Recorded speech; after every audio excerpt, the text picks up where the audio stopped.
Ahoy. Hello, hello. How are people doing on this fine day? Okay, now my camera's looking at me with a red light, and that's worrying.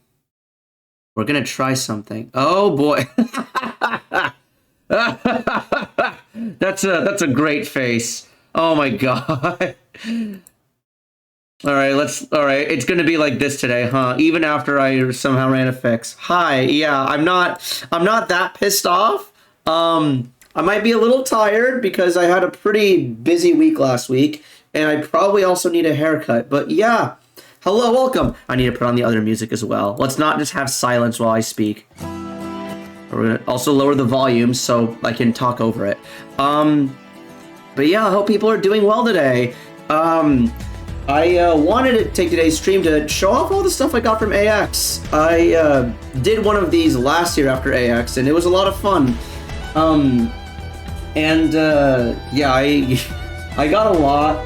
And I remember last year, I don't think I did something after Fanime. And I don't know if I did one for after Fanime this year either, but both years I got a decent amount from Fanime and a lot from AX.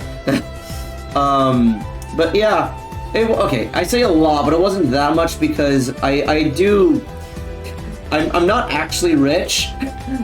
I do value having money in my bank account, and yeah, announcing a bunch of stuff, and those who follow me on my Twitter might take note of the noticeable lack of lack of Giguk anywhere in my room. Don't worry about that. We're gonna fix that eventually in like a month and a half. But yeah, I'm gonna wait until a couple more people show on up here because I don't think there's actually anybody here. However, I don't like, because I know that usually it's I get a little bit behind the scenes stuff, but I know it's generally good practice to have music going on for a while so that people can shuffle on it and you can see them in chat. But it doesn't take long for me to get ready, and oftentimes I'm just kind of like sitting here like this. No, I'm sitting here like, okay, you saw the look I had on my face when I swapped to the scene? That's kind of how I'm looking like. I'm not pissed off, it's just, okay, I can't think of anything to say other than resting bitch face, so I guess I just have resting bitch face. I don't know what else to say. Yo, Bruce, welcome! Hello! Wokage, I hope I didn't wake you up at the crack of 3 p.m. on a Thursday. But if I did, apologies, and my god, one day... Okay, I fixed like 2 to 3 things, and like, I had to reset them again today, so a little concerning, not gonna lie. First the camera decided to freeze, and next, Streamlabs decides that it's not going to bring the emotes to the stream after the stream view, but I'll probably fix that after the stream. But yeah, I want to take some time to show off all the stuff I got from AX. However, because I know at the very least Bruce doesn't follow me on Twitter, there was no way to immediately bring up the giant Giguk standee, and so because of that, he's still in LA along with Connor. Both Gart and Connor are still in LA, and they will be coming up here eventually in about a month. That I plan on putting Gart like there, where the camera can see him. Like I'm thinking about like where you see the seam in my closet. I'm thinking right there's a good spot. The only thing is he's gonna be covering up that Bloodborne print, but oh well. I'll try to put him in between the Bloodborne and the Persona print, just so that like nothing gets like completely overshadowed by him. He's pretty tall. Tape him into the corner. We don't need to tape him up because he comes with his own stand. I know the JoJo fan finally has his own stand, yeah. But the way it works is there's like the standee, and then there's like a leg that you like can slide in underneath so that he stands up on his own. Connor and Joey also had one as well. But to give you an idea for height, here I'll also preview some of the merch I got. I bought this yesterday, or the day before rather. I got this from the OmoCat booth. It's new Amori merch she put up, so yeah. Gart is about that tall. Okay, and the way I was like measuring to see if he would fit in the room was because I could just barely reach over his head if I did this. And if I can do this and still not touch my ceiling, then I know Garnt will fit literally anywhere in here. So yeah, just envision Giguk AZ standing right here and being about 2 feet taller than me. Yeah, and we're just gonna have that in the streams from now on. I do plan on. Okay, I'm not gonna say too much because, all right, whenever I stream and whenever I talk to y'all, I always try to have an air of like transparency and authenticity. So y'all, because like there is no behind the scenes stuff because nothing is behind the scenes. I try to like communicate everything because, yeah, and totally not because I have nothing else to talk about. But this time I actually will be a little hush-hush over what I plan to do because I think I think some stuff is it's fun. It's fun to surprise. It's nothing like confidential. It's just more of I wanna like lay the plans out and then like see how it goes and then we'll put them in and like I'll like reveal them. But yeah. No, I do plan on doing a special stream to inaugurate the standee once it is here. That will come near the end of August, so like a month and a half from now. Yeah, and the reason for why it's going to take that long is because it's not okay. It's actually going to get here from LA in like the beginning of August. However, I'm going to be unable to stream in this room for most of basically the entire first half of August. And I guess announcement number 2. I say announcement. Anyone who knows me IRL should know this already. I say that, yeah, one of the people I went to AX with didn't know this, but I am going to Japan. Yeah, because it's Japan. I don't think I have to say why. It's just like, yeah, going to Japan. Yeah, of course. You're into weeb stuff, right? Yeah, and like Japan's just in general a cool place. And the country's opened up now. You have friends who are going. Yeah. So I'm going with a couple friends, and I'm going to be out basically the entire like first half of August, which means that in the time that it'll get here, there's no, like, I'm not going to be here to stream it. So it'll be here. I just won't be able to do anything about it until I get back, which is why that's why I had the go live notification being, let's talk about the giant Giguk that's not in the room yet. So yeah, look forward to that, and I might be streaming from Japan, depending on how obnoxious I want to be to my friends. I probably won't. I was considering because while I don't know how much I would say I'm in the content creator brain mindset.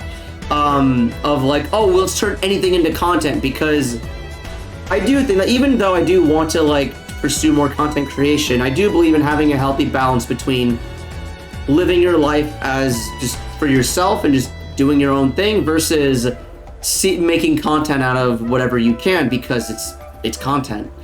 But I do think that while I do want to go to Japan for personal reasons, just like for myself and all that, I do see the potential for just documenting part of it, and I'd have to practice going live with my phone. So y'all over the next like week or two might see y'all might see a few test streams of me going live from my phone just to see how it works out. I apologize in advance for the low quality. And hello, Torn, welcome. I see you are here just in time. For me to announce the Japan trip, but I should go to China instead. While I would love to try the local Bingxiling, Japan just has a few more things that I'm into, and it's also a lot easier to travel to Japan. At least as an American, don't do that. If my own mod, who is literally Chinese American, is telling me not to go to China, I'm gonna trust him. But Torn, I hope you've had a nice week since I've been gone. Have you yourself been to China or Japan or anywhere out of the country? But yeah, hang on, let's see how many folks are here. I wanna just check a few things before I start to show some of the stuff. You've never left the US. Damn, okay. Yeah, so if you couldn't tell just by looking at me, I got family in India, so I've been there a couple times, but outside of that, the only time I've ever been outside the US was to visit Canada a few times, and I had layovers while traveling to India, but I don't know how much you wanna count that. But yeah, no, so that's also part of why I'm really excited to go to Japan, because it's the first time I'm just going somewhere. I thought you were white and just had a dark... Okay.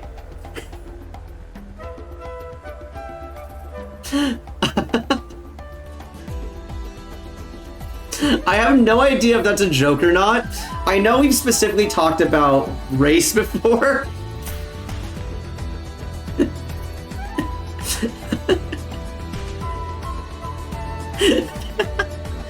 All right, okay, I will say I do have actual family members where they go to like Europe and the locals there think that they are local. Like my uncle strip looks white, and okay, Indian people fall on a spectrum of basically being black to being white passing. I like to think I'm kind of in the middle of that spectrum, and I have family members who are on either side of me.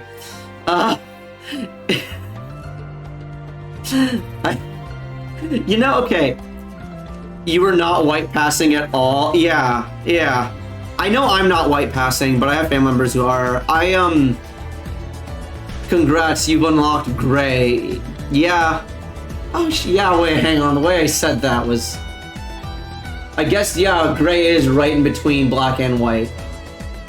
Alright, lads, we found a new race. No, I've stayed with a Hispanic family a couple times before, and multiple times people thought I was Hispanic. I've had a Mexican I happened to mention to this person that oh yeah, I'm Asian. I'm like, wait, did you say you're Asian? Yeah. What? I'm like, yeah, my family's from India. Oh, what'd you think it was? I thought you were Mexican, man. I mean, I do speak Spanish, and I've definitely got the right melanin levels for it, but I don't know. But yeah, I guess just to start off, Omocat will always give you the same stickers whenever you purchase from her booth. Just to start to show off some of the merch I got. Yeah, I don't think these are that unique because I remember getting the exact same. I think I have this exact sticker right here. Yeah, I do. This is the one from last year that I got. And this, yeah, okay, so I got the typical Amori Omocat stuff. I did want to get the Calliope Mori cap, but unfortunately that was sold out. Because, okay, so y'all have seen the Cry hat. When I wear this shit, I look like a podcast host. I look like I'm about to start okay, for starters, my ears start to get all Dumbo-like. And I just don't think Snap actually fit my head all that well. And this is, okay, I'm still gonna keep this and I'll still wear this around at every convention at least once, just because the Cry is hilarious to me. Hey bro, buy this, yeah, exactly. I look like I'm about to tell you why you should invest in the next big crypto scam. But yeah, I'll use this, and even to people who haven't played Genshin, I remember I was on video call one time with some non-Genshin folks, and it was an actress who was talking about how she did a project which unfortunately never got released due to some bullshit with the studio. And as she was telling that, I just fully put this hat on. Because if you don't play Genshin, then this just looks like a snowflake. It's like Cry Snowflake. So it fits, yeah. It's just a very versatile hat that I can just pull out on camera. So I'm still gonna keep this. I'm still gonna have this here, but for actual hat wearing purposes, I kind of want something that isn't a snapback. But that's all I have for now. That's not 20 years old. This was actually bought before the convention, but and maybe one day I'll show the full collection on stream. But for now, y'all will just get the one card I got. I collect Yu-Gi-Oh cards. I know I've shown a couple, like I've shown some of my Blue Eyes before. And I have 3 out of the 5 Exodia pieces, and I found one that I didn't have. I got it's the left arm of the Forbidden One. I found this at a collector store, and it's got a foil as well, which added some value to it. Still got that new card smell. Oh yeah. So I now have 4 out of the 5 Exodia pieces. I am missing one of the legs. I need to check my collection to see which leg I'm missing, but yeah. I have 1 piece left. Just one more. I just need a leg, and that's it. And then my Yu-Gi-Oh career begins. I say that when I don't even know how to play the game anymore. The left testicle of the Forbidden One.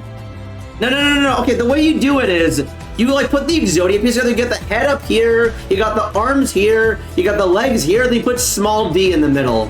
Is it small d or little d? I forget. But I do know that there is. Hang on, wait. I have to look this up now. Now that we started talking about it, we need to Google this. Yu-Gi-Oh! Small. No, it's little d. Yeah, okay.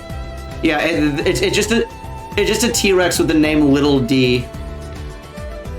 But yeah, I got an arm. All right, what else? I'll save this bit of merch for a bit later. Oh, another thing I got on day 1. So this was what I got on day 1. So if you follow me on Twitter, you'll know what happened at the Trash Chase booth on day 4. But on day 1, we showed up there just to see what was happening, and we saw Connor or Sea-Dog VA was there with Hassan Piker. I think he's the 2nd biggest streamer on Twitch, the political streamer. I don't have to like talk about Hassan as if we don't know who he is. Everyone knows who Hassan is. But yeah, he showed up there, and he and Connor were busy playing the Trash Taste Crane game. And Hassan stole my bike when we were in high school. Did he distribute it to someone who was poorer than both of you because socialism? That sounds like a story someone would make up about Hassan. Oh, he stole my bike but then gave it to a homeless guy. No, he rode it back to his mansion. Okay, for what it's worth, I don't think Hassan had a mansion when he was in high school. But yeah. They had a crane game set up there. Hassan won a pin and then threw it and was like, he turned around, looked at us like, hey, does anyone want a pin? And of course, everyone put their hand because everyone's gonna want a pin from Hassan. And like some dude caught it like right in front of me. And after that, they left, and then we decided to try out the crane game for ourselves. And after waiting for them to fix technical issues for like 20 minutes, I played the crane game, and I won a Trash Taste lanyard that I wore for the rest of the con. And I got a new bag that I can take to the gym with me from now on. So yeah, that's a bit of the less spicy merch. But after that, so then, okay, well, let me show you what I got from Artist Alley and show you some of the art prints. I haven't put these up yet, obviously, because I wanted to show them here first, and I'll try to find room somewhere. I don't think they're going to be in a spot that'll be visible, because after Phantom I managed to put the Attack on Titan prints like here, if you see. But I might be able to squeeze something up here and here, but besides that, I think that's it for any visible prints. Actually, I could put some up in the mirror area, like above Federer, above Aaron and Mikasa. But yeah, let me see here. Which one do I want to show first? Okay, now this is a lesser known thing about me. I say it's lesser known, even though I've said it quite a bit. I don't know if I've ever talked about it on stream, but my favorite anime of all time is Gurren Lagann. And after like 2 years of going to conventions now, I finally got myself a Gurren Lagann print. Or rather, I finally found an artist that was making Gurren Lagann prints because no one makes Gurren Lagann stuff for some reason. I say for some reason, but the actual reason is that it's not very popular. Like, a lot of people have seen Gurren Lagann, but it's not really that relevant. I watched the first episode of Gurren Lagann a couple weeks ago. Oh, damn! Yeah, how'd you like the first episode? Yeah. But yeah, believe in the me that believes in you. Comfort, and I don't know if it's how well it's showing up on stream. I might have to take it out of the plastic for it to show. But it's alright from yeah. Okay, I'm gonna be real. I didn't start to get into it until I was like 6, 7. Alright. It's not bad in the first 6 episodes, but I didn't really start to get into it until like episodes like 6 or 7.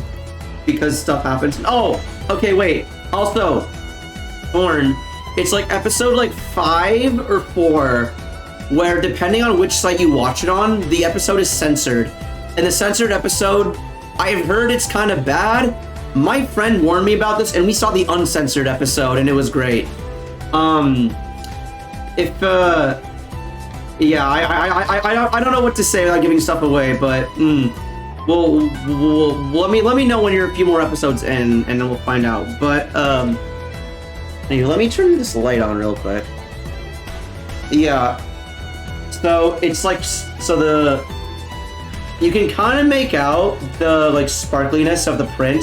So if you look at his pants, there's like a hollow effect there for the comedy one, and yeah, it looks cool. And then from that same artist, I watched the first episode of Eva. Oh, the first episode of Eva doesn't give anything away. Like, I don't know how much you know about Eva, but yeah, no, it's the first like half of the show is pretty vanilla, all things considered. But yeah, as y'all know, I love Kaguya-sama. Oh god, wait, hang on. I know people are confused about the ending. People are confused about the show's ending because I don't know if you know the story, but basically the show ran out of budget, so they had a very scuffed last 2 episodes, and then the show made a lot of money, so then they made the movie The End of Evangelion, which is the actual canonical ending to the show. The last 2 episodes straight up aren't canon anymore. They're still worth watching just to see like what's going on, but yeah, the movie definitely has a much more satisfactory ending. Okay, I've talked about Oshinoko on this stream a lot, and part of how I got into Oshinoko was from the author's other work, Kaguya-sama. This right here is the only Kaguya-sama print I have, and I wanted to get another one. It's a Mr. and Mrs. Smith Kaguya-sama print. But yeah, and you can see it's like Chika and Ishigami are closer up. But yeah, this hit made the dopamine hit, so absolutely have to get it. Also because I was already buying 2 prints from this artist, and this one was free because of that.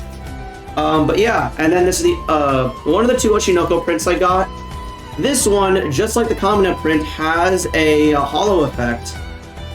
I don't mean hollow as in like empty, I mean like hologram. So like, I don't know, there's an actual word for it, but I don't know what it is. But you can it's not showing up on the camera, but you can kind of see like the rainbow. Not rain. It's shiny. What I'm trying to say is it's shiny. Just like Kamina. And I guess Oshinoko. But yeah. I'm putting this back in the sleeve for now before I hang these up later today. Yeah, I remember last year, because I had so many prints to hang up. Holograph. Yeah, thank you. Holograph effect. Yeah, I remember last year, because I just bought so many prints, okay. It was the fact that I bought a bunch of prints, and the fact that I wanted my chat to pick out where, which prints they wanted visible where, that it took me like 6 months to put them up. Whereas like now, like I just have like a handful that it's gonna take like a day tops. And not even a day, like an hour. It takes an hour if I'm lazy and get distracted every like 10 seconds. Okay. I guess I'll show this print off a little bit. This one is a print I got for a friend. so I'm not gonna keep this one, but one of my friends requested Fire Emblem Three Houses, specifically a print with all the golden deer, and that is exactly what I got. Yeah, that one there, and the two prints I got for myself from that same artist. They had, okay, this artist specializes in like, okay, I don't know if they actually specialize in this, but at least their art style lends itself very well to drawing landscapes and places. I needed to get one of their Genshin pieces, and I, for the life of me, could not decide which one I wanted to get. They had a beautiful Sumeru piece, a beautiful Mondstadt piece, beautiful Inazuma piece. They even had one for Dragon Spine. But at the end of the day, I had to get the Leeway one because they drew it during Lantern, right? Yeah. And you can even see Xiangling and Guoba in the foreground. Yeah, I remember because they have like the buy two, like get one free deal. And I got the Fire Emblem one for my friend. And I bought this next piece I'm about to show you. And I was like, and then I'll get the, sorry, I need to confirm that that's the one I want. The guy's like, yeah, don't worry, take your time. But yeah, and then this is the other one that I knew I wanted. It is from Nier Automata. This is A2, sitting by the landscape. This is, I think, okay, it's not an actual shot in the game, but it's very similar to one. And I like that. And again, I like the way this dude does landscapes and big places. Yeah. Okay, and now I think we have like 2 artists left. Okay, so now,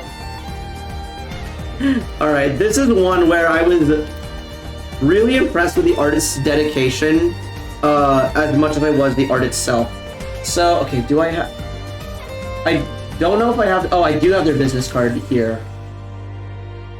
Hang on. So this artist, I have to show you this business card because it is one of, if not the most impressive business cards I've ever seen in my goddamn life. Assuming I didn't lose it. No, I didn't lose it. All right, here we go.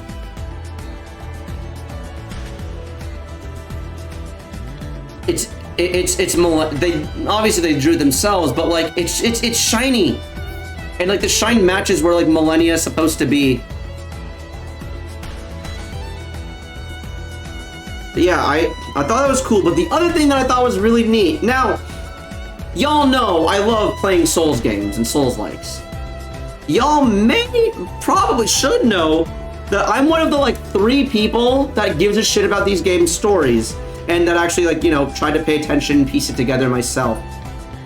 And when you're going looking for like Souls like fan art, you're gonna see a lot of like the more prominent bosses. You're not gonna find fan art of stuff that's just in the lore or anything. So imagine my pleasant surprise when I discovered this artist drew a print of Ronnie before she became Ronnie. Like, okay, to those who don't play Elden Ring, you definitely recognize this witch girl because she's I have another print of her right here. She's everywhere. Like, everyone thirsts after her because spoilers, you literally marry her in the game, or you can. But that wasn't always what she looked like. And this person actually drew Ronnie before she became a witch, like the puppet. And I'm realizing this now, but the death room, there's a word for this, but the sort of like broken glass effect is in the shape of the death rune that turned her into this form, which is really cool. So I was already impressed with that enough as is, but then this artist decided to make the entire family. That's Millennia. Everyone knows who this is Millennia. Everyone knows who Millennia is. I literally have a statue of her like right here, and I have another print of her here. And like, I am Millennia, Blade of Mikola. And this is Mikola, her twin brother. And not only that, but the cool thing about this print is that it is a wombo combo. It's 2 things.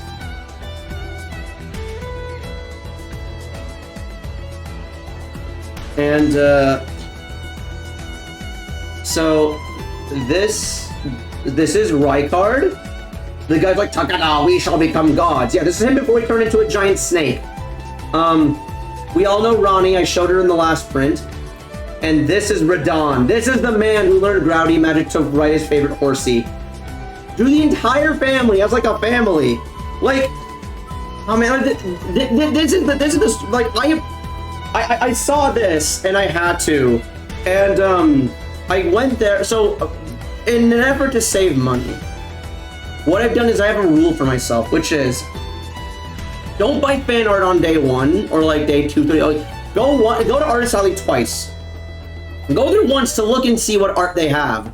And if you're still thinking about the art like that, like later on, then you know it's worth coming back to. Then you know it's really like, okay, yeah, I want this. I'm still thinking about it, still in my head. Then you know it's worth going for.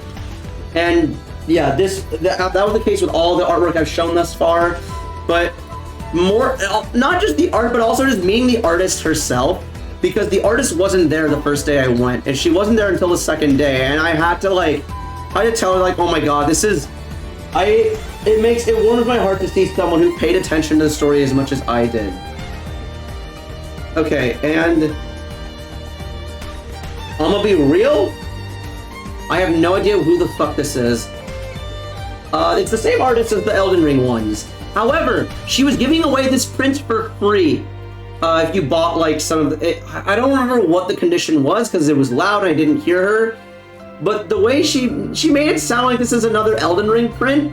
I've looked at this. I have no idea who these people are. I don't know if it's an Elden Ring thing. I don't know if it's I think it's an Elden Ring. That's what she made it sound like. This could be original art.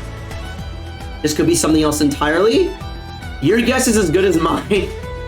If anyone knows who these characters are, please. I could have asked the artist right then and there who are they, but I was a little embarrassed to do so because I was just talking that shit about, oh yeah, I pay attention to the Elden Ring story and stuff, and I didn't want to be like immediately after talking about, yeah, I understand Elden Ring's story. I didn't want to be like, who are these people? Like right after bragging about it, so I'm just like, thank you. So. Yeah, I mean, hey, it was free. She like bundled it. She's like, oh yeah, I'm just have this extra print. Granted, this was also the music ended. I'm gonna just fix the music real quick. All right, we're gonna switch over to the night theme. Oh yeah, that should be fine. Yeah, it's like this was also day 4 out of 4, so she probably just wanted to get rid of her stock. So. Makes sense.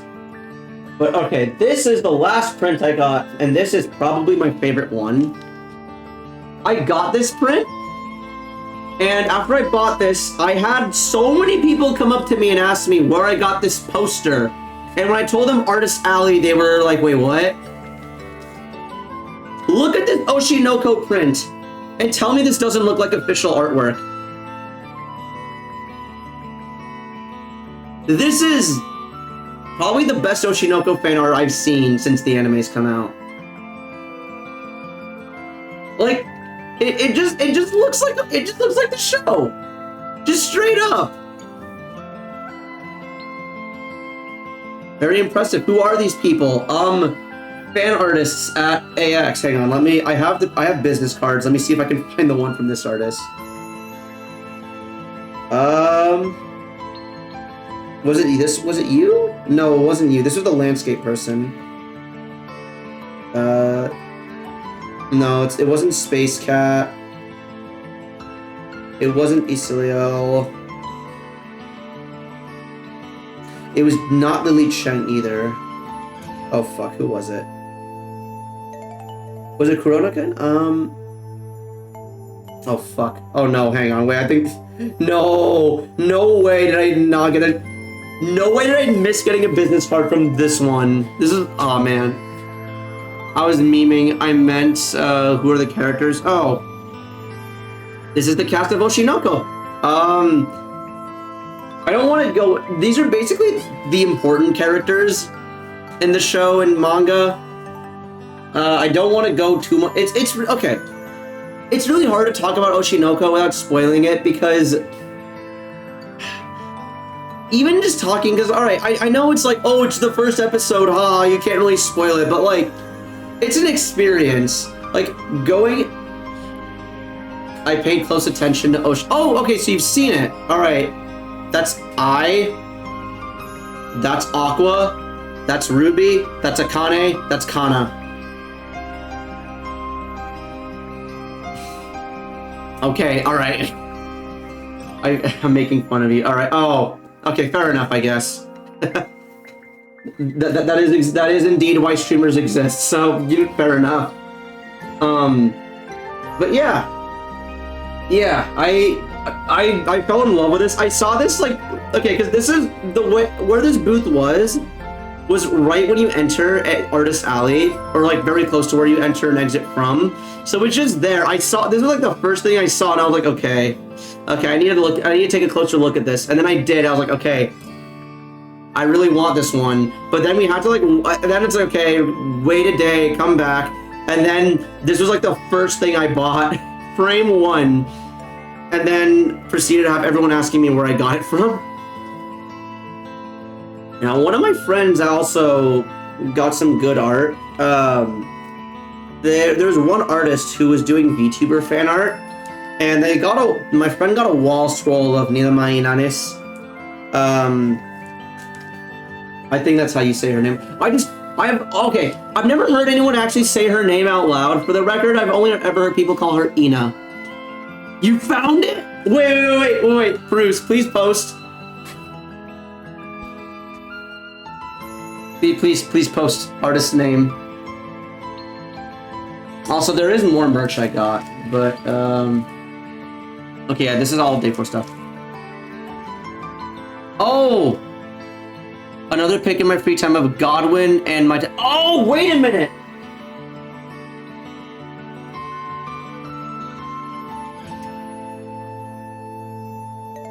Yeah, okay. Yeah, okay, cool. So this is Godwin. This is, Godfrey and Marika's first kid. So it was Elden Ring art. Awesome. Okay, and the fact that it's, her tarnish specifically makes me feel better, because then that is literally an OC.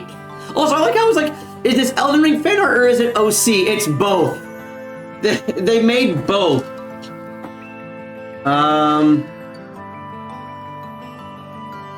Okay. Alright, and then I got some... Then I went to the exhibit hall and bought some more physical stuff. Okay, one of these is something I actually got for a friend instead of myself, but it's really pretty. I have a friend who likes Kaching, and so I got this for them because it's an acrylic standee. But yeah, of Kaching from her Lantern Rite outfit. And you want to see the Oshinoko one? This one.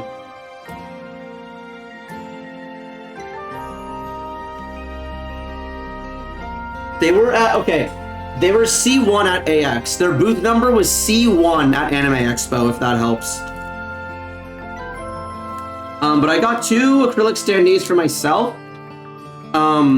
So last year,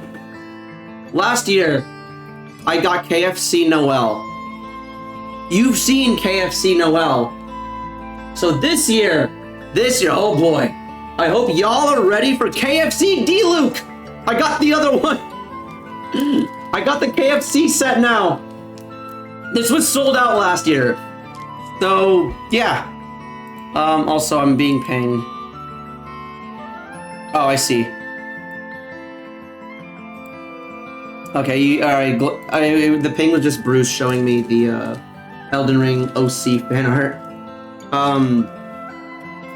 And the other standee I got was the character who I probably play more than anyone else besides Ito. And it's a Wander acrylic standee. Yeah. Because those are... Yeah, I got acrylic standees of characters who I really like. And Scaramouche, Wander. Apparently the fandoms for the 2 characters are different. But yeah, he's one of my favorites, so I absolutely have to get him. Alright, and then... I thought you meant Wander from Shadow of the... I also... Okay, I do love Shadow of the Colossus. And if anyone actually made, like... Okay, I say that. I'm pretty sure... Okay, if anyone made affordable figures of Shadow of the Colossus, I would absolutely buy them. But I think the only ones that are for sale are statues that would make me, like, miss out a month on rent. But before I get to the trash taste stuff I got... Actually, no, I think I will do the trash taste stuff first because these next two things are pretty big. But yeah, after buying... So I bought a couple of figures from the exhibit hall. And then we went back to... Okay, so to those who didn't... Okay, I'm going to tell the full story here. Because I know not all of you follow me on Twitter. So I'll say this. Basically, this is the final day. We bought our stuff from the exhibit hall. And we decided to check out the current state of the trash taste booth in the entertainment hall. And we just decided to go there on a whim. And then we're in line, and we saw that if you buy... So there's 3 of us. We discovered that if you buy a certain amount of... If you buy up to $150 worth of merch, you can do a gacha pull. Because they have a bit... They had a giant, like, capsule machine, gacha machine, where you could pull it, and you get another free piece of either merch, or you could buy... Not buy... Okay. You would either get another piece of merch for free, or you could get one of their figures, because the Trash Taste Boys have done a figure special before where they buy these really cool anime figures, and you can get one of those for free. And among other things that they do in the gacha pool, which we'll get to later. So we're standing in line, and we're trying to plan how, among the 3 of us, how can we get to at least 2 gacha pulls worth. And so we were in line, we were literally about to be next called up, and they're like, oh, wait, let's get back in line. Let's, like, make sure, let's reconfirm that we want that we have what we want. And so we got back in line, confirmed, and then we proceeded to, like, buy our merch. So I got myself so this is something I added on just so that we would hit the double 150. It is an acrylic standee of the boys. Yeah. And I got myself a t-shirt. However, the t-shirt was sold out on location, so they have to ship it out to me. But the other thing I got was a coach's jacket. It's like it looked like just a normal button-down shirt, but it is, I'm holding this and it is very thick. It is meant to be a jacket, definitely. And it's made out of a really nice material. It has a pretty cool design on the back, admittedly. I always love merch from, like, stuff.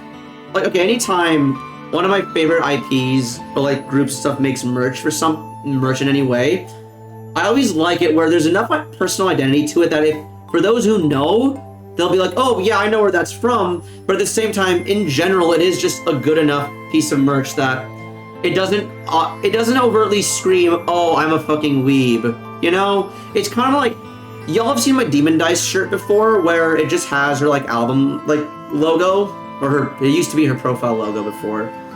But let's see if I have another shirt in here that does the same thing. Where it, like, the design is, like, it's a universal enough design that even to those who don't really know the property, you can still appreciate it as, like, a good shirt. And likewise, I feel like you could still appreciate this as a solid coach's jacket.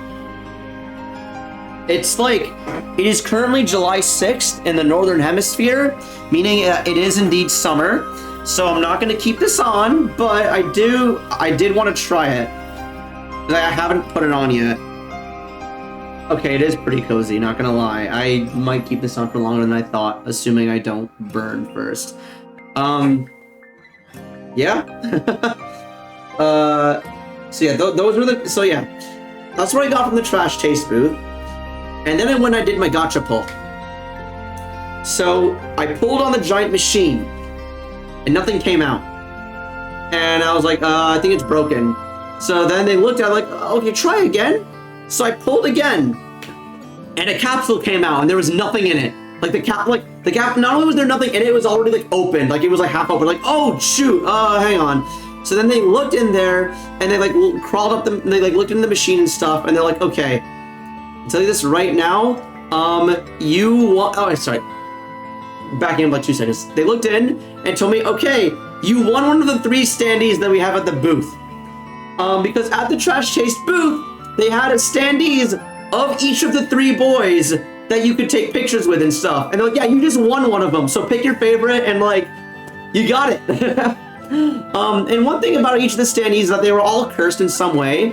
So Giguk was like 10 feet tall, Sea-Dog VA was like 4 feet short, and Joey the Anime Man was just wide.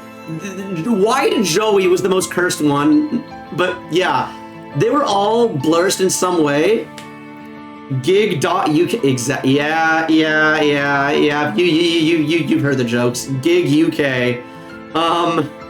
So I called Extreme over because like I'm like, okay, wait, hang on, let's think about this, because one of these is gonna go in our home, and so we have to decide let's confirm which one we want. And we were torn between Connor versus Garnt, and we ended up going. I ended up choosing Garnt because I was like, yeah, no, I've been watching Giguk videos for Okay, I walked into that one. That's fair, Torn. I'll let you have that one, Torn. You are indeed torn. I was not torn between either of them. I was indecisive. There. But yeah, I decided to go with the Giguk one, and so I picked it up, and I can tell. And also, Torn, for what it's worth, if I had a name like that and I was in the same position, I would do the exact same thing, so I know. I'm well aware. But yeah, I picked up the Giguk one, and I mentioned that, like, yeah, no, my buddy over there is gonna do the next gacha pull. They're like, wait, your friend's doing that? I was like, yeah, and they're like, oh, and then I saw them talking amongst each other, and they're like, should we tell him? And they pulled me aside, and they're like, hey, so we kind of set this up so that whenever one of the standees would show up, the next 3 in a row would all be the standees, so that way we can just get rid of them because it's the last day. And so if you've gotten yours, your buddy's gonna get the next standee. They told me that, I was like, okay, I'm not gonna tell them until you tell them. So Extreme and our other friend, they like buy enough stuff that it reaches 150. They're getting ready to do their gacha pull, and before they touch the machine, the guy working there just tells them like what's up. Like, okay, we basically rigged it so that way that 3 in a row would be the standee. So yeah, you can go get the second one that you were torn between. And like, I just saw Extreme, like, wait, what? And we like looked at each other, like, yeah, go get him. And there was a guy who was like right behind us. How do you think I felt when they told us? They're like, what?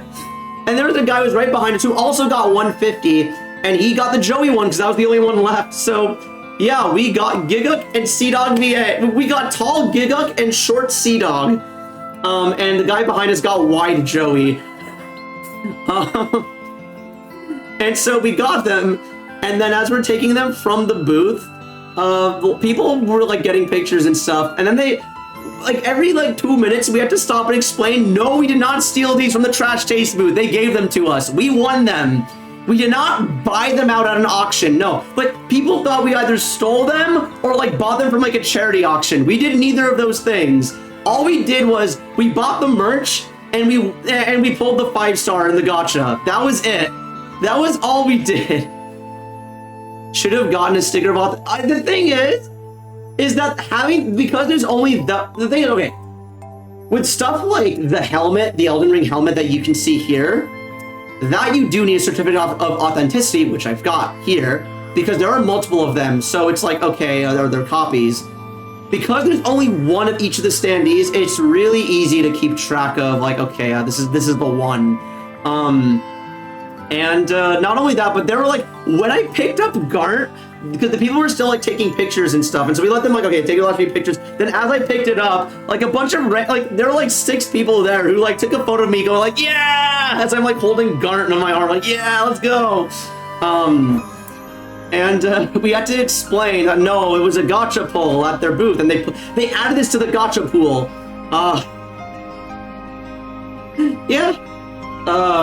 So that was fun, and then. The way we were staying with Extreme's family and in the area, and we would use public transportation to get from his where his family lives to the convention center. We realized, okay, with Connor, because Connor's only he's like this tall, Like, yeah, we could have easily gone if it was just Connor. However, with Gart being like almost my ceiling's height, we couldn't get on the bus anymore.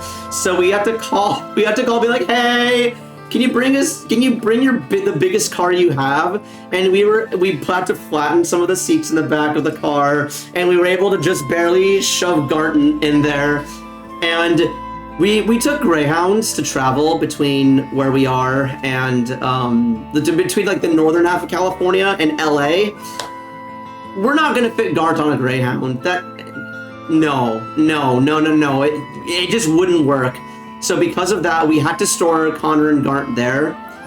And that's why I don't have Gart with me on stream, because Extreme is, I'm pretty sure he said he's gonna have like Connor in his room, in his setup. I'm gonna have Gart here, where you see like the beam of my mirror, my closet mirror. And yeah, like I said before, we will inaugurate Gart's presence in this stream in a very special way. So you heard it here first, folks.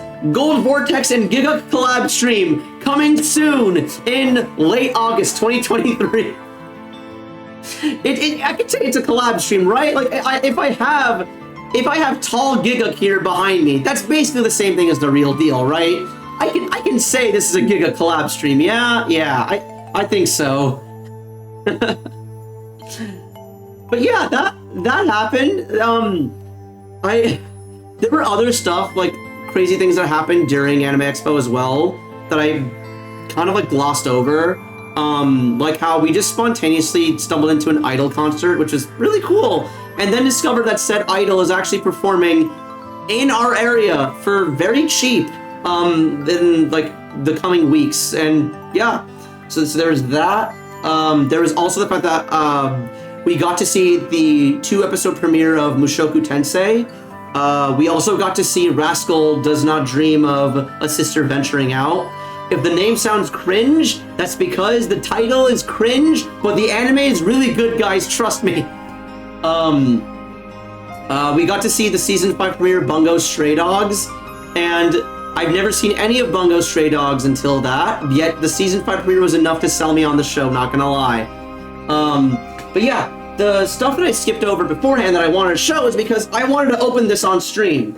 And these are the figures I got. Now, I said before that, so my favorite manga, my #1 favorite manga of all time is Berserk.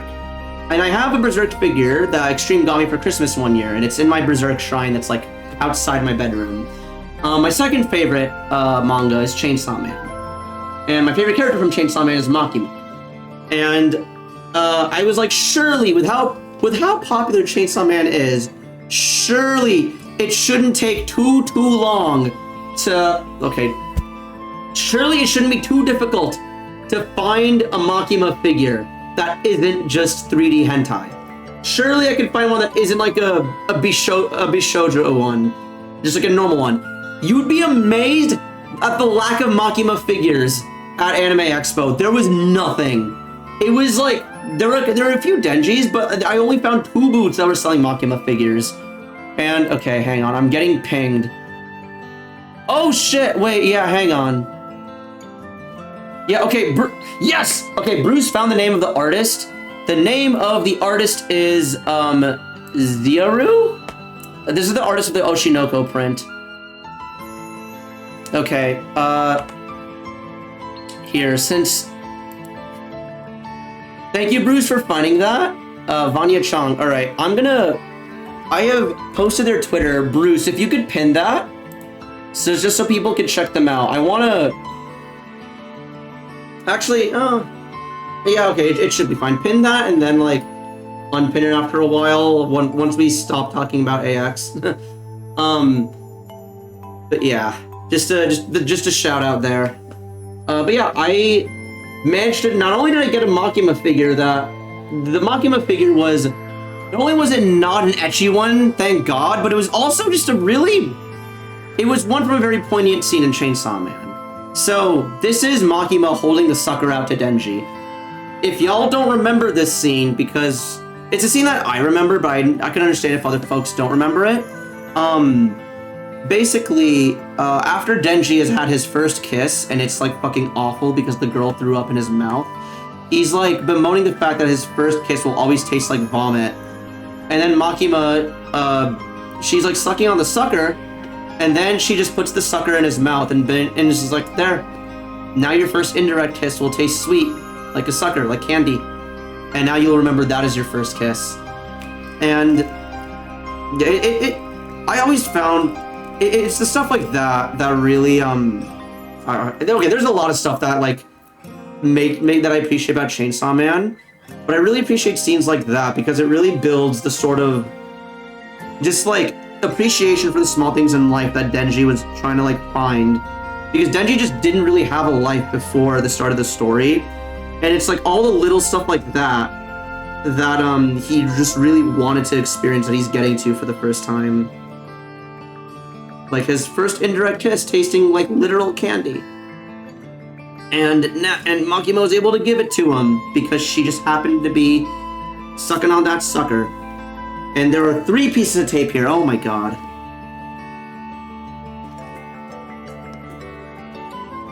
Okay, wait. We almost got this last one. Okay, I did see. Now, since this was in the convention itself, part of me really wants to trust this. Because, okay, because we did go to so before the convention, we went to a store that was selling knockoff figures, and my god, the shit that they sold there was like, it was marked down because there was something fucked up with each one. It was totally like, it was a completely illegit figure store. It was, everything was bootlegged, and you could see there was something wrong with almost just about everything that they sold there. Okay.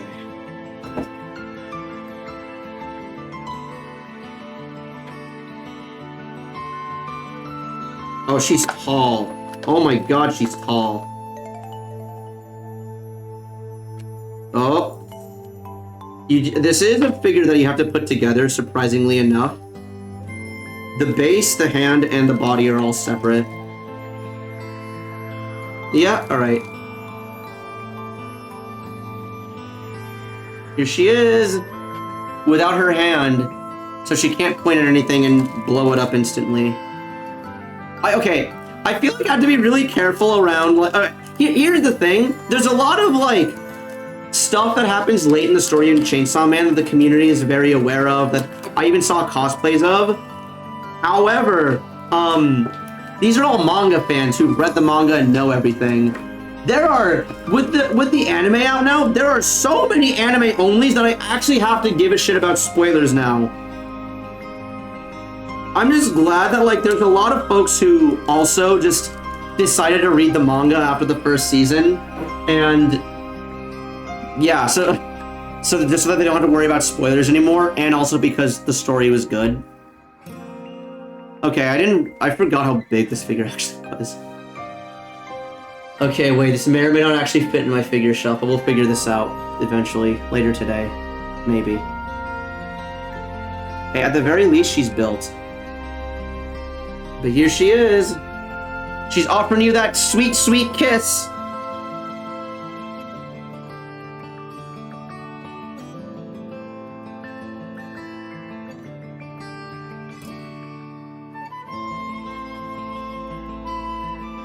Yeah, I don't know how good...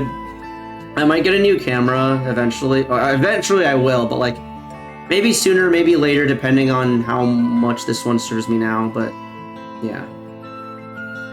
Yeah, there we go. Now, I mentioned the movie that I saw, Rascal Does Not Dream of a Sister Venturing Out. So Chainsaw Man is like second favorite manga. As far as favorite anime goes, so I've said my favorite's Gurren Lagann. After that, I don't really have a ranking. There's like 3 or 4 other anime that I really love. Those anime include Attack on Titan, Re:Zero, Kaguya-sama, and Rascal Does Not Dream of Bunny Girl Senpai. Is there any, besides Extreme, and I don't think Grambo's not in Extreme, or else he would have announced himself. Actually that's not true, he does lurk from time to time. But besides Hey, okay, I was about to ask, who here knows Bunny Girl Senpai? Hell yeah. Yeah. I saw Bunny Girl Senpai, and then Grambo Extreme and I saw Rascal Does Not Dream of a Dreaming Girl, which was the movie sequel to that, and it was really good. And then the Rascal Does Not Dream of a Sister Venturing Out is the next movie, based on the next, which was adapted from the next arc. And yeah, it was North America premiere. Saw it. It's great. Those people, the team behind that does not miss. Movie was fantastic. And at the same place where they sold Makima, they sold a My Sakurajima. And honestly, I appreciate, like, Extreme was like talking about this and he summed it up pretty well, which is that a figure like this is fantastic because if you have her in her bunny girl outfit, then it just looks like it's a girl in a bunny girl suit. Okay, humor, horny, all right, whatever. Yeah, it doesn't really. Yeah, and even if it is like mine, very clearly mine, it's something that's like, all right, you know, it's not. It kind of gets like, I feel like it's really easy for it to get lost in the sauce as just another Bishoujo thing. But this one has the school uniform, so it retains some of like that like identity of like the show itself, while also having the bunny girl ears. So it's got a little bit of both, and I appreciate that.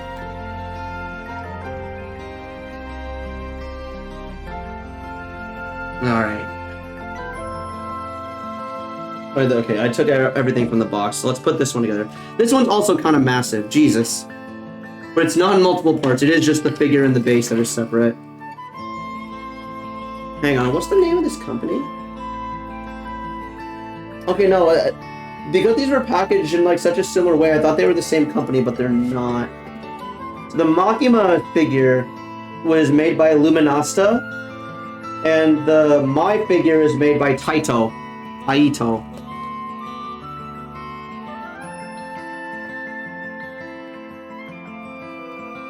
But yeah, Torn, have you? I know you haven't seen the second movie because almost no American has.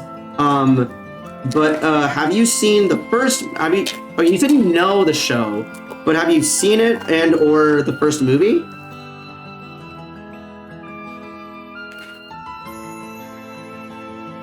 Okay. Oh yeah, the base is transparent. Or translucent, rather. Translucent black.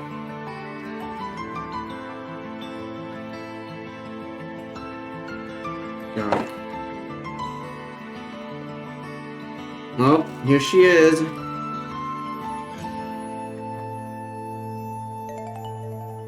Okay. Oh! Okay, well, I was pulling her out like this, and I just get a face full of, oh god, they put panties on this thing. I mean, attention to detail, I guess? Not gonna, okay. I would have thought they would have just done the Barbie girl thing and just had nothing here, but they actually took the time to put panties on her. Okay. Way to go, I guess? I don't know if, hang on, wait. Does Kaguya have panties?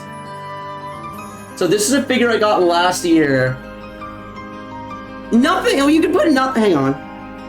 Wait, Kaguya, oh my god. Okay, TIL, if you buy a figure of any woman, if you buy a figure of any character wearing a skirt, they will put underwear there.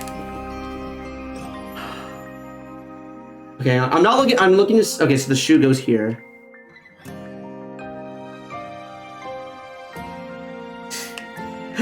Okay. It's for modesty. Okay. Again, I thought they would do the Barbie girl thing where it's just like a Barbie doll, like a Ken doll, where it's just like a flat, like smooth surface of like nothing there. They don't have to model genitalia. That would be more fucked up if they, because that would, oh my god, dude, if they put pussies on these things, like that would take so much detail. The prices for these would skyrocket. My god. Model these nuts. No, that too. Like, okay, wait, hang on. Who are like anime dudes that wear skirts? I guess the only one I can think of is Astolfo. Like, okay, can you imagine an Astolfo figurine where they actually like modeled his junk down there beneath his? Like, wait, does he wear a skirt? He does wear a skirt, right? Hang on, Astolfo. He does. Okay, I see a lot of fan art of him in like a schoolgirl outfit, but I don't think that's what his. Okay, no, he does wear a skirt. Yeah, okay, bro. Can you imagine like Astolfo figures that just like actually model his nuts? Does the guy from Ass Class wear? Wait, which guy? People do that themselves. I don't want to think about that, man. Oh God. Oh, Koro Sensei. Okay, Koro Sensei always felt like he was wearing. It felt like more like a graduation gown. But like, let me look up Koro Sensei.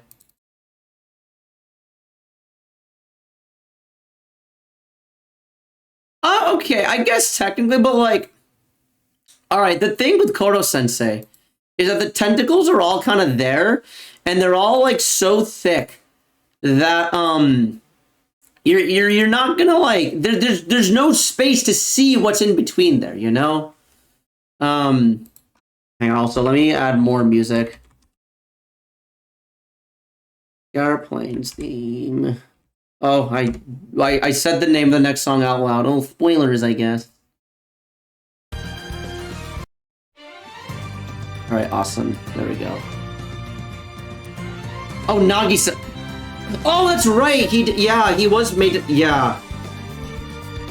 The blue hair. Yeah. Okay, he did actually have to wear a skirt for a while, huh? Okay, wait. Are there any Assassinations Classroom figurines besides Koro Sensei?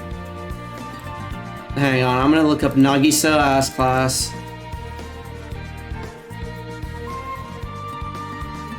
Hang on, wait, which one? I look up Nagisa and the first result is fucking Danganronpa.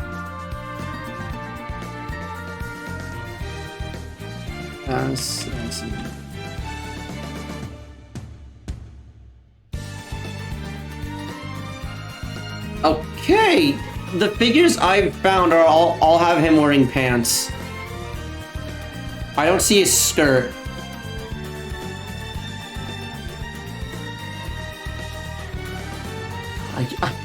I can't believe. Like, I don't know why, but like, I mean, yeah. Okay, the more I'm thinking about it, the more I'm realizing that Bruce is kind of right. Like, what else would you put down there? I guess in the spirit of keeping the figure as like high quality as possible, they want every angle to be accurate.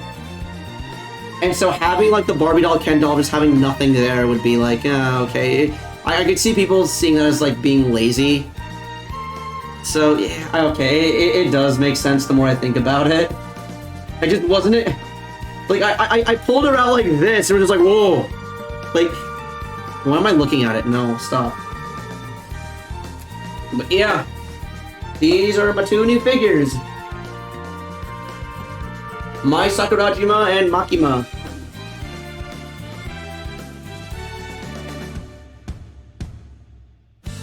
And I have no idea where the hell I'll fit them because they're bigger than I expected. Okay, I'll play Tetris in my room after the stream. Okay.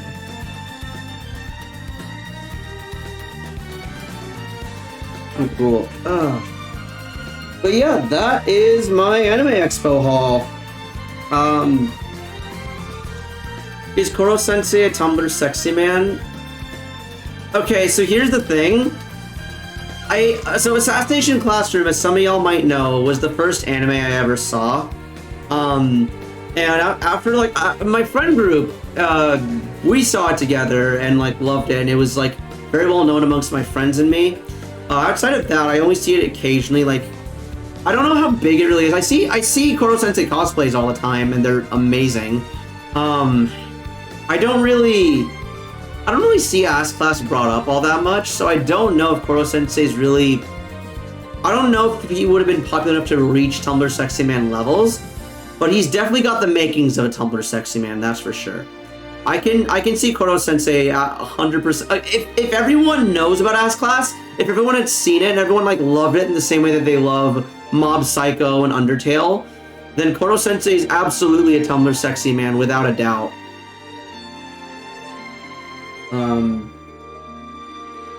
Looking through here to see if I didn't miss anything. Oh, I guess, okay, wait, well, since I did, hang on, let me, like, build the acrylics on stream, because I think I can do that. Although, I'll build the acrylics that are actually for me and not for my friend.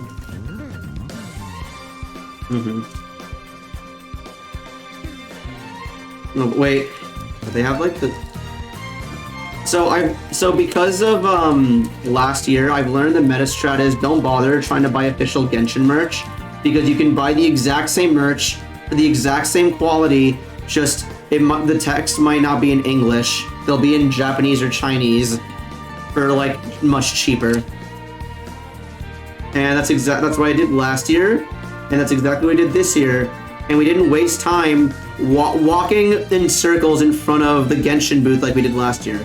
Although for what it's worth, the Hoyo booth wasn't ass. It was like 2016. Ass Class was like 2015, 2016. Because I saw the entire series in 2016. So I know it was at least before then. But yeah, unlike last year, that only had like, where like it was mostly, okay, because last year was meant, the Hoyo booth was meant to like promote Star Rail. But this year, Star Rail, Genshin, and Honkai Impact III all had like enough space to like promote all three of their things. And not only that, but they were in the entertainment hall, which is where like all the big booths are set up. Like Trash Taste, Bandai Namco, and Hoyoverse were all there. And yeah, so that's the entertainment hall, and the exhibit hall is for like smaller vendors. Smaller being Atlas and Crunchyroll. Actually, I think Crunchyroll was also in the entertainment hall. I forget.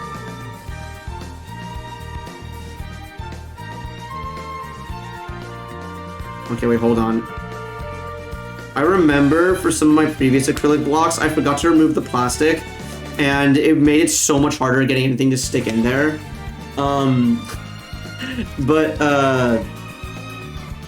Yeah, no, now I know what to look for, and honestly, okay, does anyone else feel really satisfied when they get to peel off the protective plastic?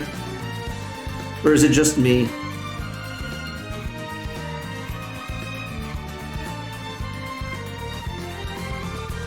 We probably watched our first anime the same year I watched Death Note. Hey, yeah, okay, so we got into anime around the same time then. Yeah, Death Note was like a very, so I saw Death Note shortly thereafter because I saw Assassination Classroom at the end of 2016, and then I saw Death Note in summer of 2017 in like July, August. It's been, oh god, it has been almost 6 years. Yeah, I remember in like May, my friends got me into JoJo. We saw part 1 together, and then I saw part 2 by myself, and then we suffered through part 3. And then I saw part 4 and loved it a lot more. And then from there I picked up the manga, and even though amongst my friends who follow JoJo, even though I was the last person in my friend group to get into JoJo, I am the only one in the friend group who's actually read all of part 8. And granted, my friends have started part 8, but I don't know if anyone's finished part 8 yet. Okay, but yeah, we got the KFC duo.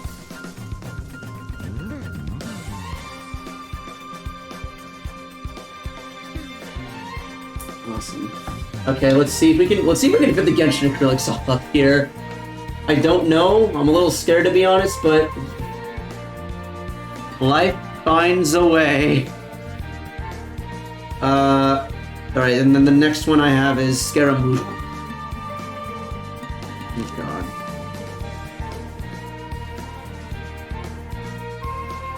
Oh, I remember. Okay, because I remember last year, the freaking Ito one also had, and like the Ito and Ning Wong and Mona and stuff all had the same things on the back. Yeah, it comes with this like really elaborate like back like cardboard thing. I was gonna say, is there anything important here? And yes, there is. It's the actual stand that he needs or can't live without. Yeah, okay. So I want to make sure the other standees that I have also have the exact same style of stand. Does this have double-sided plastic? Yes, it do. Okay.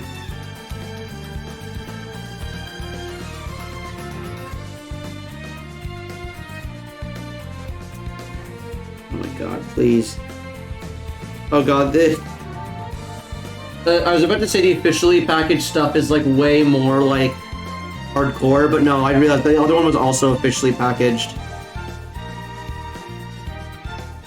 Okay, I appreciate the artists in Artist Alley who, when you buy acrylic stuff from them, they'll at least warn you that there's plastic, because I remember last year trying so hard to get these things to fit. Because the plastic isn't even really that... Okay, I don't know if y'all can... Yeah, you can see the like the marks I've like made dents there. If it wasn't for that, I wouldn't have known that there's even plastic on these things, because it's just on here so tight.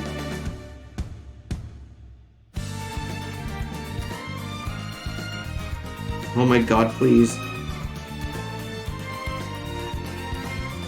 I am struggling. Oh. Okay, wait.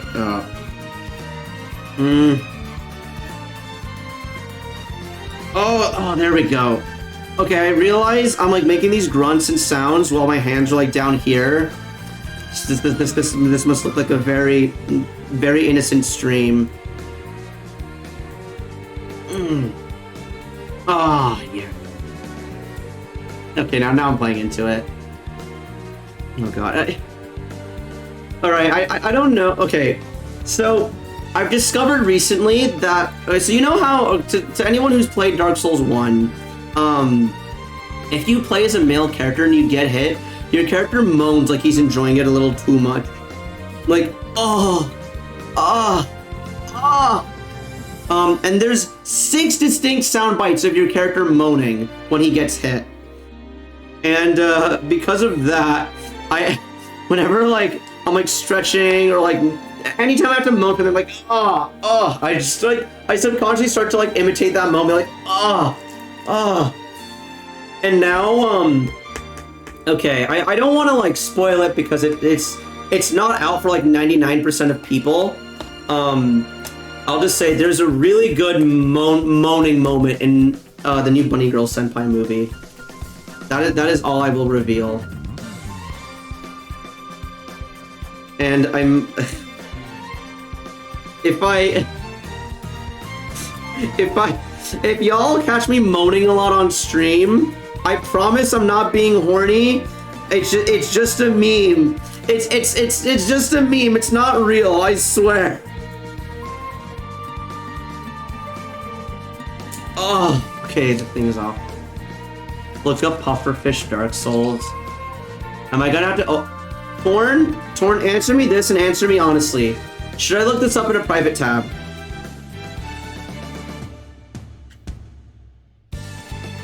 And I'll look it up after I peel this bit of plastic off. Oh god. Oh no. Oh. Oh. Oh. Uh-oh. Uh-oh.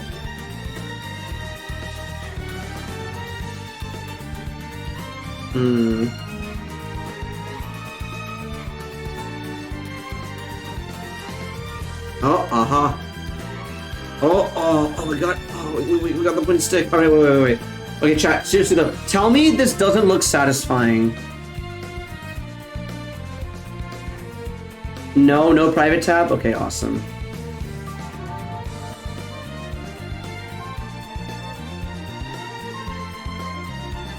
Oh, okay. That's good. That's good.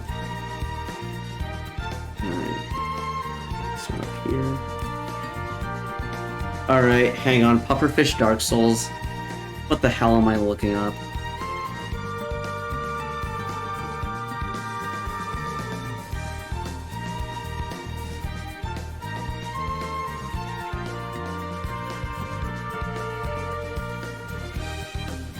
Oh.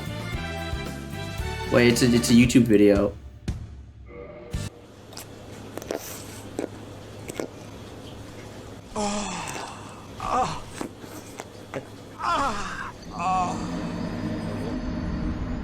What the fuck did I just? It's just okay.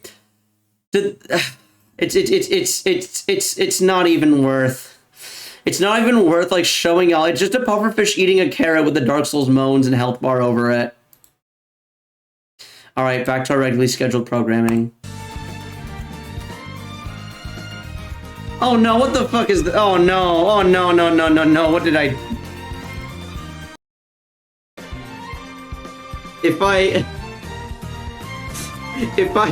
If y'all catch me moaning a lot on stream, I promise I'm not being horny. It's just a meme. It's just a meme. It's not real. I swear. Okay.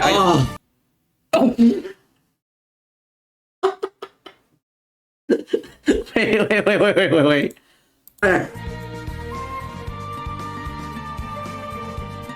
Oh, okay.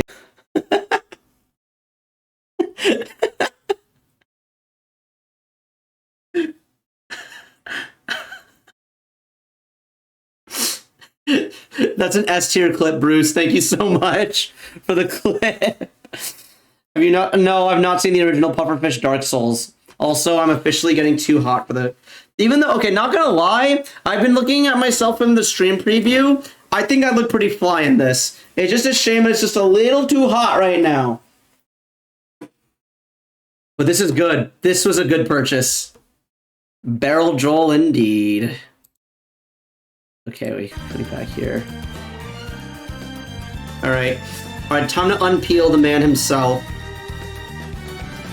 Alright, first we gotta find a point that we can dig our nails into. Preferably along the edges. Dude, I swear, unpeeling acrylics is an art. It should be a hobby in and of itself. I guess it is if you like... I guess unpeeling acrylics basically is a hobby if you A, have enough money, and B, go to enough conventions.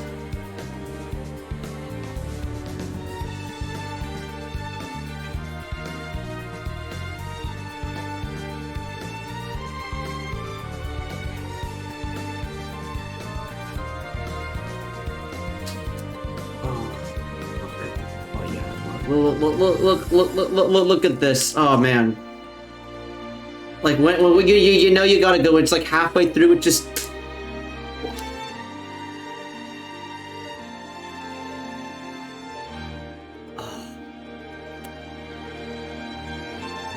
Oh. Cleanly off just like that. Look at pufferfish moan or pufferfish gag. Okay, wait. Well, let me finish unpeeling. Let me finish unpeeling our boy here, and then we can watch it together.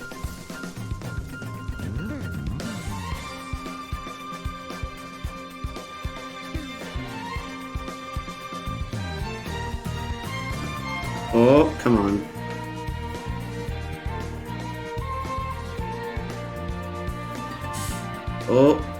Oh, okay, wait.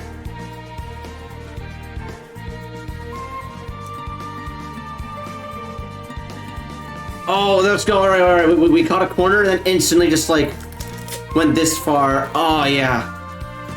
Oh, look at that. Oh.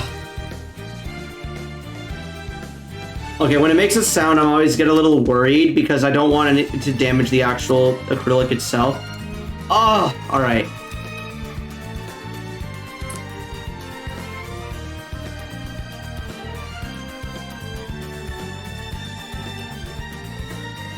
Okay, here he is. It's the boy. The creature. He is a creature, not he's less a boy and more of a creature.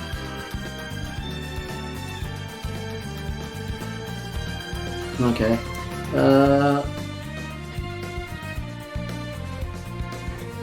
Oh my god. There's like no friction.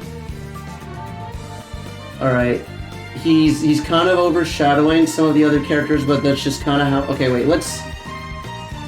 okay, wait. I don't know if I've ever publicly shown, like, my figure shelf at all. Actually, oh, no, I know why I haven't done that. It's because I have other personal stuff here, which I can't really show, but... Oh, well. But yeah. Alright, that's all... Oh, no, we still have one more click to set up, but before that... I'm gonna look up Pufferfish Moan at Torn's request.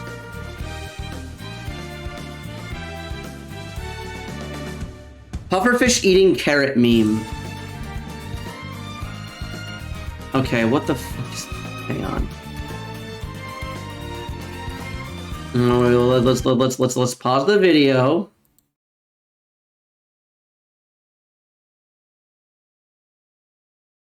Oh god damn it, hold on.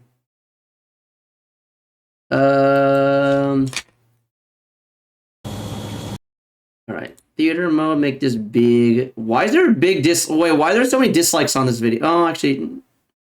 Yeah, the dislike ratio is pretty big. Oh, I always have to clarify this each time, but I have a plugin that lets me see YouTube dislikes. Okay, hi. Both the black bars are visible. Good. Okay. So, I have no idea what the context is for this.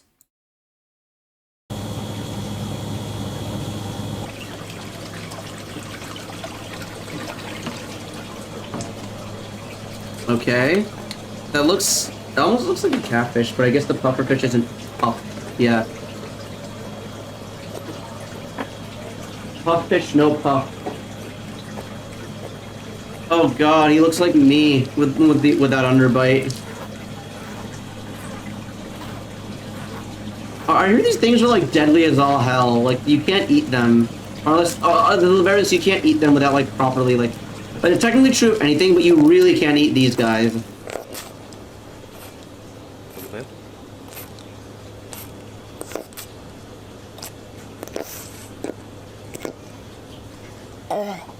Oh. What is that moan?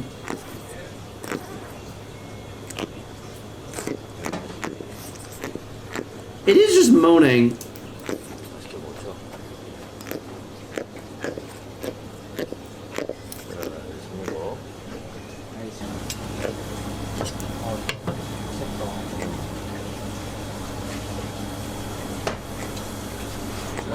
Okay. Where's my mouse? Here it is. All right, cool. Okay, that makes the Dark Souls meme make a lot more sense. Thank you for educating me in a bit of internet history, Torn. I always appreciate it. Okay.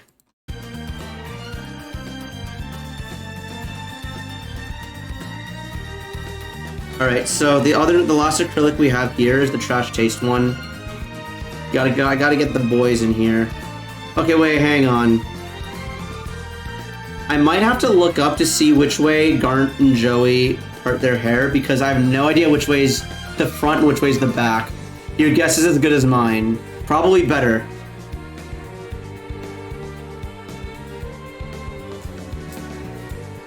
Okay, wait, hold on. So that...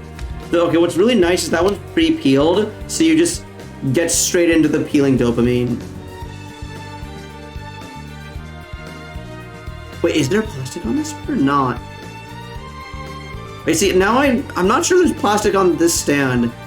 And if there is, that's an old meme, yeah. It had the vibe of something from, like, 2010s. Which is also why I said internet history.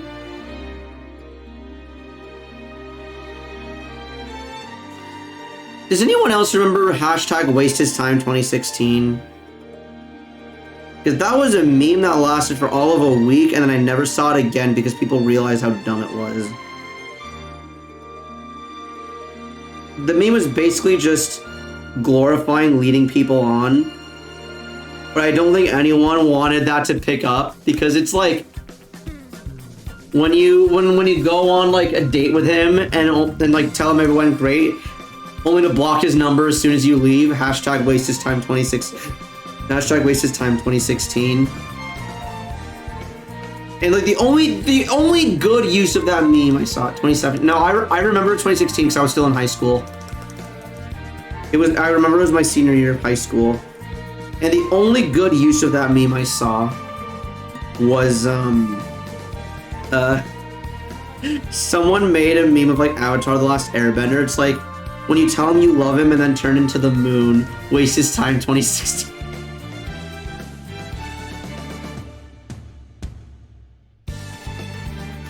Okay, I don't want to scratch this stand in case it's like actually just like hard plastic, but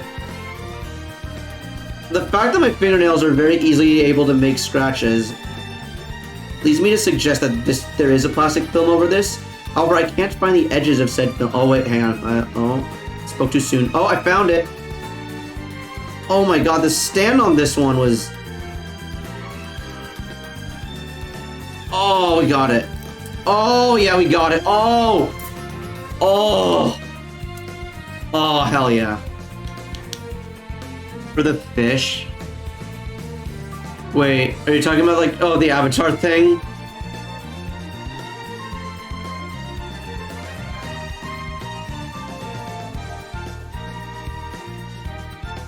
God, okay. Chat, I have a confession to make. I've never seen Avatar: The Last Airbender completely start to finish. I would only see it whenever it was airing on like TV on Nickelodeon, and I only saw it like the episodes when I could like catch them.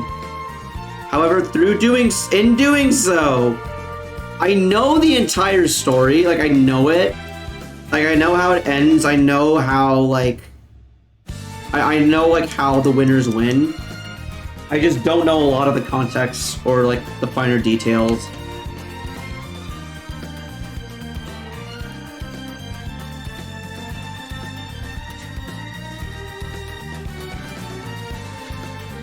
Yeah, oh god. Okay, now this, alright. The plastic is really easy to peel for the main one, however, it breaks. I don't know if y'all can see, but like, the plastic like tears like about like there-ish. So I have to do a separate peel. Man. Okay, I think the plastic's just really soft. Yeah.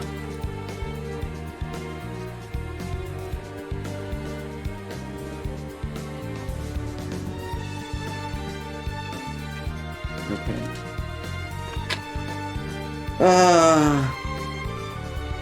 Oh wait, oh my god, I'm just now realizing what you said.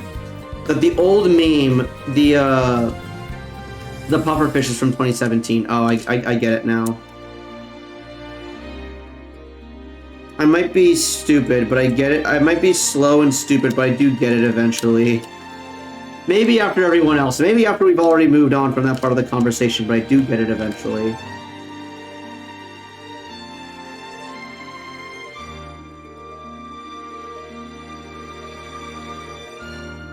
Oh no, wait, I think this one was chipped. Damn. Yo, they got me a chipped acrylic. I'm gonna write a very strongly worded twit longer.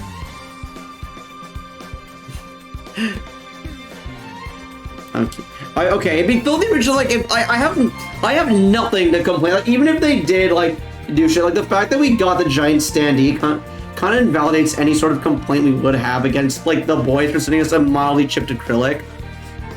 It was because I bought this acrylic that we had enough to like do a gotcha pull and got Gart and Connor in the first place. But yeah, okay, I have no idea if it's supposed to look like this or like this. I might actually wait. The way we check is I'm gonna look up. Actually, yeah, how did that happen? Oh, Darshan! Well, yo, welcome to the stream! I've just been going over my AX merch. Yeah, I've just been showing off all the stuff I got from Anime Expo.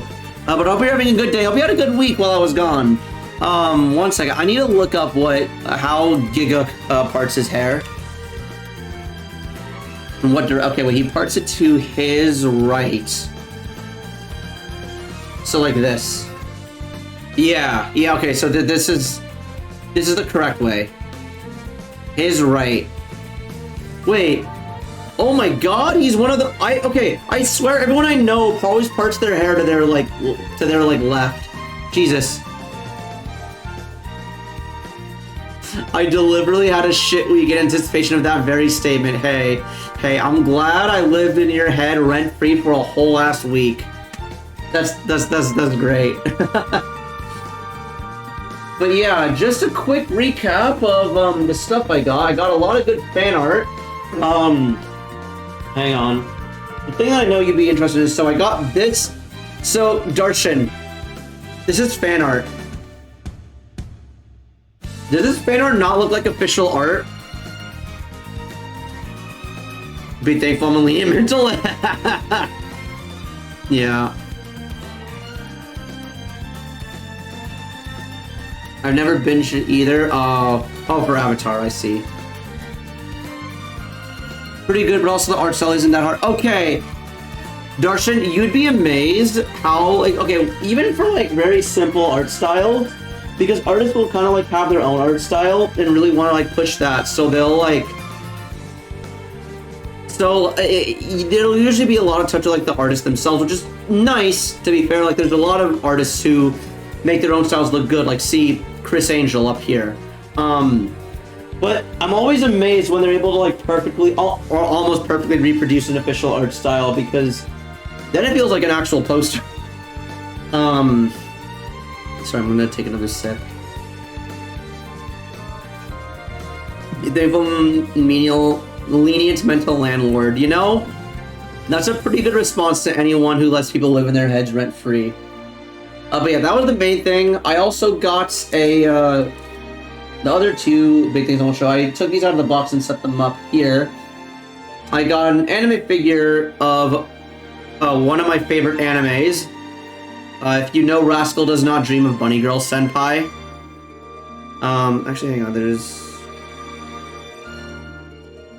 Okay, it doesn't say the name of the anime on the figure, it just says the name. It just has the name of the character.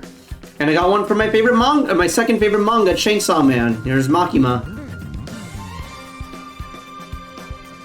Yeah. I am in the market for a good Attack on Titan figure. The only thing is that, for what I want from an AOT figure is I would ideally like one of the Titans. Rascal evicted Bunny Girl Senpai from his head. She stopped. Nah, she lived there rent-free. If you knew this Rascal, he lets her live there rent-free. He's down horrendous. But the thing is, so is she, so it's okay. What was I talking about? Oh yeah, Attack on Titan figures. Yeah, so I am in the market for an Attack on Titan figure that is, one, affordable, and two, is a figure of an actual Titan. Because there's a lot of good figures of, like, Levi, or like Mikasa, Arm, and Eren, all these characters in the Survey Corps. Makes a boob clutching hand gesture. What I really want an AOT figure. No, in all seriousness, I was like, they're all good, high quality, but one that like this really sparks joy in me, that gets the dopamine running, is seeing a good, high quality Titan figure. The only problem with getting a Titan figure is that because of how intricate and high detail it is, those tend to go for a lot of money. So getting one that's affordable is the challenge, because I saw one that was really good. It was at the same spot where I got the Genshin standees. Yet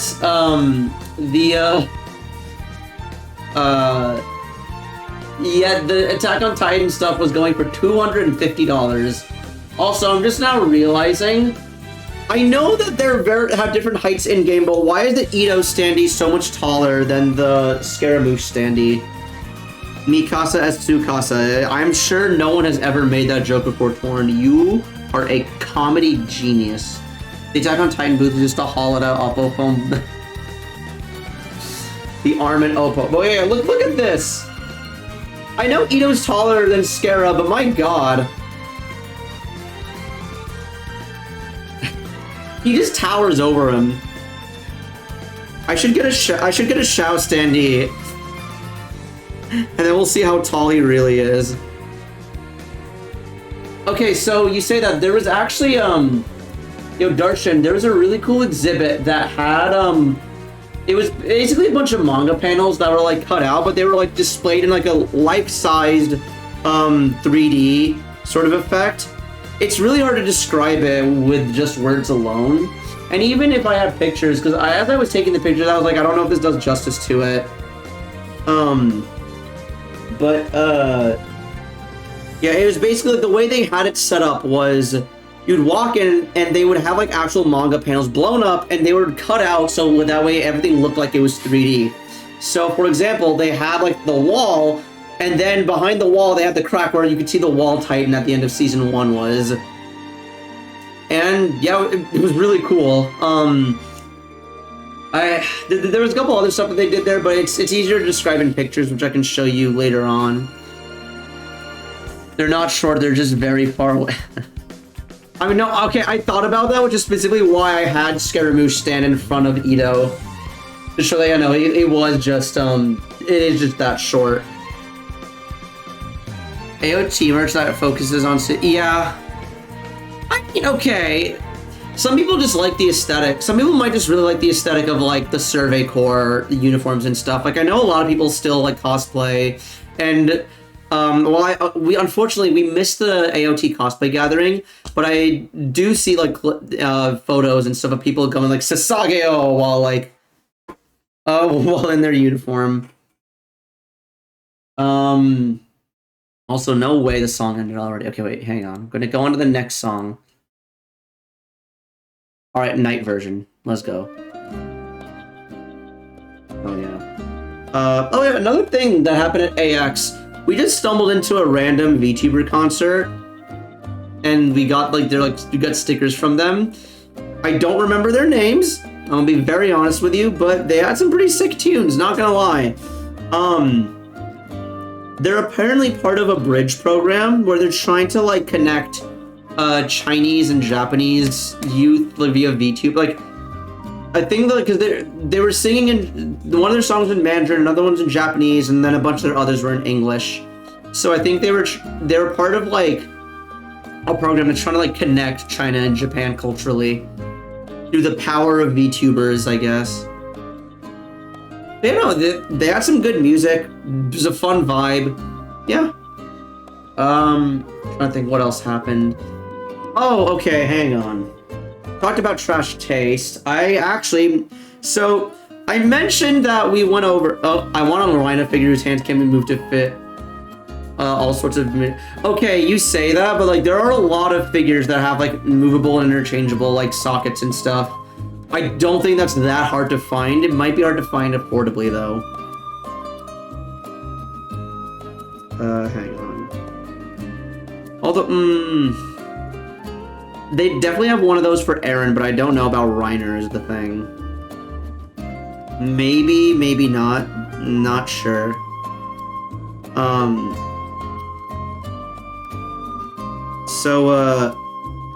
Okay, I have, so right before we got our, before we bought our merch and did the gacha pulls, I noticed Maylene was on her way out. She was really nice. Okay, I want to say, she was very clear. It was like, cause she had just gotten a picture and was like talking with like some of the other folks who were there, and they were saying very nice things. And I would have loved to like just say a couple like nice words for organizing everything that she's done for like the Trash Taste podcast. But she was very clear, like in a hurry. So I just was like, very quickly, can I please get a selfie? And she's like, yeah, sure thing. And someone else was willing to take the picture for me. And yeah. This is me with Maylene. Again, since I'm showing this like on camera, it's not very clear, but it's her. And then I got a second picture as well where she looks a little less pissed off. But yeah, no, I know she's not, okay, like, I know she's never gonna see this because I am like a 4-viewer Andy, and she's a very busy person, but in case she ever does, Maylene, thank you Thank you so much for taking the time to like take a selfie, even though because I want to make a point of that because it's like usually whenever you like meet up with someone, they're like sitting down, it's like, hey, can I get a selfie? Yeah. The reason why is because she was very clearly in a hurry and still took the time to like stop, like to drop and like take a picture with me. And also part of me does feel kind of bad because as soon as I was done with the selfie, like 3 other people showed up like, oh, hey, can we get selfies and stuff? And she said yes. I'm like, oh God. And I wanted to like say like my thank yous and stuff, but I had to like run off and like, you know, rejoin my friends. Yeah. And rejoin my friends, and also like I didn't want to like keep her any longer than she already was, because again, she was very clearly like in a rush to like leave. But yeah. The way you talk about this event makes it sound like the greatest however many. It was a fun event. Okay, yeah, that's because it kind of was. I don't know if it was like the greatest. It's up there. They were up there. Like I don't know what to say. I enjoyed Anime Expo. It was a lot of fun. I got to see the next installment of one of my favorite anime. I got to see the premiere of a season of another anime that I'm really into. I got sold on another anime that looks really good. I got to watch the premiere of a brand new anime. Oh yeah, that's another thing.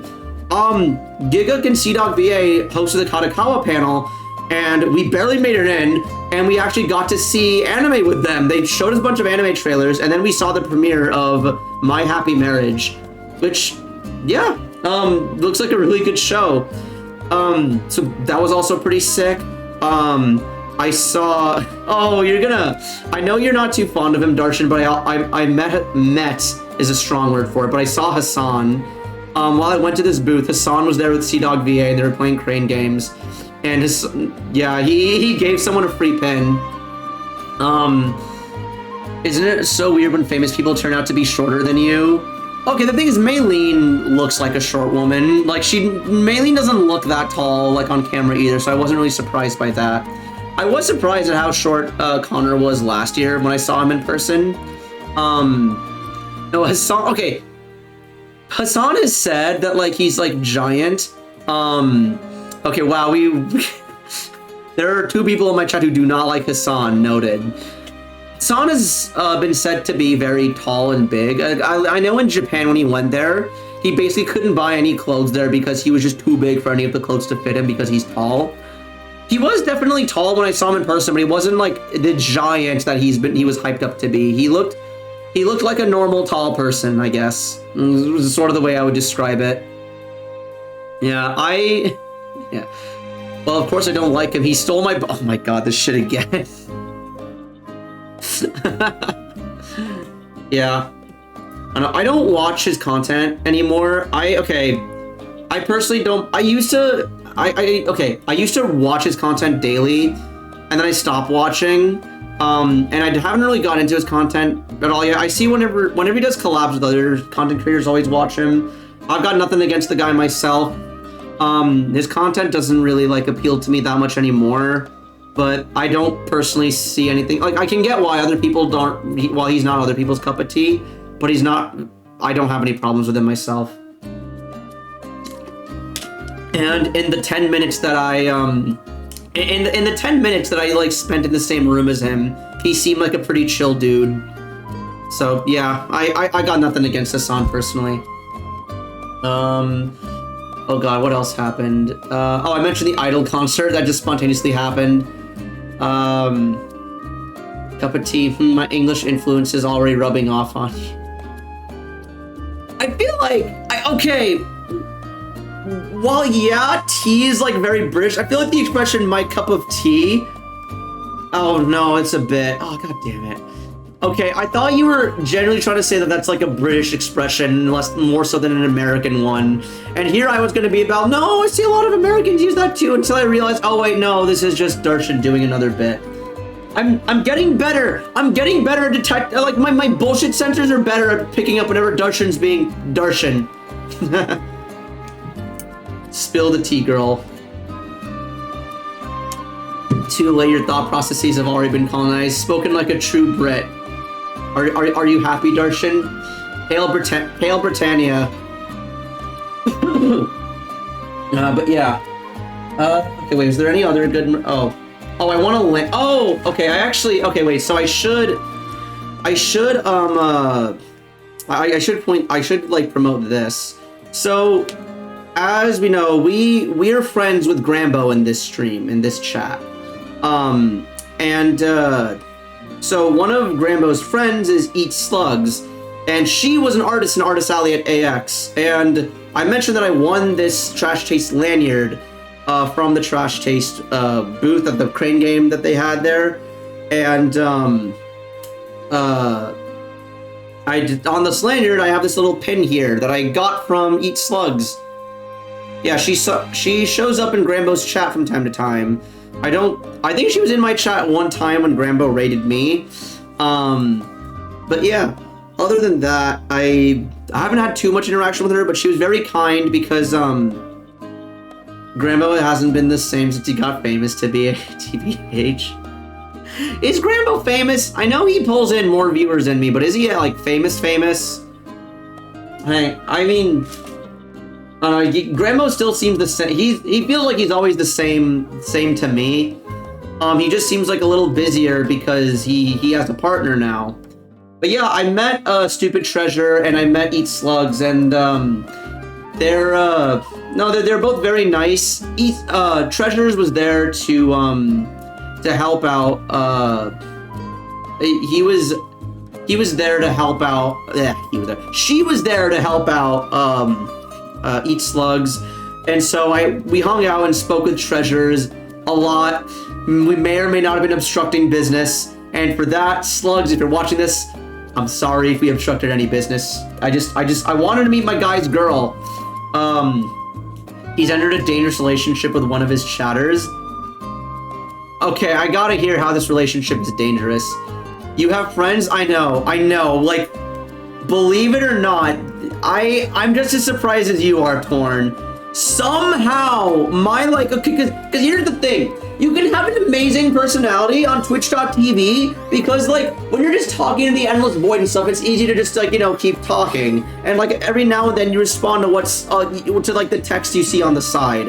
However, when you're there IRL in person where other people can talk over you and you have to, like, share talking space with other human beings, it becomes so much harder to interact with people, and therefore all the quirky stuff that makes you very charming on the internet just makes you a really annoying sack of shit IRL. And so being a Twitch streamer does not mean you're gonna have a lot of friends in real life. So the fact that, like, I have people who, like, the fact that people are willing to, like, talk back to me and interact with me and able to have continuous discussions back and forth is frankly a fucking miracle. Every once in a while the void talks shit back and clips you out. Yeah, fair enough. That's true. Oh, another like famous person I met. I don't know if anybody knows Chad Casa. She cosplays Mikasa Ackerman and Ada Wong and, like, characters who look like that because that's what she naturally looks like. That, and she's also, like, a fitness buff. She's like a random Chad. But she's been, like, I've followed this person on Twitter randomly for like 5 years now, I think. I thought it was 3 years, but I realized it was when I was still in college and in the middle of college. So yeah, it was fun, just like seeing, like, random person on the internet who I followed on social media for 5 years and then just being able to meet up with them in person. So that was pretty cool. Unfortunately, because I in hindsight, because in my head, because, like, we have, like, a bunch of stuff we were going to, like, we were going to go get food afterwards, and I was there with friends who also had a bunch of other stuff that they wanted to see. And I just kind of mentioned, like, oh yeah, like, we might, like, stop by and see them. So I did just kind of, like, stop by, said hi, got a selfie, and left. And I was like, oh man, could have spent time to, like, talk to her. I also didn't, like, ask my friends if we could, like, spend time either. But I'm just like, it was more of, like, an in hindsight thing, like, oh man, could have said more than just hi. But that's what future conventions are for. So yeah. But no, just from like the 2 minutes I got to spend with her, she seemed really kind. Seemed like really willing to, like, talk to, like, the people who, like, went up and interacted with her. It's, yeah. You can usually, sounds like you capitalize on meeting internet famous people more than I did. Yeah, I mean, Okay, like, I do follow, I follow these people, and so because of that, it's always nice to see, like, oh, see them in person, get to talk to them, like, individually as, like, people. Because, like, okay, I was doing that bit earlier where it's like, oh, just because you're able to talk in the void on Twitch chat doesn't mean you'll be, like, doesn't mean you'll be socially capable in a real-life setting. And, like, while there is definitely some truth to that, that also means that there's a difference interacting with someone on Twitter or on Twitch versus just having a conversation with them, like, face-to-face in person. And it's always interesting and nice to do that with people. Nice. Also, holy shit, hello, Sora! Welcome to the stream. I hope you had a good week since I was gone. I remember you were literally in my chat last time I streamed. And, since then, I went to Anime Expo and I've just been showing off my AX haul. But yeah, holy shit, it's the 200% authentic Sora from the Smash Hit Kingdom Hearts. See, okay. Whenever I think of Sora, my brain also defaults to Kingdom Hearts. However, Sora can be anything. There's the VTuber whose name is Sora. That's like, I believe she was the first VTuber in HoloLive. You could be Sora Sakurai, which is the Twitter handle of the guy who made Kirby, Kid Icarus, and Smash Bros. Sora could also just be Sora Loves Anime's IRL name. If you don't have to clarify if it's that one. I don't want to dox my chatters. It could be anything, or it could just be. It's also like the Japanese word for sky, I think. So maybe they just really like the sky. Maybe that's just their aesthetic. So I never assume, because I don't want to be cringe. I don't want to, like, because all right. If like a Batman fan, like, okay, if someone shows up with like Joker in their username, being like Joker's cup of coffee, I don't want to be like, yo, is that Joker from Persona 5? And then they'll be like, actually, no, I'm like the clown from Batman. What the fuck is wrong with you? Like, so yeah, I find it's best just to not assume. But yeah, Sora, so I don't know if you follow Trash Taste at all, Sora. If not, then yeah, don't worry about it. Because I won one of the standees from the Trash Taste booth at AX, but I've just been showing off my haul, and I got a Makima anime figure, and if you know Rascal Does Not Dream of Bunny Girl Senpai, I got a Mai Sakurajima figure. Oh, fun story about this figure. This was the last one they had in stock. Like, I went up, I was like, hey, can I get the Bunny Girl Senpai one? They're like, oh, this is literally the last one we have, so good timing. I got a bunch of fan art as well. This was probably my favorite single piece just because of how closely it matched the official Oshinoko art style. I finally got Gurren Lagann fan art because I finally found someone who makes Gurren Lagann fan art in current day. And they also made Oshinoko fan art of their own. Yeah, I met another artist who made very obscure Elden Ring fan art. They made fan art of, like, stuff that old people would only really know about if they gave it enough of a shit about the lore, like me. This is Ronnie. This isn't two people, this is the same person. This is Ronnie. A lot of people know Ronnie like this. Almost no one knows her like this. So I was very impressed that, like, people still do that. Yeah. Then they also had like a 2-for-1. I did this in the wrong order. Shit. Hi.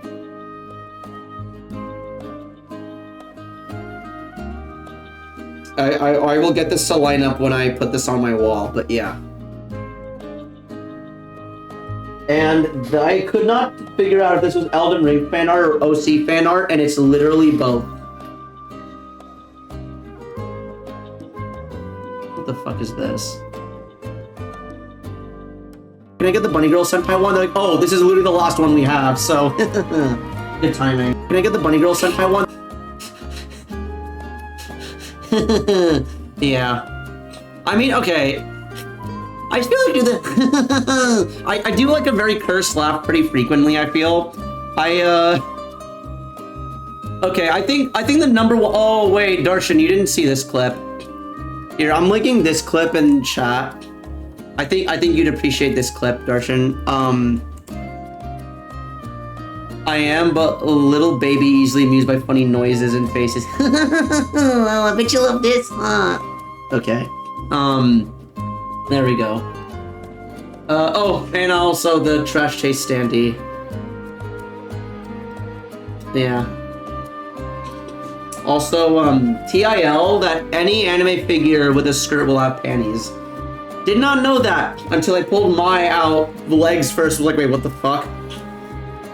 And then I looked at my old Kaguya figure, and and discovered that, yeah, they put those there for authenticity and modesty. Anywho. Yeah. That's, all the AX stuff. We met Maylene, met Connor, Hassan, got to take Garton's Connor home. Well, what else? There was more stuff. Yeah, no, that's an S tier clip. Like, not even sarcastically. Exactly the ending it needed. Oh yeah, spontaneous VTuber concert. Yeah, oh, we also saw some. Okay, one thing that we always try to do whenever we go to these, whenever we go to like any sort of convention, we always try to visit the AMV. Would not quite call it S tier, only because I could. Okay, fair enough. I might do. You know, okay. I don't think I have enough clips yet to properly do this, but one day in the future, I hope to be able to do a clips tier list where we can just look at all my clips and then like actually like arrange them in like a tier list. I do try to okay, because sometimes whenever I make a clip or a highlight, Twitch will just make random ass clips on its own, and it just keeps the same title as the stream. A clip show. Wait, a clip show, like, hang on, wait. Oh. I mean, like, I've considered doing a clip compilation, or like a clip show, just editing one myself. However, again, I feel like I want to, like, buff my roster of clips, before I do that. Yeah, we'll see. Cause, I know, okay, I feel like I've put out enough content that you could if anyone's willing to like sift through all my stream VODs, you could totally make multiple clips compilations, because there's a lot of shit that I've like realized in hindsight sounds really fucked up out of context.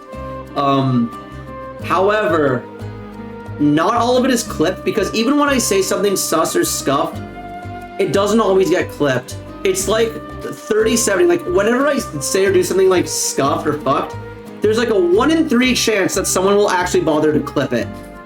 And then the two-thirds of all that stuff just stays within like the VOD itself. And then the VOD expires from Twitch, and then it languishes on my SSD. And only recently, I've uploaded all of my VODs to my second YouTube channel through the end of November and like the start of December. I've uploaded all my God of War Ragnarok streams pre-New Game Plus. Though everything from all my streams up until then have been uploaded to my second channel. I think I've plugged it before. It's one of the only two channels. Actually, no, there's other channels on YouTube with Gold Vortex. I can link it separately as well if you want to check it out, but yeah. Also, streamers, editors are getting more credit and attention from fan bases. Yeah, absolutely. I do enjoy editing myself, which is why, and I'm also a bit of a control freak, because like, I want to edit my own stuff. But yeah, I found that like, because I used to be of the mindset of, oh, you either stream or you edit, but you can't do both if you have a full-time job. And now that mindset's shifted more towards, if you have a full-time job, you can stream and you can edit small-scale stuff, just no like big arduous projects without a second editor. Yeah, and I don't make enough money to hire a second editor because, well, what you could do, okay, with the editing I have in mind, I'd either have to find someone who's either really like dedicated to like the craft and willing to work for cheap just for fun, or someone who just has a lot of faith in me. Because the thing I see is, because I know what C-Dog does with his editor is he pays his editor half of whatever the video makes. So all like half of like the YouTube earnings go to Mudan. And I feel like that's fair because like editing is like half. Editing it does feel like half the work outside of just actually like making the content itself. So yeah, I could do that, but also in general, I myself like editing, and I also do I do want to like improve my own editing skills. I've been told that my editing's good, and I feel like I can edit I think, okay, as I'm learning about like editing and stuff, it's really good to edit short form content, so like clips or clips or TikToks. And also, one, it's a good way to like promote your channel, like your Twitch stream or YouTube channel, whatever. But also it does like help you improve your editing skills, so that when you do tackle like a long form project, you can just apply. It's basically like an endurance test of what you've already learned. And 40 to 60 does sound right. What do you use? I use Vegas Pro. I know that like the big boys all like to use I think it's like Adobe Premiere, but I don't like Adobe. Adobe can suck my dick, to be quite honest. And I know there's like, I know Giga, like the guy whose standee we got who's gonna be behind the stream in like about a month and a half. He uses Vegas Pro. If Giga can get away with using Vegas Pro, I'm gonna use Vegas Pro. It's also, okay, so from my understanding, from like what I've heard from like other YouTubers, Vegas Pro, it's easy to use and will get you very far, but apparently like the Adobe stuff has like more features and stuff, but it is like a little bit harder to use. At least that's the vibe I got. But yeah, Vegas Pro has served me well so far. I haven't really had a problem with it. The one TikTok I made a TikTok account to follow a very specific creator so I could keep track of their stuff, and two, so I could put out the single TikTok that I've ever made in hopes of like reaching other people. And I found that YouTube Shorts is actually more viral than TikTok, believe it or not. Like I wouldn't have guessed that, but it's just how it be.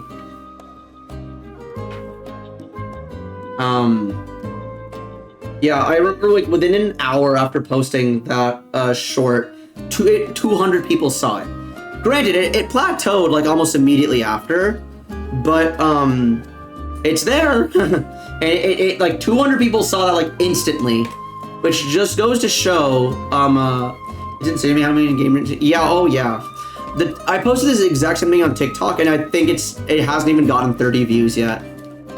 But yeah, I'm thinking what I might do going forward is I tried going through my other clips to see, okay, what else have I got? I'm like, what else have I got to like promote like any other clips I have? And unfortunately, that one clip of "You Cannot Blink the Dragon," I haven't, at least in my opinion, I haven't found anything that's like as like funny to like edit in like a vertical like short form. Maybe the moaning one, maybe the "It's Just a Meme" one that Bruce just clipped. Maybe I can. I don't think I even need to spice that up that much, honestly. I could just put that as is. Because another thing that, okay, you can't force it. Yeah, I agree. That's why I like looked through it and I was like, nah, none of these clips are really like jumping out to me as like something I can really like push out in the same way as you are the dragon.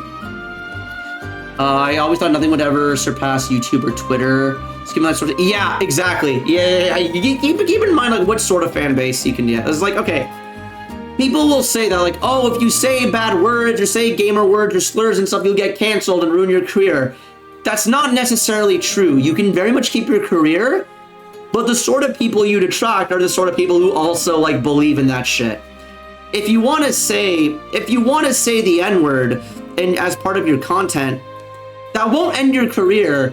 You can very much say that and have that be part of your brand and keep like a following. It's just that your following are also going to be people who liberally use that and who think that shit's okay in real life. So, yeah.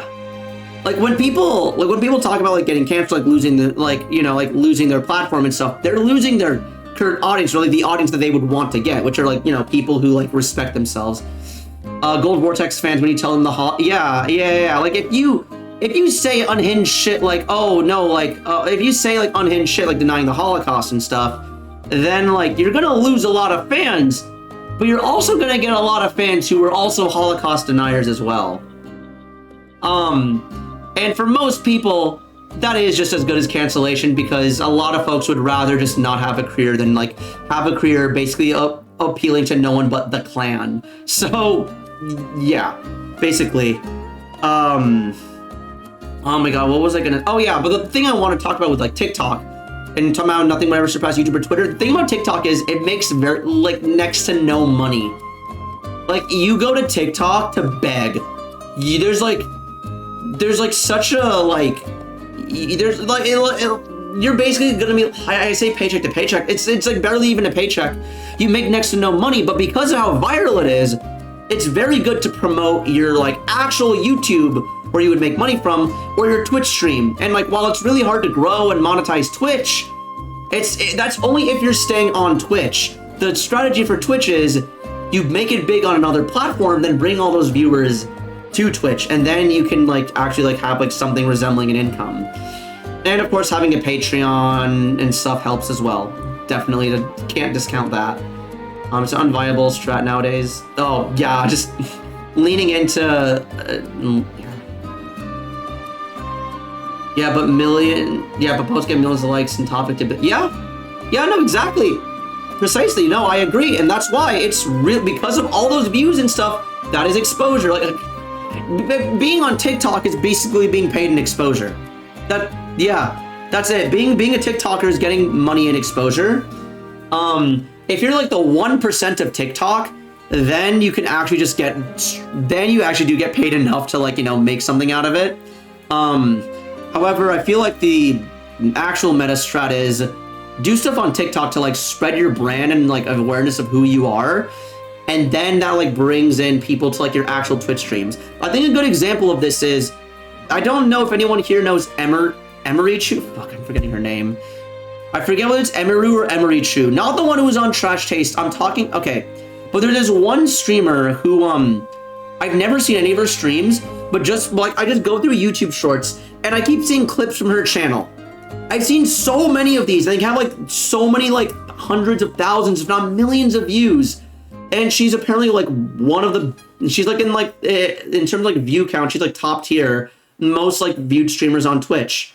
And I would imagine it has, oh yeah, our Irish friend played a video, but yeah, exactly. And so because of that, like she's big, and I would imagine a lot of these people are discovering her channel through YouTube shorts, because that's where I found her. I'd never heard of her until I saw these YouTube shorts. And to this day, I don't really watch her on Twitch. I eventually followed her on Twitter because she seemed funny. But like, I've yet to tune into a single one of her Twitch streams. I don't even know if she has an actual YouTube channel, but I know she's one of the biggest like streamers on Twitch, just because I've like seen the numbers, and my way of like exposure to her is just through YouTube shorts. So YouTube shorts and TikTok, if you like, that's like the strat. She seems all right, but kind of boring to me. IMO, yeah, that's fair. It doesn't really like, yeah, I feel like in general, like I've been trying to think like the sort of also the song ended. All right, we are on another song. Jesus, we've been on this for a while.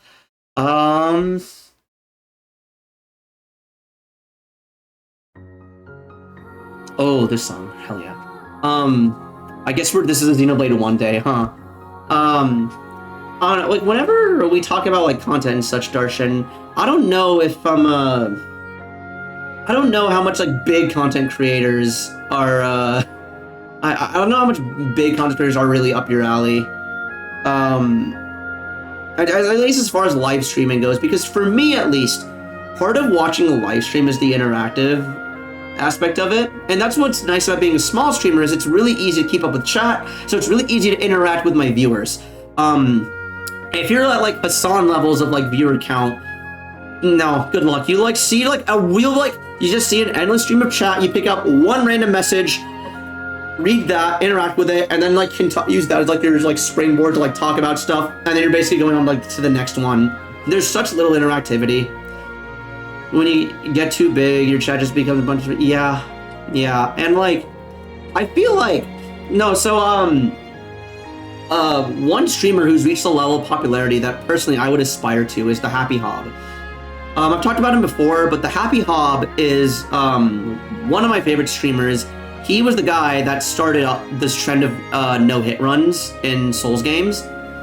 He wasn't the first no-hit runner, but he's definitely the one who like popularized it. And actually, I think he's live right now. How many viewers is he at? He is at... Oh, actually, I think I say that, and I think he just ended stream. But, he never... Okay, to give you an idea... Wait, did Hassan also end stream? Because I was going to use him as a metric. God fucking damn it. But, like, he'll have anywhere from, like, 3,000 to 10,000 viewers. And, okay, one thing you also got to keep in mind is that a vast majority of chatters on Twitch... like, most people on Twitch lurk. Only only a minority actually like chats on streams.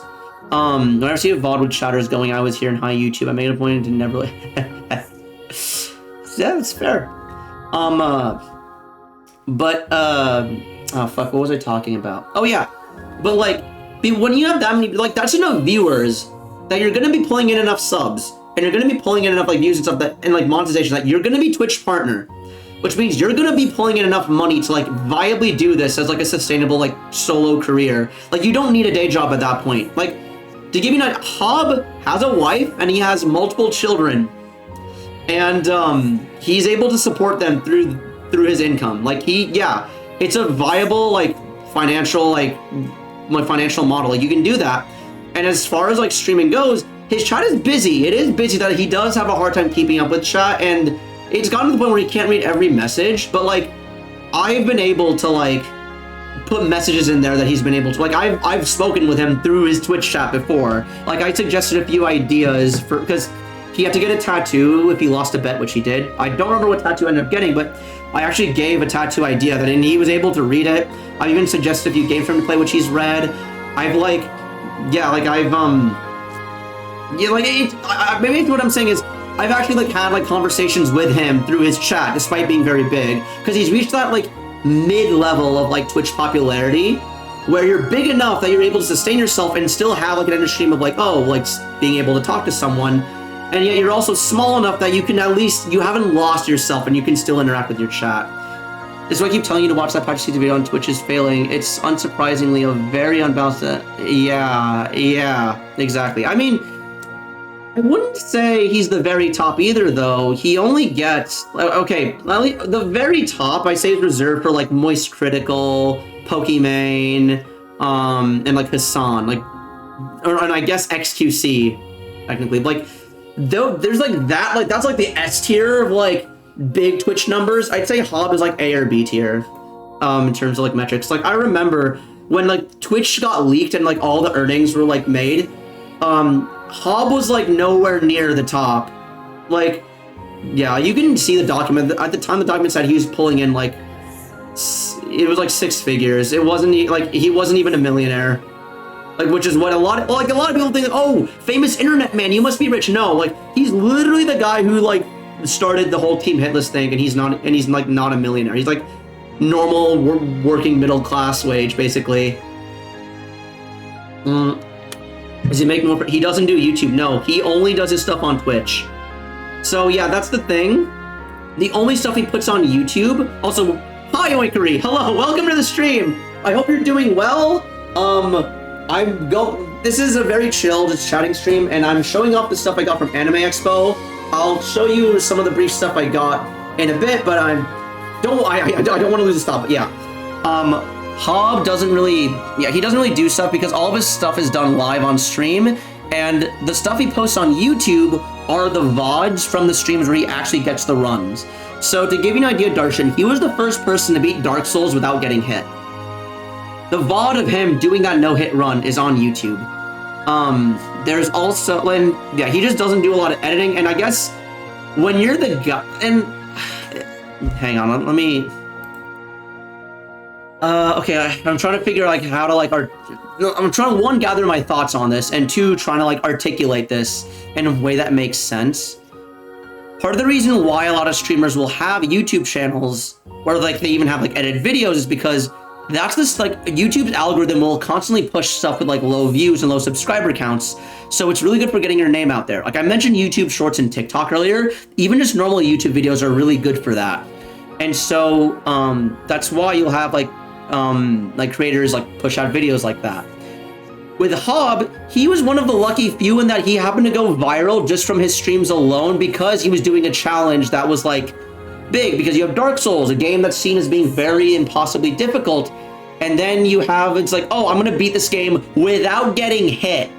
And that in and of itself was enough, and like no one had done that before, and that was in and of itself was enough to like get the attention of like a lot of folks. And then once he did it, he didn't even need to edit the VOD. He just did the run as is, showed the Twitch chat on stream so you knew that it was a live stream, and just put it on YouTube.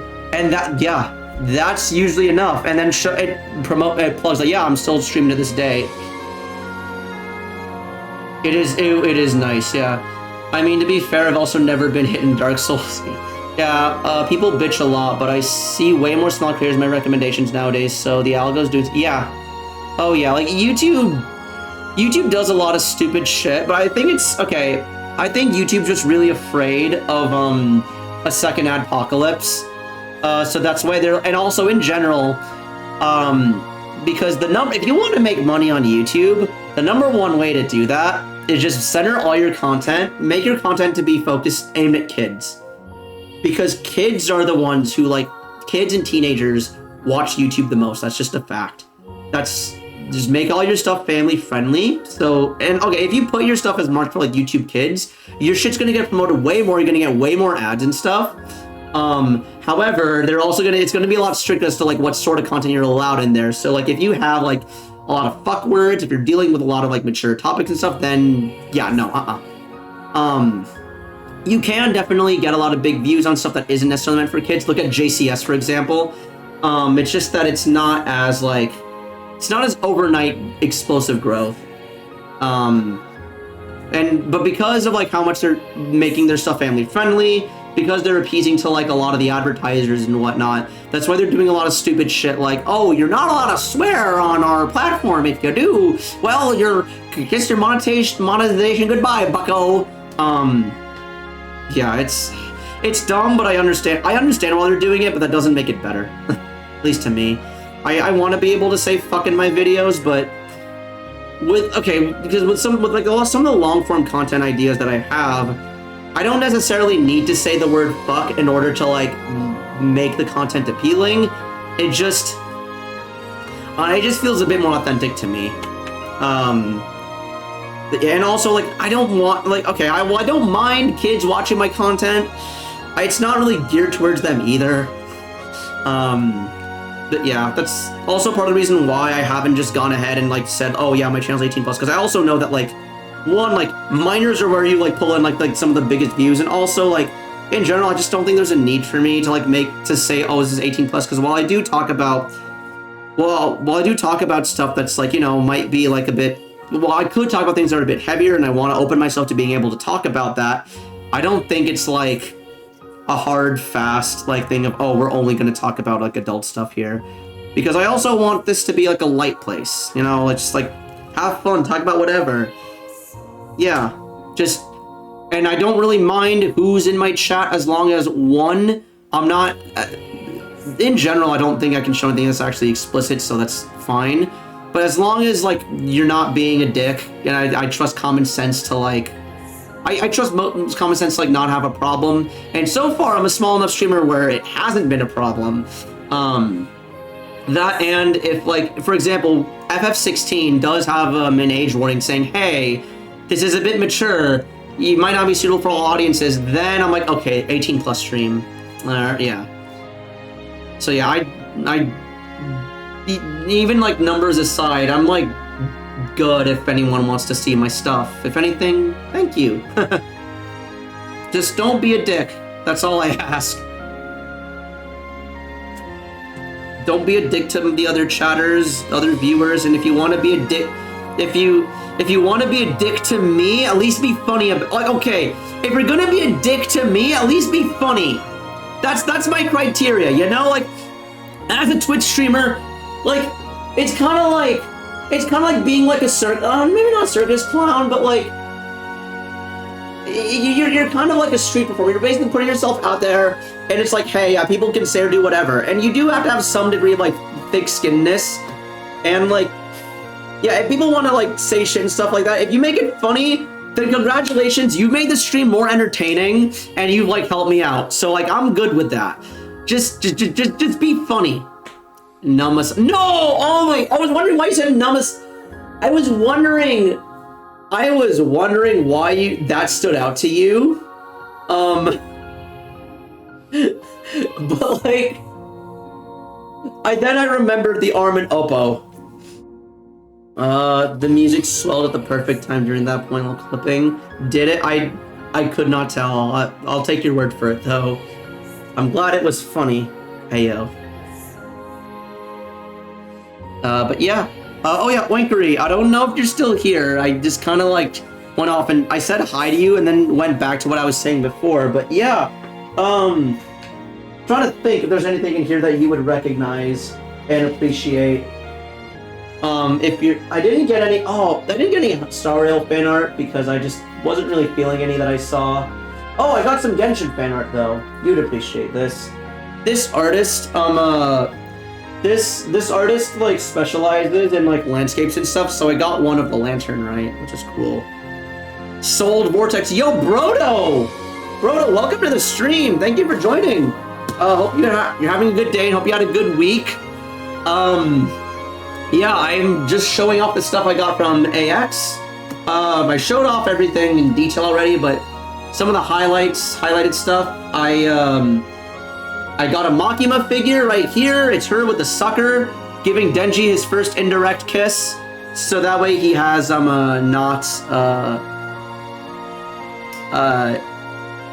that way he has like, oh god damn it. Oh no, I'll look at that clip later.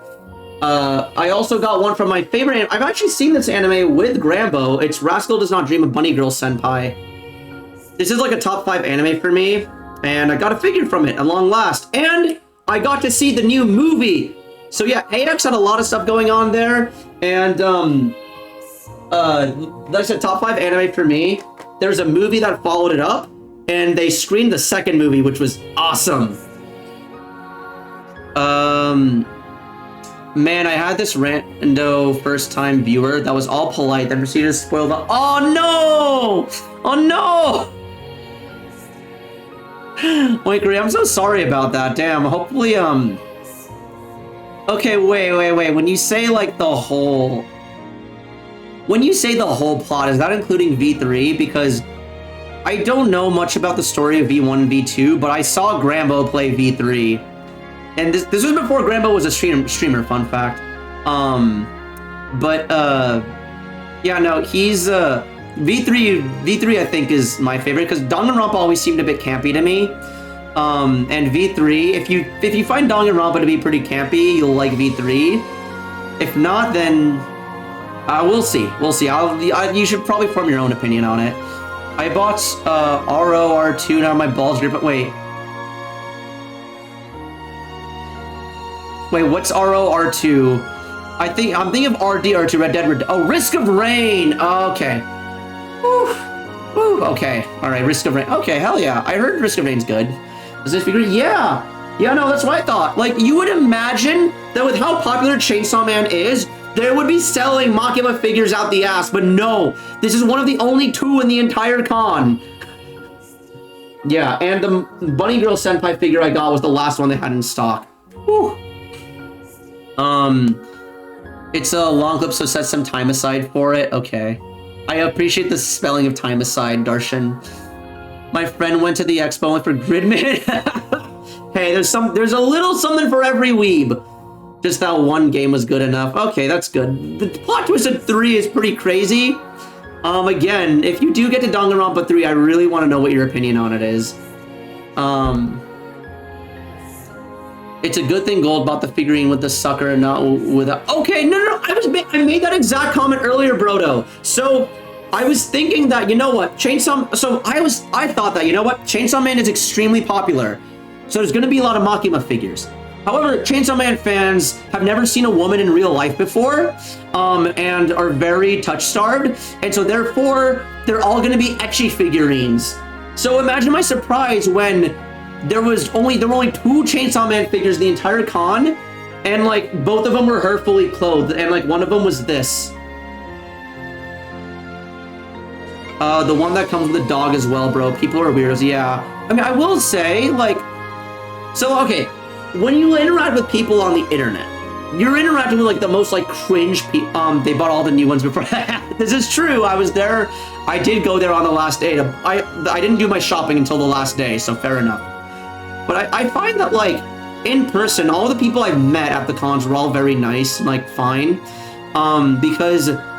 like, yeah, like, gamers and weebs are, like, really cringe online, but I'd also like to think that a lot of the worst people you meet are also the same type of people who don't go outside.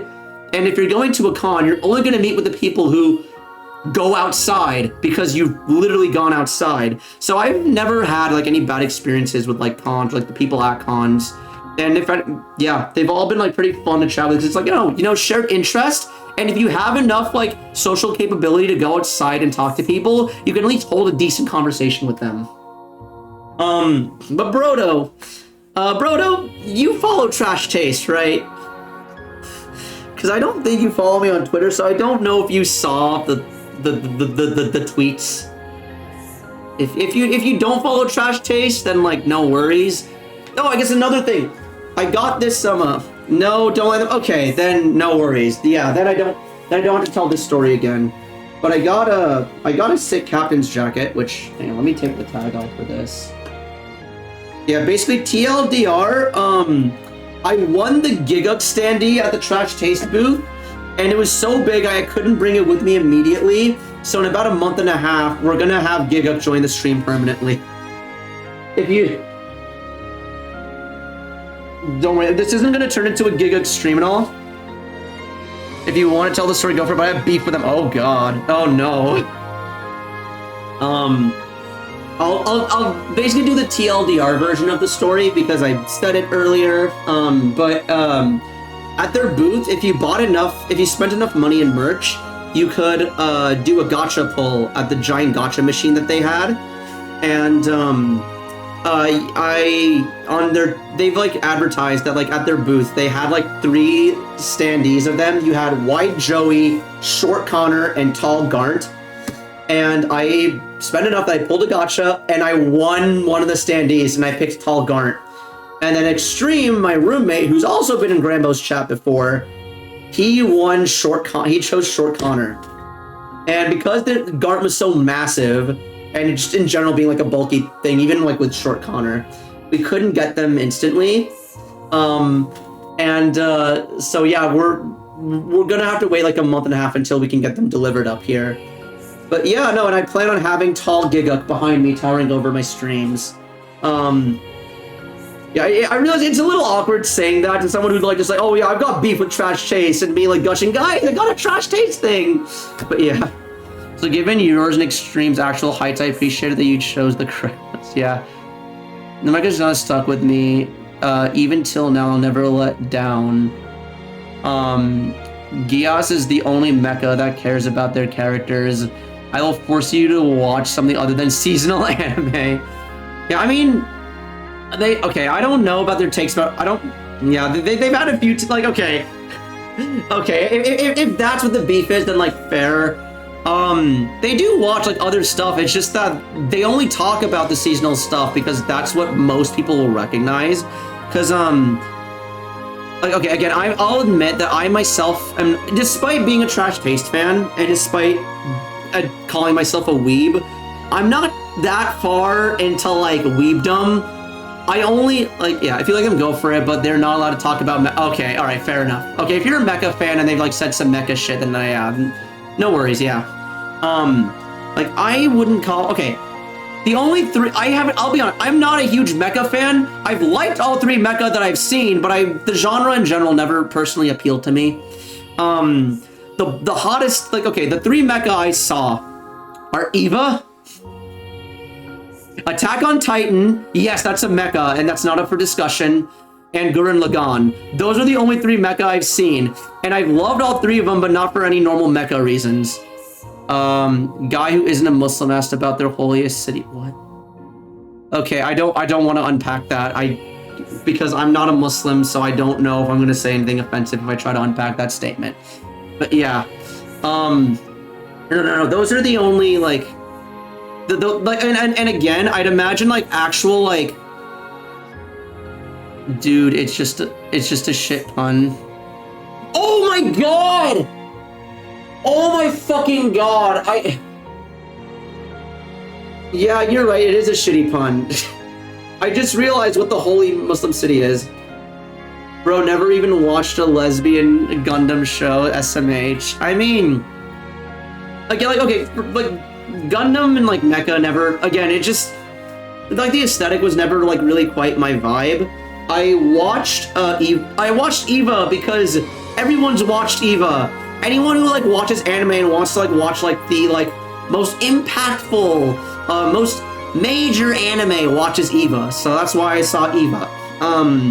I saw Gurren Lagann because my friends told me it was really good, and I saw Grambo, oh yeah, Grambo was the one who got me into Eva, not Eva, he was the one who got me into Gurren Lagann, and Gurren Lagann has since gone on to become my favorite anime of all time, so yeah. And then Attack on Titan, my friend Royal, okay, I tried watching Attack on Titan like almost a full decade ago now. And I got 4 episodes in, and I was like, okay, whatever. It didn't really seem up my alley, and I was like, all right, whatever. And then afterwards, like years later, people told me, like, it was because after seasons 2, 3, and 4 came out, people were like, yo, Vortex, you should watch Attack on Titan. It is like right up your alley. You love it. It's great. And I was like, okay, all right, fine, let's see it. And I ended up binging the entire thing in 2 weeks. Yeah, I love Attack on Titan. I've seen Lagann though, because Tengen Toppa, yeah, it is really cool. I haven't seen them. I know there's a movie that I haven't seen yet, but like I love the show.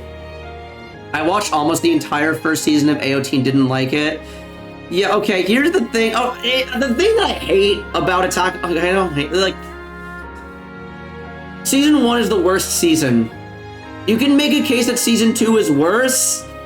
I think in terms of animation, Season 2 is definitely worse. In terms of, like, story, I think Season 1 is worse. Like... Oh, man. Oh, God. I didn't become... Yeah, exactly. Like, the thing is...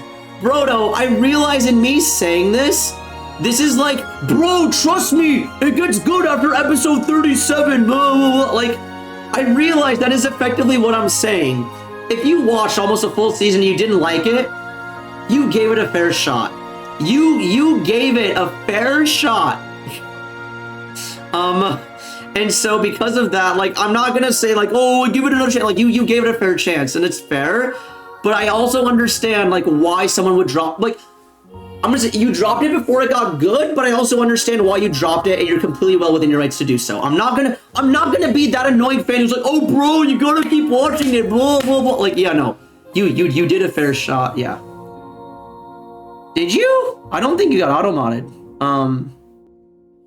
Anyway, do yourself a favor and watch more Mecha Gold, pick up the Big O, it's goated. Okay, again, like, the mecha genre just, again, like, I don't know, like, the mecha aesthetic was never something that really jumped out at me. Like, the three mecha that I do like are stuff that I like because of the stuff that isn't the mecha. It's, like, with Attack on Titan, it was the world, and then it became, it was, like, the world and then the characters, and, like, just, like, the setting. With Eva... I actually don't really like Eva all that much, to be honest. I mean, okay, I acknowledge Eva being very good, but it's really hard to watch. I appreciate Eva for its message. And Gurren Lagann, I love Gurren Lagann because of how it made me feel. Like, it sounds really cheesy, but I swear to God, after I finished Gurren Lagann, I felt better than I had felt in like so long. Like I felt amazing after I finished that show. It's really hard to like articulate. And like normally like for other stuff I can describe why it's good because oh yeah, the characters are great, like the interactions between like the characters, the setting, the art style, and while that stuff is, and like my friend Just Jordan did also watch Gurren Lagann, and he was able to articulate what's so good about like Gurren Lagann, about it being like a character drama, and how like the different characters like bounce off of one another. But like, yeah, I don't know. Like, what I'm trying to say is the 3 mecha that I've seen, I didn't like because they were mecha. I liked for other reasons. The actual mecha part was like the least of my focus. But one of the big ho, I totally agree. I think mechs are lame as well. Okay, I wouldn't say they're lame. I don't think that they're lame. It's just that they don't really inspire dopamine within me. Trust me on this, my guy. The big O is just the robot. The rest of the show is a no. Wait, no. Okay, wait, I'm Googling. It's the big O, you say, huh? Let's look up the big O.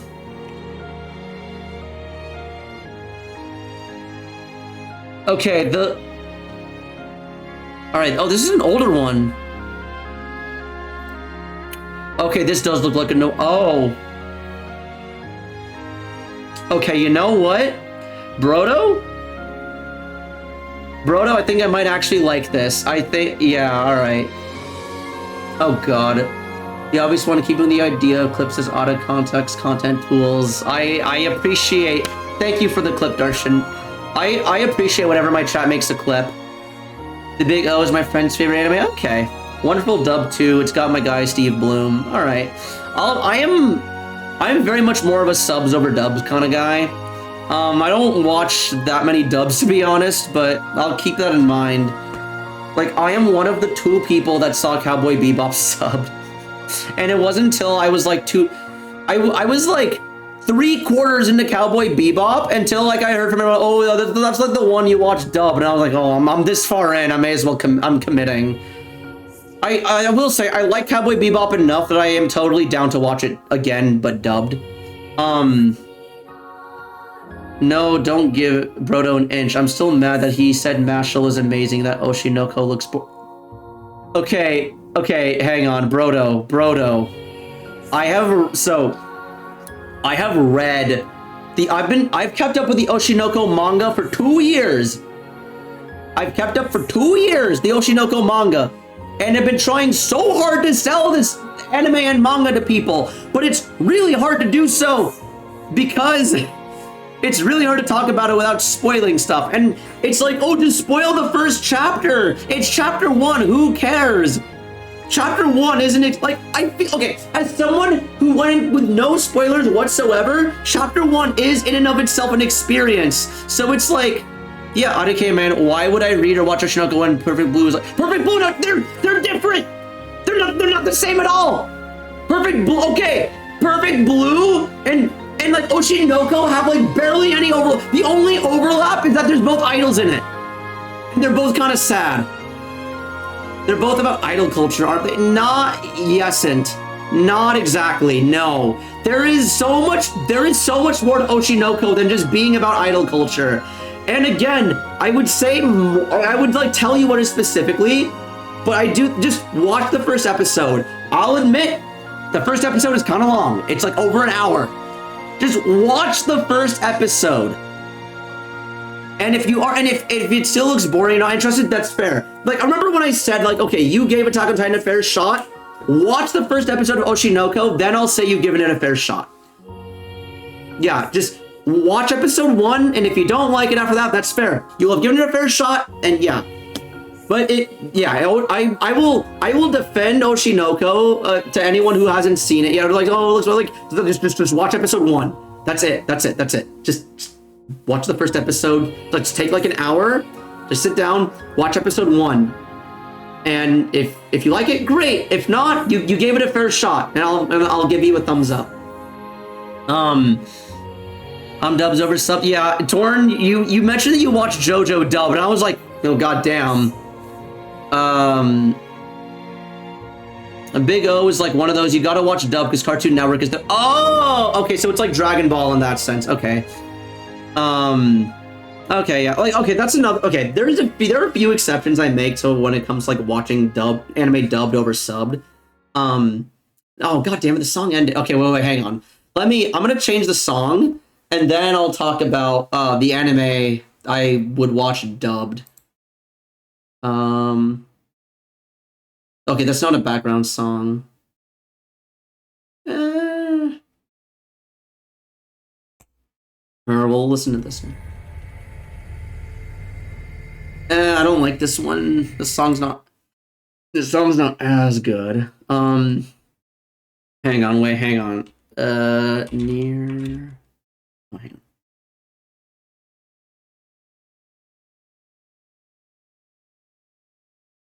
on. Okay. There we go.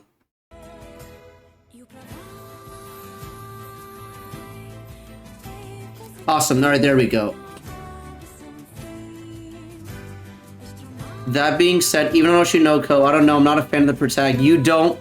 I'm gonna be real, Brodo. If you haven't seen the first episode, I don't think you even know. I don't think you know who the protagonist is. I've seen some clips making around why he's telling chicks he'd love them if they're 16. Wait, what? Okay. The thing about that specific, I will defend this. If you see it within context, he's only telling that just to get her off his back. That is all I will say to that. Again, I don't want to like that. Yeah. See, like, don't you put away. Like, yeah, you're not wrong. He does say that. He does tell a girl that he'd like them if they're 16 years old. But he's only saying that because just to get her off her back. Get her off his back because of reasons. And it would make even more sense if you saw that in context and sees what happens. Like literally, as soon as he says that, you'll see exactly why he was comfortable with saying that. And again, like, I don't want to like just say it. Just watch episode 1. All I'm saying is Mashal doesn't say that he punches people. Peak show. I mean, like, I saw like 1 or 2 episodes of Mashal. It seemed like fun, but it seemed like the kind of show I would watch with friends. I wouldn't. Okay, like for me, like Mashal, I wouldn't watch that by myself. I would have to like make sure I was watching that with the boys with like a drink, because it does seem like a fun show. It was like, yeah, it's like it seemed like fun. It seemed like I'd laugh at it and be like, oh, look at that. But yeah, other than that, it didn't really strike me as anything more than just a fun time with the boys.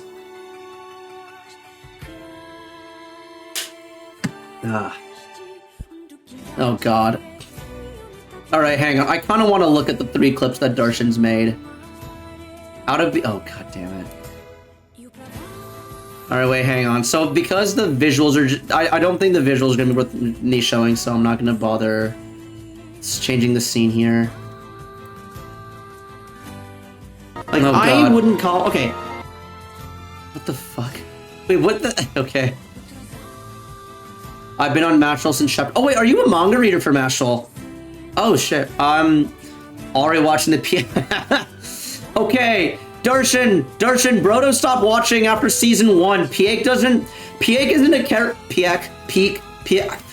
She doesn't become a character till season 4. Looks... Okay, here we go. All right, let me pause the music real quick. Okay, what the fuck is this? Don't be a dick to the other chatters, other viewers, and if you want to be a dick, if you want to be a dick to me, at least be funny. Like, okay, if you're gonna be a dick to me, at least be funny. That's my criteria, you know? Like, as a Twitch streamer, like, it's kind of like being like a maybe not a circus clown, but like you're kind of like a street performer. You're basically putting yourself out there, and it's like, hey, yeah, people can say or do whatever, and you do have to have some degree of like thick-skinnedness, and like, yeah, if people want to like say shit and stuff like that, if you make it funny, then congratulations, you made the stream more entertaining, and you've like helped me out. So like, I'm good with that. Just be funny. Namas. No! Oh my. Don't be a dick. Okay, I appreciate the ending to that clip because it's me realizing what Numicide was. Also, I swear to God, like, okay, I'm both my guy. I've been in the sticks since they were made. Oh, damn. It's just peak. Okay, more like ick. Yeah. Okay. So, I swear, when I take the time to gather myself and collect my thoughts, I can say things that make sense and might even actually be quite insightful if I say so myself. But if I try to say something that I thought up of right on the spot, I swear to God, I sound like the stupidest human being known to man. Which I guess makes for better stream content because haha, laugh at the internet funny man. Okay, wait, but let's see the second clip. And let's see how much more stupid I sound in this one. Like, I wouldn't call... Okay, the only three... I'll be honest, I'm not a huge mecha fan. Like, I wouldn't call... Okay.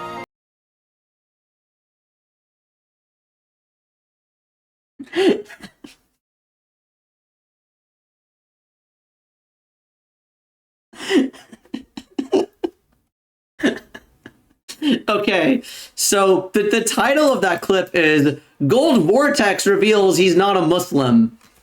And it's just me saying that I'm not a mecha fan. You're gonna get me canceled in the Muslim community, dude. Like, all the Muslim weebs are gonna, like, come out of the word and be like, wait, what did he say? What? Okay, on more important things, Vortex, you're looking at mecha wrong. The robots in wars are like set dressing. Gundam is about death robots, but it's also about the cruelties of war and being a teenage child. Okay. Okay, I guess. All right, I could believe... Okay, I could understand that. I guess my way of looking at mecha is kind of like judging a book by its cover. Because, part of my reason for not being drawn to mecha is just, like, the art style not appealing to me, but, it's more than wow, cool... Okay, yeah, because the vibe I get from it, especially from, like, the fans of mecha, is wow, cool robot. But from, Evangelion is about Goku getting turned into a... Yeah.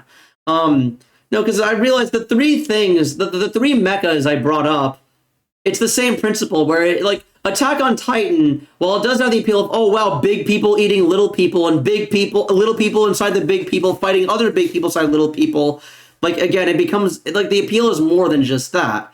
Eva starts to become about the mental decay of the characters and seeing, like, the message, how that manifests. And, Gurren Lagann is being able to, limits, what are limits? Just being able to do anything absurd just because you can. So, yeah. The robots are a coping mechanism when we lose faith in humans and government. All right. It has the appeal of... No, it does not have the... Okay, hang on. Attack on Titan is not vor because the Titans chew. Okay, in episode 1, when Eren's mom gets, like, bitten and, like, she gets bitten in half. Like, no, that shit's real. Like, there's, like, whenever a character gets eaten, you see them get chewed up and shit. You've never heard of hard... What the fuck is hard vor? God, we're learning things in today's stream. All right. Eva is cooler when you realize it's Anno referencing Ultraman because he loves it. That Gundam meme, except the surface message, is all of that shit about the cruelty of war. The real message going over the viewer's head of wow. Yeah, I know. Yeah. I know exactly what you're talking about, Darshan. It's war, but there's ripping and chewing. Yeah, I was about to say, that's just cannibalism. I saw that, I'm like, wait, that just sounds like cannibalism. And as soon as I said that, Bruce's comment pops up. They don't always chew, let's be real, season 1.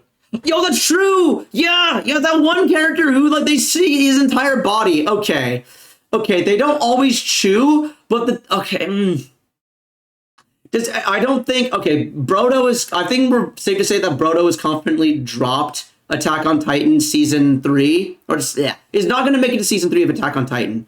But basically, if they're not chewing, they're fucking stupid because it's not cannibalism. They're just eating food. That's just eating meat.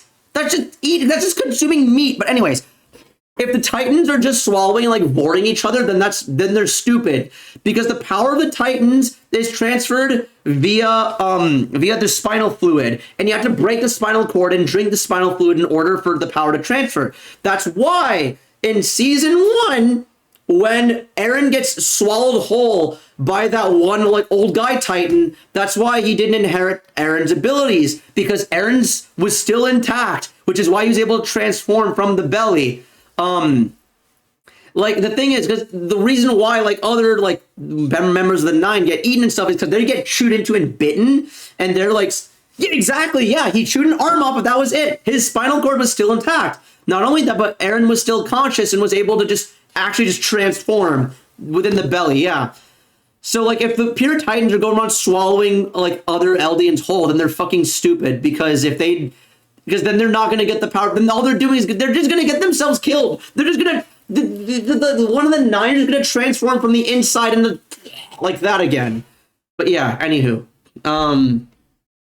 it's Vor, but there's ripping and it's not. It's so okay. Hang on. All right, torn. If I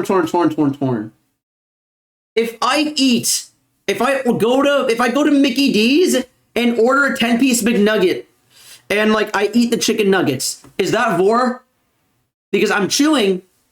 Gotta go eat them. Oh, no worries, Darshan. I hope you have a nice food. Okay, but Torn, if I like chew and eat the chicken, or better yet, let's bring it closer to like, because McDonald's process is all hell. Let's say like Thanksgiving turkey, you go out, you hunt the turkey, you cook it, and then you like eat it. It's not Vor because it's meant to be. What is meant to, like, what? Okay, wait, anything can be meant to be food. Wait, what do you mean meant to be food? That's such an arbitrary thing, because anything can be meant to be food. It's like you eat it. Anything you eat is now, yeah, okay, it's food now. Like, you know what? I got some of this chopstick here, you know? This is chopstick. You know, it's not meant to be food. Oh, I've taken this bit here. All right, I'm going to eat the fucking chopstick because it's meant to be food now. There we go. Oh, God, this tastes really bad. Fuck. Oh, God. Oh, fuck. Wait, hang on.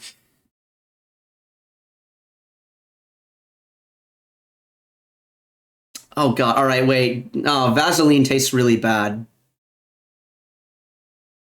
Okay.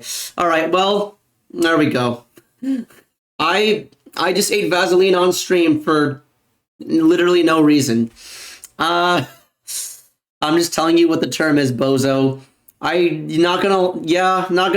feel like a bozo because I just ate Vaseline on stream, but yeah. Anywho, hang on, I'm not gonna die, am I?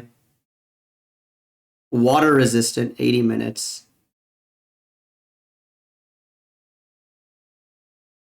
Peel here for drug. Wait, this is a drug? Wait, what the fuck?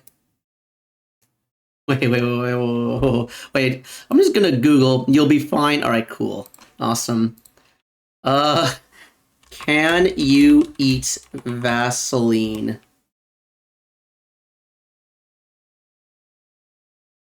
Vaseline jelly meets FDA requirements for being safe for you. Okay, yeah. Okay. I figured it would be just by virtue of we put this shit on our. Okay, I actually do need that. I do need to use the chopstick like normally.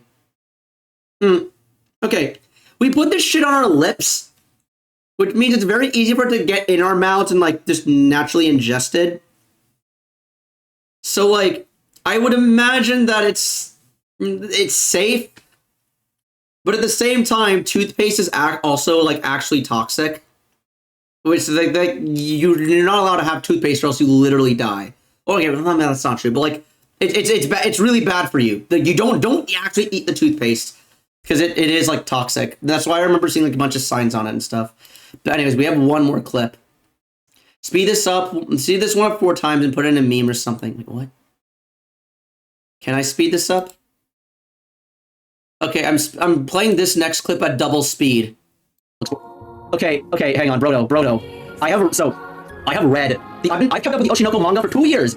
I've kept up for 2 years, the Oshinoko manga, and I've been trying so hard to sell this anime and manga to people, but it's really hard to do so because it's really hard to talk about it without spoiling stuff. And it's like, oh, just spoil the first chapter. It's chapter 1. Who cares?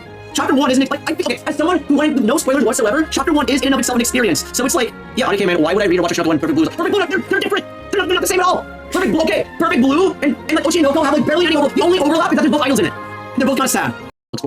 Okay, hang on, bro. I have to share this with the chat. Holy shit, this is okay, wait, visually, the visuals on this clip.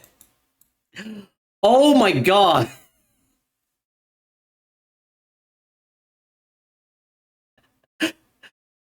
You sound insane. Yeah, because it's double speed. Anyway, one day, I hope we beat the notion of everyone wants to see Eva. It's the best mecha. People should see Get a Robo first. Ryoma Nagare kills dinosaur people with guns and wears a trench coat. It inspired girl. Oh, that's cool. Hell yeah. Okay. Let me just get this clip ready. You sounded insane when you said it the first time. Hey, you should. All I'm saying is just watch Oshinoko. Then you'll know. But hang on, I really gotta see this. So we're at double speed, and let's take a look at this. Okay, hang on, Brodo. I have read. I've kept up with the Oshinoko manga for 2 years. I've kept up for 2 years, the Oshinoko manga, and I've been trying so hard to sell this anime and manga to people, but it's really hard to do so because it's really hard to talk about it without spoiling stuff. And it's like, oh, just spoil the first chapter. It's chapter 1. Who cares? Chapter 1 isn't like, okay, as someone who went with no spoilers whatsoever, chapter 1 is in and of itself an experience. So it's like, yeah, okay, man, why would I read or watch a chapter 1 Perfect Blue? Perfect Blue, they're different. They're not the same at all. Perfect Blue, okay, Perfect Blue, and like Oshinoko have like barely any of the. No, God fucking no, there's an all right, I'll play it again. All right, let me know when you're okay. Yeah, we're gonna wait until the ad's done. Remember the ending speech of Gurren Lagann anime plus the second movie as well. It's inspired by oh, that's cool. You're back. All right, awesome. All right, the ad's done. All right, we're watching this again because ad. Okay, hang on, Brodo. I have read. I've kept up with the Oshinoko manga for 2 years. I've kept up for 2 years, the Oshinoko manga, and I've been trying so hard to sell this anime and manga to people, but it's really hard to do so because it's really hard to talk about it without spoiling stuff. And it's like, oh, just spoil the first chapter. It's chapter 1. Who cares? Chapter 1 isn't like, okay, as someone who went with no spoilers whatsoever, chapter 1 is in and of itself an experience. So it's like, yeah, okay, man, why would I read or watch a chapter 1 Perfect Blue? Perfect Blue, they're different. They're not the same at all. Perfect Blue, okay, Perfect Blue, and like Oshinoko have like barely any of the only overlap is that there's both idols in it. And they're both kind of sad. Okay, hang on, Brodo. I have.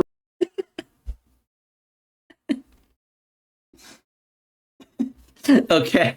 Shout out to Darshan for clipping that. That's amazing. Anyway, I'm addicted to play more Scritzy. All right, no worries. Thank you for tuning in, Brodo. It was fun talking about anime. I will definitely check out more mecha. Yeah, I'll check out more mecha anime. I know Bruce is a mecha aficionado, so I'll rely on Bruce. I'll look at Big O since you seem to recommend it. No, Brodo is Brodo Baggins. No, Brodo is a portmanteau anyway. But yeah, no, wait, Brodo. I'll definitely check out some mecha, and yeah, hope to see you around here again soon. And I hope you have a lovely rest of your day, or evening, afternoon, wherever you are. Bye bye. Back already, lol. Just spooned out some of the dal I put into a pressure cooker earlier, and put it in a big bowl. See, I dal muncher. Yeah, I think Big O was the detective one, I think, that we were talking about. Oh, fuck, I already closed the tab. Hang on. Yeah, it was not You Can Eat Vaseline. Yeah, the Big O. The Big O is the name of the show. Anyway, yeah, Darshan, I'm going to watch this again because this is one of the best clips I've had on my channel in a minute. Today's been a great day for clips, is what I'll say. So, and per your suggestion, I didn't put it on 4 times speed. I put it on double speed. So let's see here. Okay, hang on, Brodo. I have read. I've kept up with the Oshinoko manga for 2 years. I've kept up for 2 years, the Oshinoko manga, and I've been trying so hard to sell this anime and manga to people, but it's really hard to do so because it's really hard to talk about it without spoiling stuff. And it's like, oh, just spoil the first chapter. It's chapter 1. Who cares? Chapter 1 isn't like, okay, as someone who went with no spoilers whatsoever, chapter 1 is in and of itself an experience. So it's like, yeah, okay, man, why would I read or watch a chapter 1 Perfect Blue? Perfect Blue, they're different. They're not the same at all. Perfect Blue, okay, Perfect Blue, and like Oshinoko have like barely any of the only overlap is that there's both idols in it. And they're both kind of sad. Okay, hang on, Brodo. This is like one of the best clips you put on my channel. Real talk. Okay, since we're seeing here, let's visually appreciate some of the other clips that we've had today. Okay, this one's kind of fucked up just because of the name. So this clip is Gold Vortex reveals he's not a Muslim. Keep that in mind, and then with the content of Islam on your mind, then listen to what I say here. Like, I wouldn't call, okay, The only three I haven't. I'll be honest. I'm not a huge mecha fan. Like I wouldn't call. I'm not a huge mecha fan. I'm honestly kind of surprised that fewer people like knows the similarities between like mecha as like the Islamic place versus like mecha as like the genre of mechs. Okay, this one's this one's also decent. Don't be a dick to the other chatters, other viewers, and if you want. Wait, I feel like this one's gonna be funnier if I speed it up. Here we go. Don't be a dick to the other chatters, other viewers, and if you want to be a dick, if you want to be a dick to me, at least be funny. Okay, if you're gonna be a dick to me, at least be funny. That's my criteria, you know. Like as a Twitch streamer, like it's kind of like being like a maybe not a circus clown, but like you're kind of like a streamer. You're basically putting yourself out there, and it's like, hey, yeah, people can say or do whatever, and you do have to have some degree of like thick-skinnedness, and like. Yeah, if people want to like say shit and stuff like that, if you make it funny, then congratulations, you made the stream more entertaining, and you like helped me out. So like, I'm good with that. Just be funny. No, oh my. Don't be a dick to the other chatters, other viewers. Okay, alright, it's decently funny at double speed, but like, I don't think it doesn't really need the double speed as much as the other one. All right, and then the last clip I think there's this one was clipped by Bruce. This one's also really good, and this one this one is perfect at ×1 speed.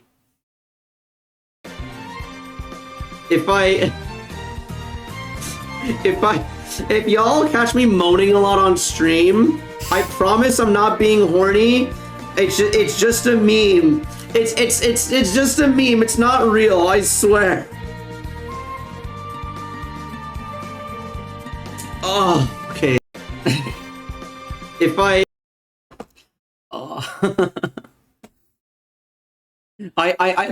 one's like made by the ending, but yeah, okay. I'm proud of you guys, chat. You know, sometimes I've given y'all shit, and rightfully so, because what I said still stands. Y'all will only clip like 1 out of every like okay.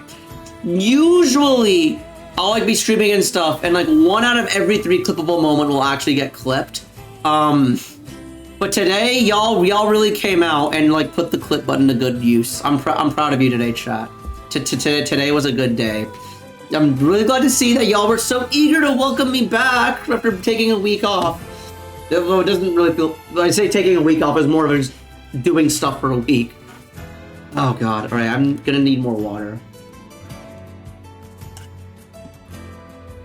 Oh god, Vaseline tastes disgusting. What 0 to 10 would not recommend. But yeah, what was I talking about? Oh yeah. Oh, okay. So, okay, we weren't talking about this, but I saw your comment, Darshan, and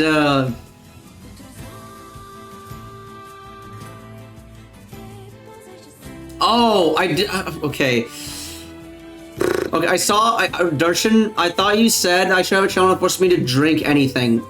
Like, drink anything, like, chat, and I'm like, I'm not, no. Like, having channel rewards that allow Twitch chat to, like, make the streamer do stuff is good. Having Twitch chat to make, having, like, redeems that, like, enable Twitch chat to have the streamer do anything chat wants is dangerous, because chat will always pick the worst possible thing that they can do. Unless there's something that benefits them. Why do you think I added the VIP reward? But 10 points, literally inhale oxygen. No, everyone has the hydrate redeem. We don't have the respire redeem. You know, we need a redeem to like breathe, you know? It's normal. Okay. Like, forgetting to, like, hydrate is a real thing. But so is forgetting to breathe. Like, sometimes, you ever just think about breathing? It's like, yeah, I'm breathing now. What if I just kind of stopped?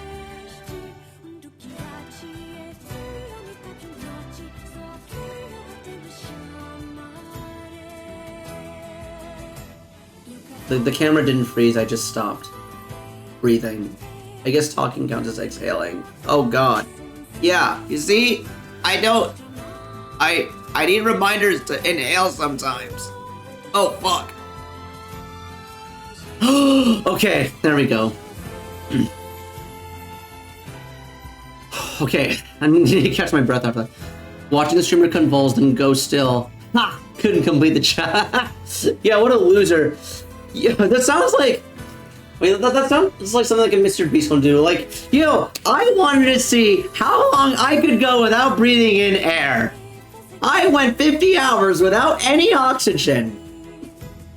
There's a streamer I watch and he has to redeem that plays the clip of Andrew Tate saying, breathe air. Oh, God. Oh, I mean... Okay, I don't like Andrew Tate for obvious reasons, or else I would probably have that in my... Anyway. Oh, yeah, no, I still wouldn't. I was thinking that, like, I wouldn't...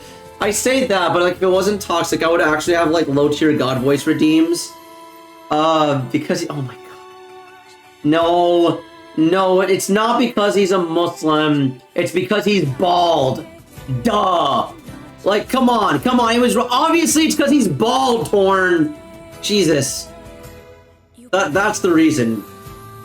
By the way, except some of those sound weirdly British. Yeah. No, I don't listen to Andrew Tate talk enough for me to imitate that the way he speaks. Yeah. Oh god, what was I gonna say? I had a oh! Okay, I remember the thing I wanted to say earlier, but yeah. Oh snap, you're right, I always forget he's bald because anytime I look at him, I get lost in his eyes.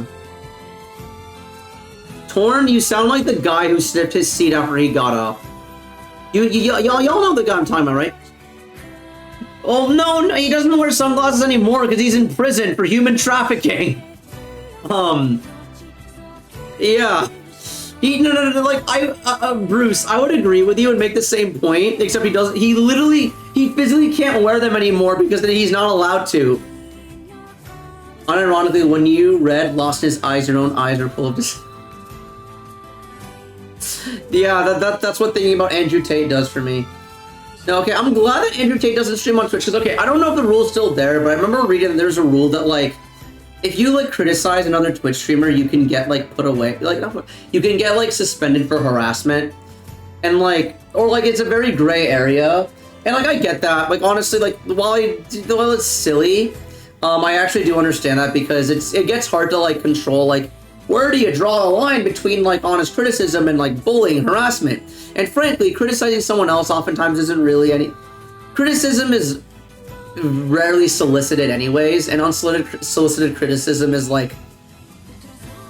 It can be hard to, like, judge, like, how good faith it is, so I get why they do that. But, like, I don't like Andrew Tate, and he's not a Twitch streamer, so I can talk shit about him as much as I want. Andrew Tate can, fucking rot in prison. He'd probably be on Kick or something. It was a Kick or Rumble. Isn't Rumble is where Stiko went, right? That's also where Leafy is nowadays. Like, Rumble is just, like, Twitch for people who are, like, canceled by Twitch. As far as I know, he's only under house. Oh, that's true. Yo, that's yeah. That's true. He is under He's under house arrest now. I do know he got it like charged with all the stuff though. Andrew Tate speaks only the truth. What fucking? What fuck? Okay, like Andrew Tate. Like the reason why like he's like so dangerous that like he'll say like a bunch of unhinged shit. And then, like, he'll sprinkle it in with, like, little bits of truth to, like, get people to, like, yeah. Off to dinner, be sure to behave. Chat, he's talking to you. He's the mod. The mod is telling you to behave. Yeah.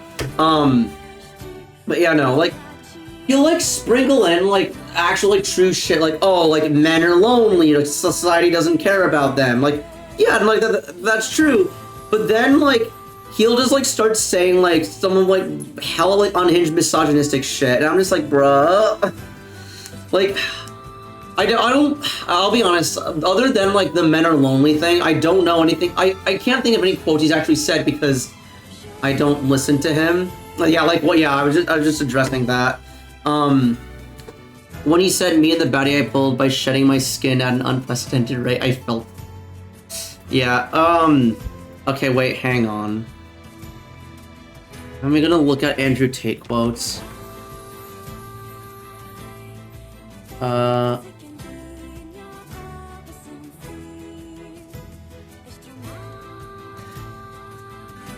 Oh, I think the women belong to the man. That's kind of fucked up. Saying that women belong to men. Yeah, I just pulled up Andrew Tate quotes, and the first one I see is like, no, dude. What the, ugh. No. Oh, I remember the other one where it's like, okay, where it's you don't cheat on your partner, but you tell them that you cheated anyway as a test of loyalty.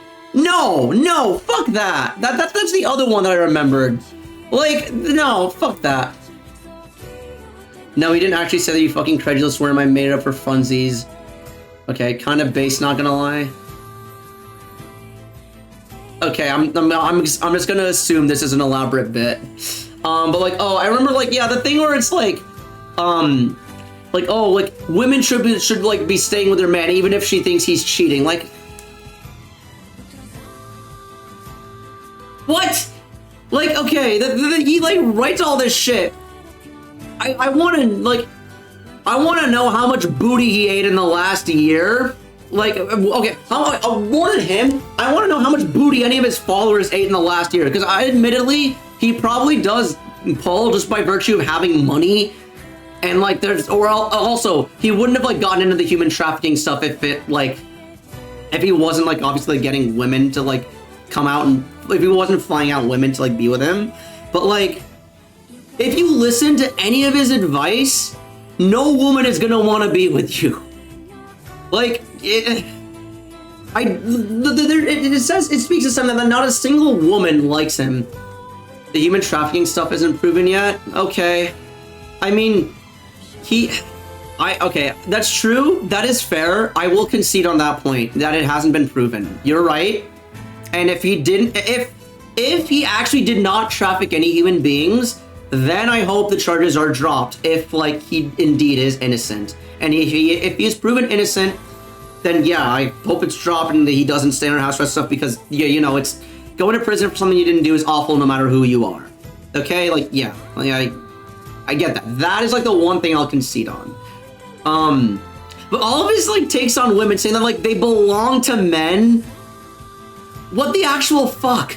And this is also like the other reason why I hate him so much is because the men are lonely. Like the sprinkle of the things that are like actually true. Like, you know, men don't get the like attention or mental help that they need. Men are like lonely. Like society doesn't care about men's feelings as much as they should. That's true.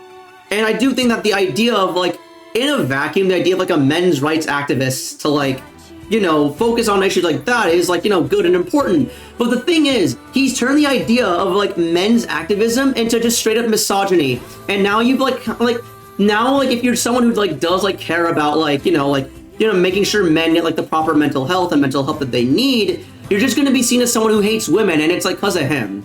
And like, granted, it's just like, I understand that like there is like an actual, like, if it wasn't him, someone else would have probably like taken up the same mantle of being like the men's right, like the men's rights, like let's like hate all women sort of like role that he's taken. I just feel like he's made it worse. Like, I remember a YouTuber I follow had a really good take on, which is saying that he doesn't have any like, he doesn't feel any hate or any shade towards towards Andrew Tate himself.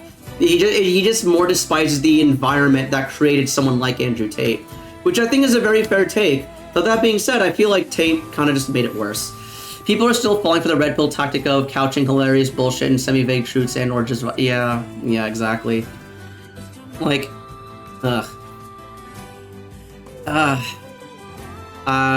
females are the ultimate status symbol. People think I'm running around with these hoes because I like sex. That has nothing to do with the reason I'm running. Oh, I feel bad saying some of these out loud. Like, Jesus Christ. Oh my goodness. Like, okay, some of them are cringe. Like, he refused to fly on a plane that had a female pilot. Like, come on, man.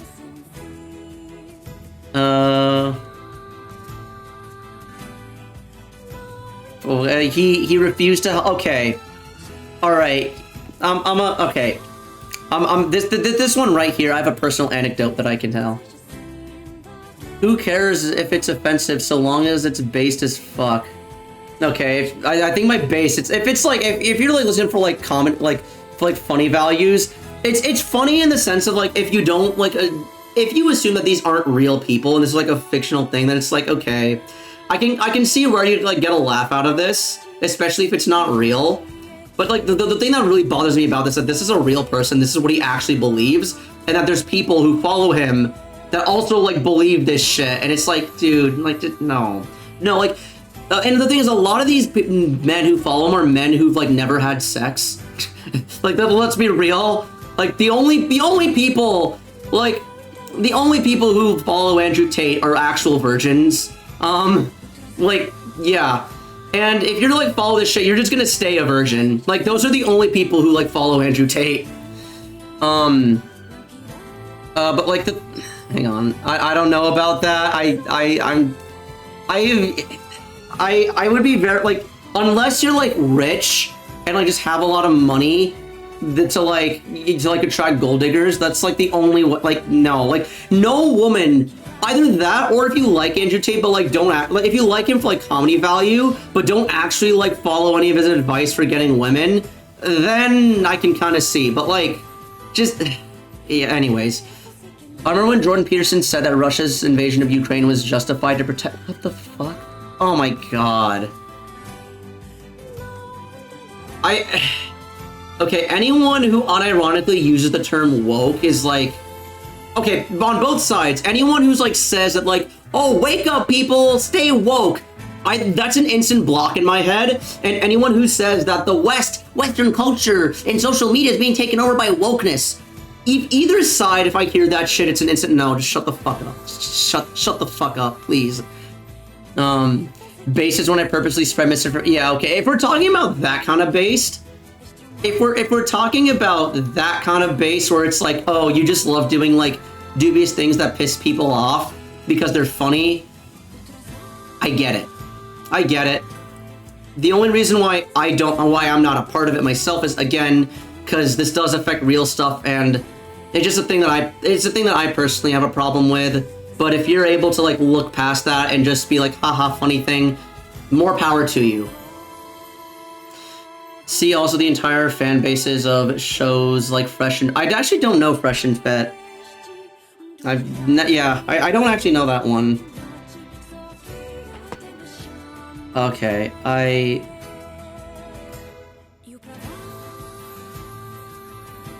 Okay, I'm gonna close off this tab of quotes because before I lose any more fucking brain cells.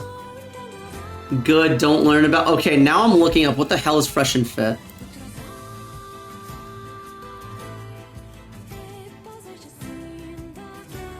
Fresh and Fit podcast. Fresh and Fit Andrew Tate. Oh no. Who the fuck is Fresh and Fit? Oh no. Okay, see, like, okay, this is the thing. So, welcome to Fresh and Fit, the #1 men's self-improvement podcast in the world. Okay, so I see this, and in a vacuum, it's like men's self-improvement podcast. That by itself is like, okay, yeah, you know, like something that's like good for like men to like improve their lives. However, because of bitch-ass motherfuckers like Andrew Tate, when I see men's self-improvement, I just think of, oh, we're gonna say like some like horrible shit about women here. Like, I don't know, like, okay, maybe it's the people. Sorry, thoughts are hard to like gather together. But you know, I see this shit, and oh god, all right, now I'm okay. I was about to say, maybe what if I give them the benefit of the doubt, and we say that like, what if they are actually just like into you know, just helping out dudes without hating on women. Maybe it's possible. It's rare, but it's possible. And then I see, and the rest of their about page, it's, we provide the truth to men on females, finances, and fitness. Like,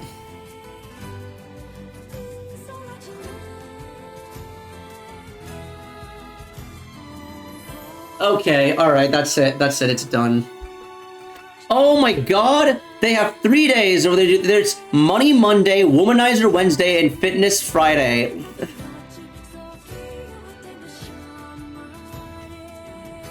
Okay, I've never heard about these people before, and I kind of wish I never did. Okay, they have 1.4 million subs. Oh. Okay, the pilot of Breaking Bad at Walmart saying Walmart suggesting I am awake, which always gets way funnier when you're revising your head to I am. Yeah, woke people cook meth. That this is true. Anyone who says they're woke is actually a drug dealer. And it's always, I don't hate women, I just see them for what they... Oh my god. Oh, oh man, I cringe reading that. Oh. Like, see, the other thing is that, like, I don't know if any of these people are friends with women based. Like, okay, the thing is, whenever I see shit like this, I always gotta ask myself, do any of these people know women? Like, are they actually, like, friends with them? Because I'm friends with, like, a lot of women, and I know that, like, no one... How would you say this shit in front of them? Lil B didn't die for the internet to ruin base like this. Who the fuck? Okay, who the fuck is Lil B? What the hell? Lil B, American rapper.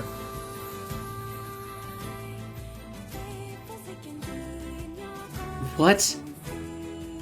The base god. Oh, he's the. Oh, okay. I know him as the base god. I didn't know he. Okay. Hang on. I know Lil B. I just didn't know he was called. I've known him as the base god. No. Yeah, no. I know the base. Yeah. Again, I didn't. Yeah. I've never heard any of his music. Yeah. Don't worry. We're good. And okay. I don't think he died. I think his career just fell. He didn't die. I think he just fell off. Because, okay, one of the last time, I'm looking at, like, his most recent song, at least on Google. Where the hell is Swag Like a Hot? But yeah, his most recent thing came out in 2014, called Fuck Kid. Oh god, those... No, that is a... He has another song called No Black Person Is Ugly. Wait, there's a 2020 song called Costco Jewelry. He did make shit in 2020. Alright, awesome.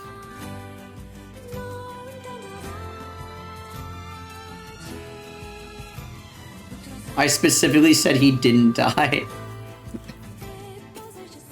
That is true. You did say he didn't die. And the reason why he didn't die... Okay, if we're going to be grammar nerds, then the reason why he didn't die is for the internet to ruin the term based. Alright, anywho. And enough about Tate and people who sniff his taint. What the fuck were we doing? Oh, okay, wait, no, I remember, this is like, it's a thing I remember you mentioned. No, man, like, you said, like, when you came back to the stream after your dinner, so you said that, you'd, like, scooped up, some, like, dal from the pressure cooker. Now, Darshan, do you remember when I showed you a YouTube channel called Dal Muncher? And, because if you do, great. If not, don't worry, because I'm going to tell the other folks in chat who Dal Muncher is, because Dal Muncher is a legendary channel. Yeah, the name is familiar. If you saw any, some of their iconic videos are watching gay porn until I get hard, and the video is only 5 seconds long. Then there's watching straight porn until I get hard. The video is 3 hours long. That's the kind of stuff they made. And a lot of people would, like, meme on it. So, like, they would do, like, edits and, like, where they would take the same videos, but they would replace him in the thumbnail with, like, Genshin Impact characters. And the dude was just, like, legendary for that. And, I looked through his channel and saw some of his other videos where it's, he was like, I will watch... I'm a bit scared of saying this word on Twitch.tv, but I'll watch Animal on Human until I Yeah. If no, I'll watch that if I fail my final exam. And he that was one video. And then his next video was looking at my final exam results. He's like, "Okay guys, I've just been emailed my final exam scores."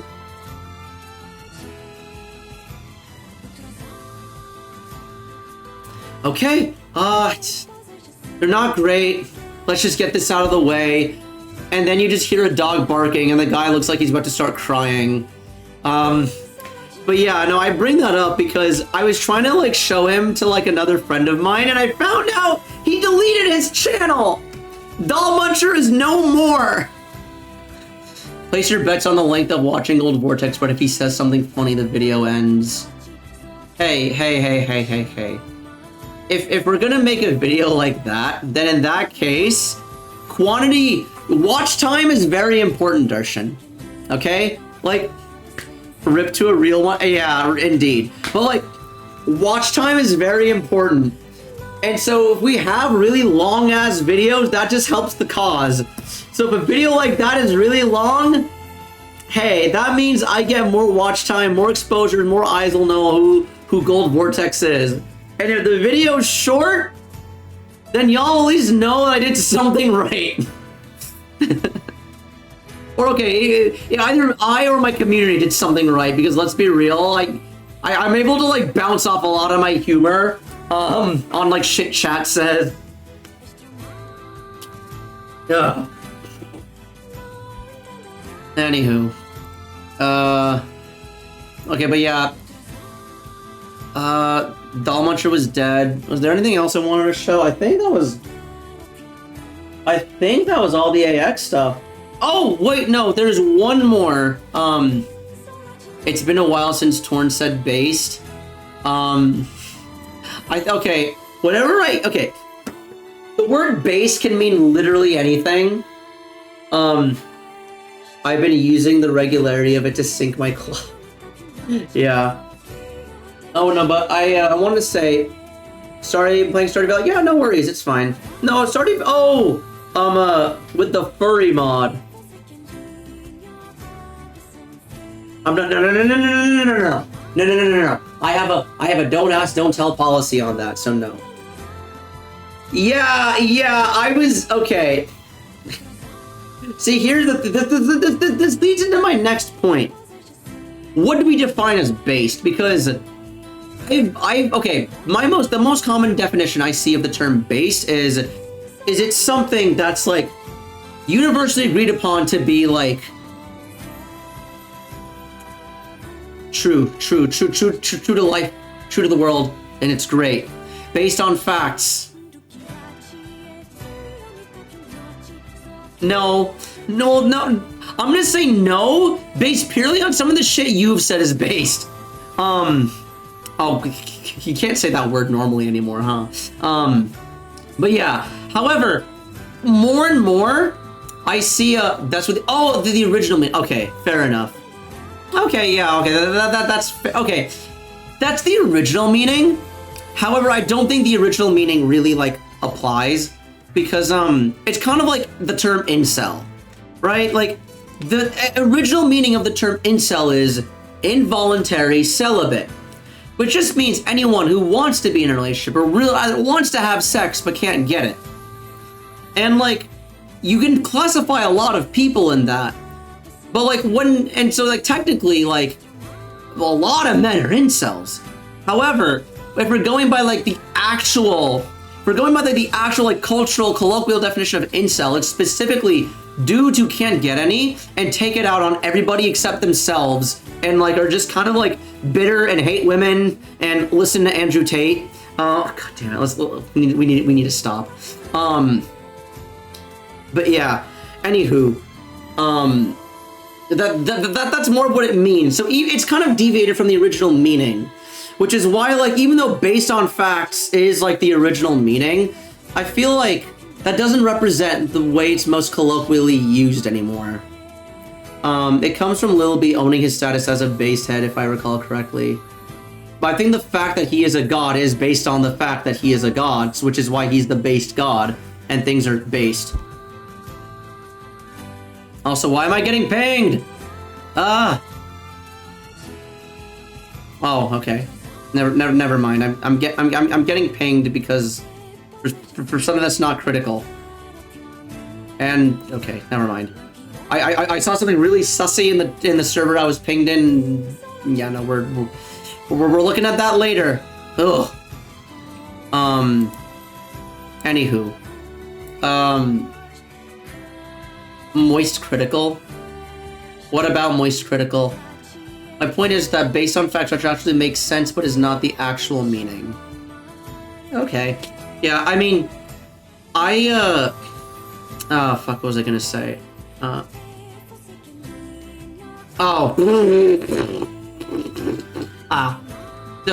that, I see what you did there. There goes me forgetting the thing I literally just said. You know, originally it feels like I would see people use base to describe anything that's, like, generally agreed upon to be, like, agreeable. However, oftentimes, I see stuff that's, like, very certain. It feels like you use base to describe something that's done out of spite. You know, it's like, at least that's how I see it, and that's kind of how I use it. Because, you see, it's like you're playing Stardew Valley with the furry mod. Now, I've said this before on stream, I used to be like, I'm used to be like, to a degree still am, not a huge fan of furries, furry community. If you're a furry, then like, I got no beef with you as long as you don't try to force anything on me. I just ask, don't do that shit in front of me. But like, if you're gonna play like Stardew Valley with the furry mod, and like tell me about it, then it's like, okay, honestly, that's kind of based. Do what? Yell? And, yeah.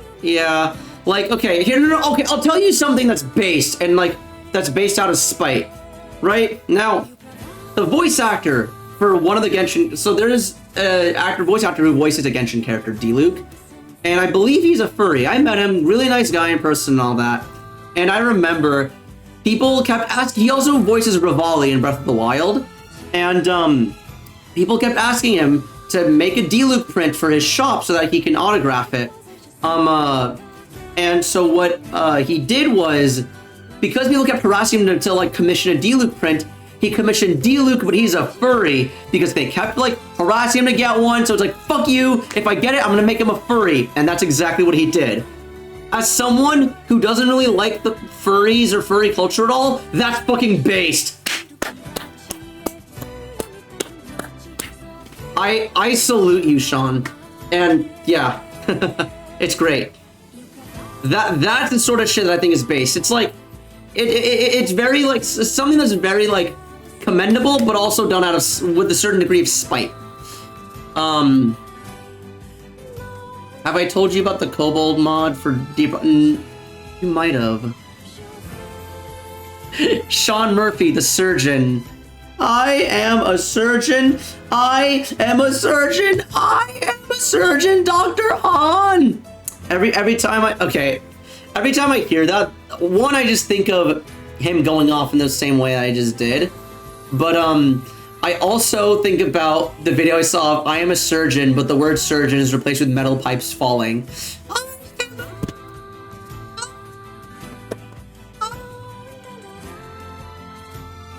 I don't know if the mic picked up the... Okay, it kind of did. It picked up the first bang. Also, welcome back, Bruce. Wait, let me remind myself, did you ever tell me about the Kobold mod? Kobold DRG mod. Hang on. What the fuck is Kobold? Kobold is a mythical sprite having spread into Europe with various spellings, goblin, hobgoblin, and later taking root stemming in Germanic mythology, constant in modern times in German folklore. Okay. This looks like a dragon persona.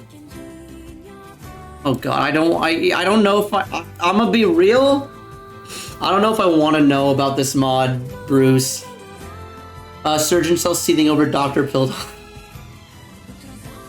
This is true, huh? Deep Rock, yeah, Deep Rock Galactic. I do have Deep Rock. I might stream it if more people are interested. I know. Okay, I know Bruce wants me to stream Deep Rock.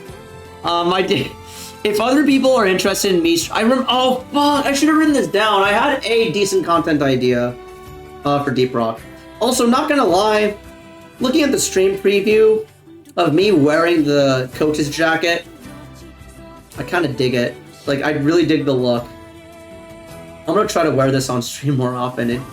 I think I look pretty good with the jacket. Like, in like a casual sense. Like, yeah, obviously it's not like. Yeah, I'm not like. Yeah, words. I think wearing a coach's jacket is a better than average look for me. The only thing is that it is a bit heavy compared to like the normal jackets I wear, so it will get a bit hot, especially because it is indeed early July, so we still have we have a bit more time for hot months. Okay, why am I getting pinged again? Oh no, what is this? Oh, it's something. But yeah. If Torn, if you're interested in me playing Deep Rock, then yeah. Let me know, and if more people are interested in me playing Deep Rock, then it'll definitely be higher up in the priority of games to stream. Okay. But, yeah, okay, I did plan on, actually, playing either 16 and or Genshin. I had to look at what DRG said, okay, no worries. Yeah, that's fine. I know there's other, I know Silver also likes Deep Rock. Like, he's played Deep Rock a bit with his friends. Basically, if you hear the phrase rock and stone, and like know what they're talking about, then it's like, yeah, cool.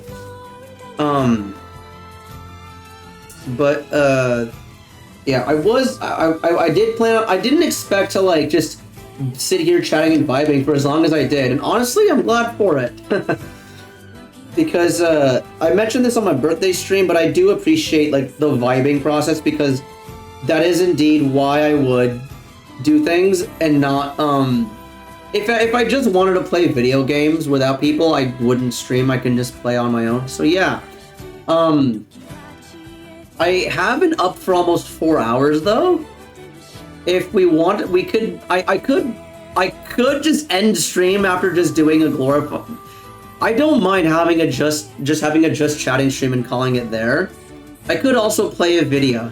Play a video game. Either Final Fantasy 16 or Genshin. Either one works. But yeah. I might play a little bit of either one. I think I might do some like light Genshin stuff, honestly. And then go in. Yeah. Oh, okay. I know what I'll do. I think I'll do a bit of chess. I am not good enough to. Okay. It will have to be Genshin because I am not good. Okay. I'm not opposed to playing chess on stream. Here's the thing. The thing is, there's my daily housekeeping stuff that I do in Genshin that I just straight up haven't done yet. And that's the real reason, to be honest. What's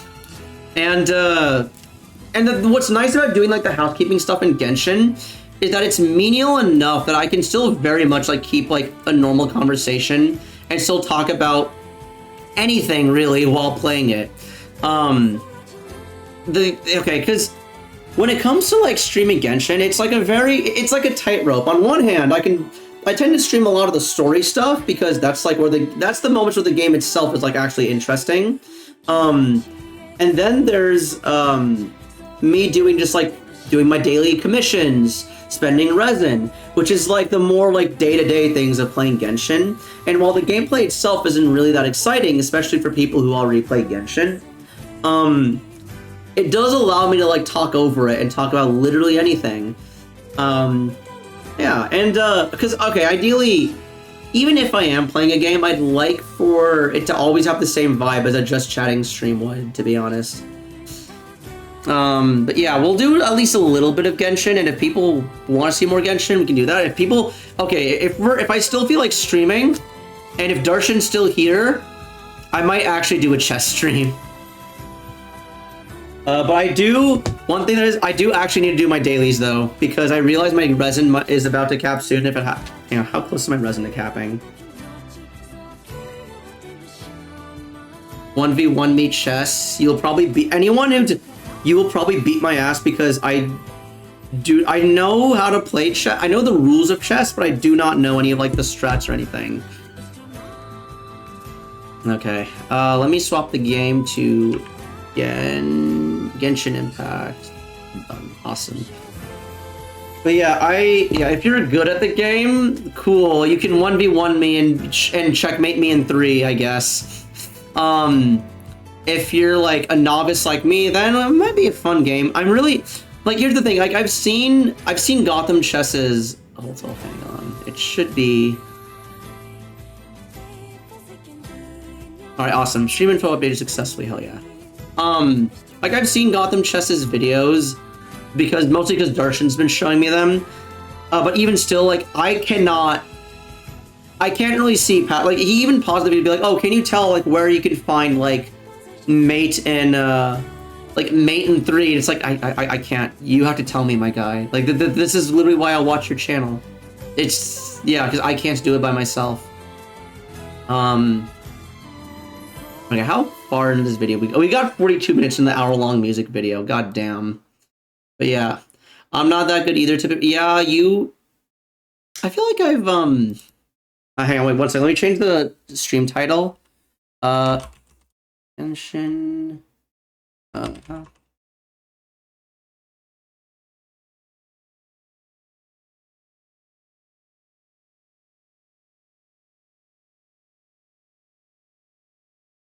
Okay. But you almost hit 1,000 elo, then took a nosedive back under 900. Ah, damn. Yeah, I feel like I played chess with you at least once. But yeah. Also, I'm gonna make I realized, so another thing that another chatter pointed out was that I had my face looking very small in the while streaming, and I realized that if I'm gonna do a stream like this where I'm mostly just talking over it because the stuff I'm doing is, I don't want to say Genshin's a mundane game or anything, but but if I'm doing stuff which is like, well, like the gameplay itself isn't really that exciting, especially for people who are familiar with it, then I can show off, you can have a bit of my face show a bit more, and show my posters. I remember I made this really small when I started doing God of War Ragnarok streams. Also, holy shit! Bounty, oh, that's true. Talking over it with True Gold War, exactly. Actually, wait a minute. Torn, okay, you say that, but I actually do own Getting Over It. And I actually enjoyed Getting Over It quite a bit. New areas, majorly charming. I've heard it's like a circus-like area. I might get to it. This road. Well, we'll see. I do, again, so, okay, hang on, let me, here. Bennett Foddy can suck my dotty. Okay, see, the thing with games like that, because I know he's trying to piss me off, it doesn't piss me off, and it's, like, strangely calming. I don't, like, playing Getting Over It didn't make me upset, because it's like, when someone's trying to be annoying, it's like, okay, if you're gonna be annoyed, then you're just giving them what they want. Just don't be annoyed. You ever have It's like, when someone's trying really hard to, like, be, like, aggressively, like, cutesy and stuff in your face, it's like, you're not cute, you're just annoying. Because I know you're trying to be cute. You know? Never played it, yeah. I appreciate it, but, like, you're not really missing much, to be honest. Oh, also, to the Genshin frogs. I hit AR-60 yesterday. I hit the funny haha haven't touched grass number.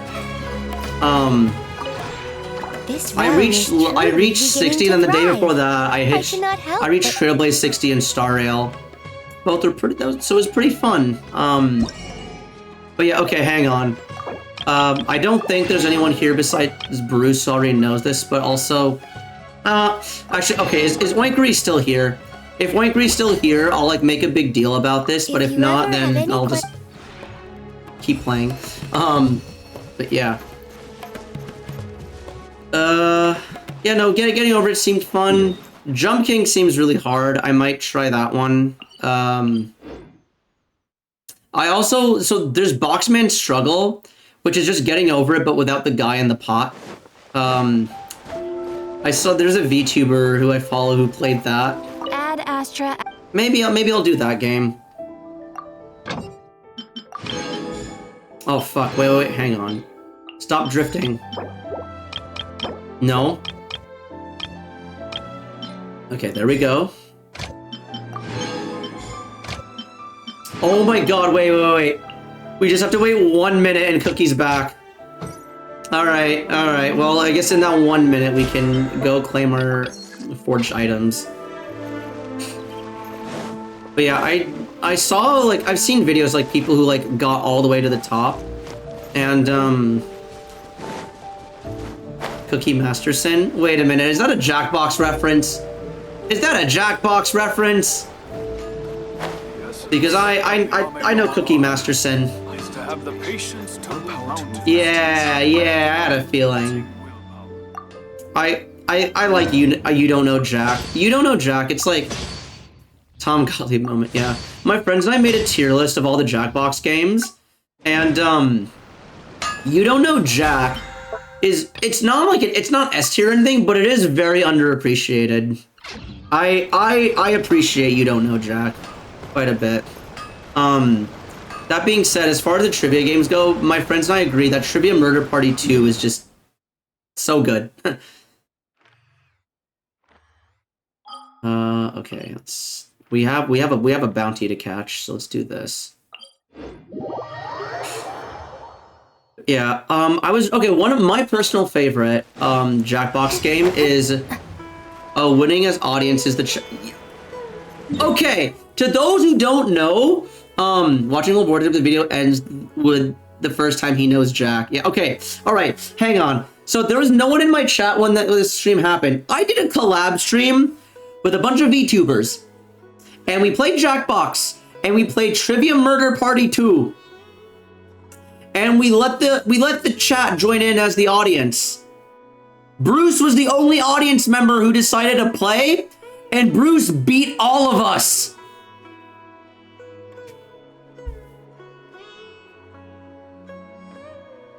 It was, and honestly, like, I'll admit, it was a Giga Chad move. It was a Giga Chad move, Bruce. Which game? It was just Trivia Murder Party 2.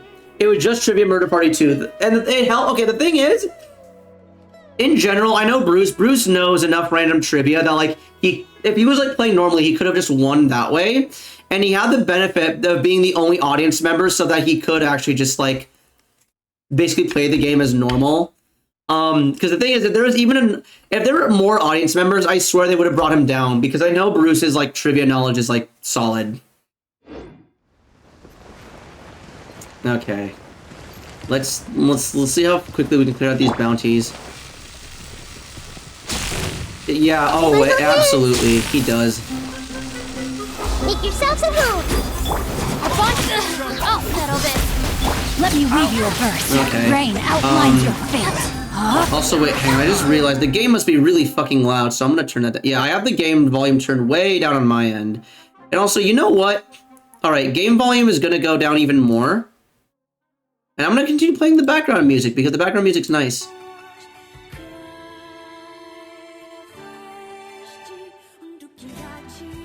Okay, awesome, there we go.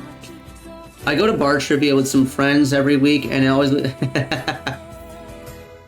Oh god, I can imagine that, like, trivia, like an actual trivia event would... Oh boy. Ugh. Against people who actually know this. See, okay, reasons like that. I was just talking with Extreme about this, because, Extreme has, like, admitted that he doesn't know a lot about, like, geography. And I like to think I know, like, a good amount of geography myself.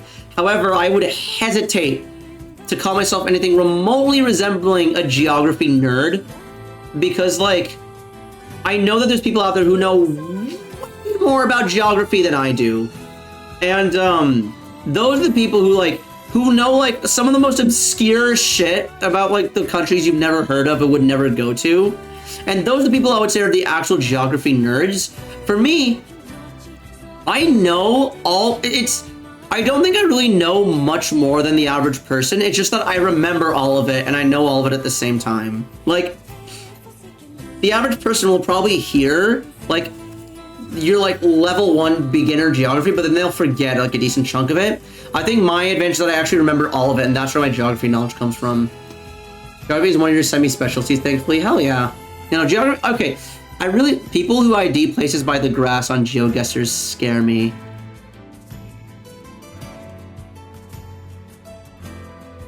Okay, wait, this is gonna sound weird, but now that you mention it, I'm pretty sure I want to say that the grass in the Midwest and the grass on the West Coast are actually different. Yeah. Yeah, you know what? Yeah, quickly, what's the capital of Africa? I'm not full. Okay. Okay, I know I said I'm not a geography nerd, but I'm not that stupid. You gotta try a little bit harder. The thing is that it's Chad. Of course it's Chad. Okay. I know South Africa has Britain. No, it's clearly France. Like, but real talk, I know South Africa has 3 capitals, and I know Cape Town and Johannesburg are 2 of them, but I always forget what the 3rd one is. At least I remember hearing that it had 3 capitals.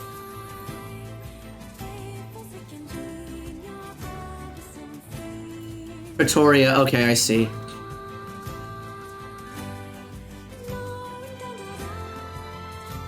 Okay. Alright, we got another bounty down.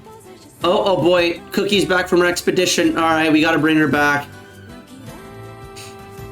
Okay. I remember, like, I was telling Extreme about this off stream, but because there's the bit in Monty Python and the Holy Grail where it's like, what is your name? What is your quest? And what is the capital of Syria? And I remember as a kid watching that and be like, wait, I know that one, it's Damascus. Yeah, wait, I get that one. Oh. The worst part of South Africa's distance for them to refer to the south of us. Yeah. It is kind of funny that there's no North Africa, West or East Africa, but just South Africa. Yeah, I do know that Assyria. Yeah, I know that because I used to have neighbors who were Assyrian. They were very nice. Also, the one thing I know is Bosnia is not just Bosnia, it's Bosnia, and I cannot pronounce the second country. And apparently they're very particular if you try to say that they're the same thing.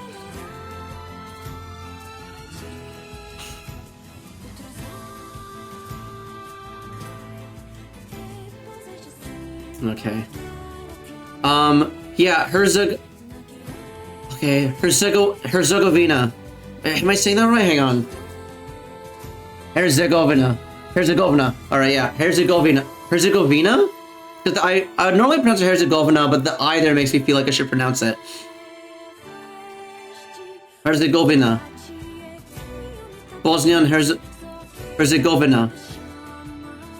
The way I'm gonna remember that is, imagine I'm saying, here's the governor. Here's the governor. Here's Herzegovina. If I'm butchering that, I'm so sorry. Yeah. Capital is Sarajevo. Sarajevo. Oh, I read that wrong.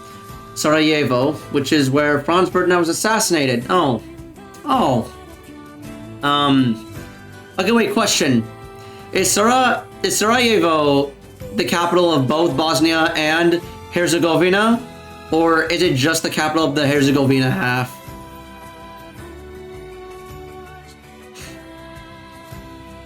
And if they're two countries, if it's two separate countries, two separate capitals, it makes me wonder, why are they the same? Like, what exactly would be the same thing then?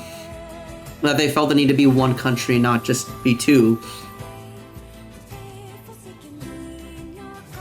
Okay, it's recognized as, okay, so it's just the alright, it's just the one capital. So I imagine they just have one military then that they share. And like one shared currency if they don't use euro. Okay. I'm kind of answering my own question, I guess. The more I think about it, the more it starts to make sense to me.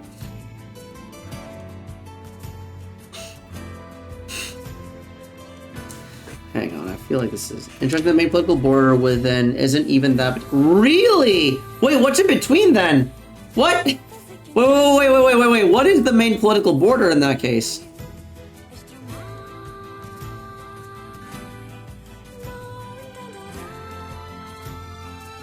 The other applications of con chrysoil.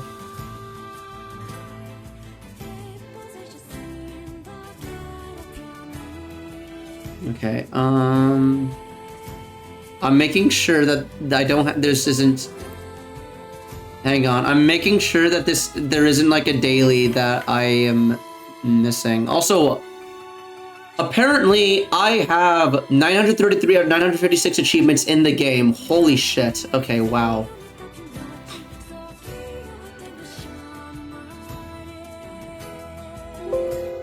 Okay, there are no achievements for this daily. Cool.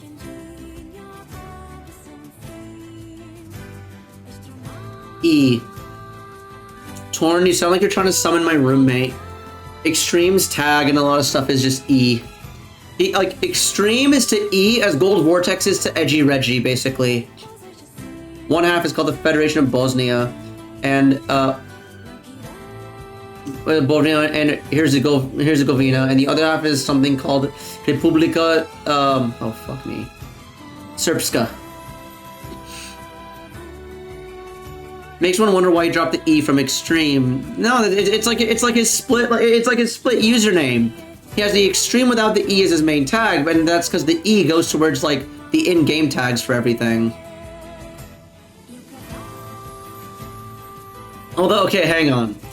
Extreme could probably correct you on this if I'm wrong, but I believe he's always had Extreme without the E as his username. And he separately started using E as his name in a lot of stuff as a reference to the Markiplier Lord Farquaad E meme. He forgot the E once, been trying to make it up for it ever since. Extreme identification, yeah.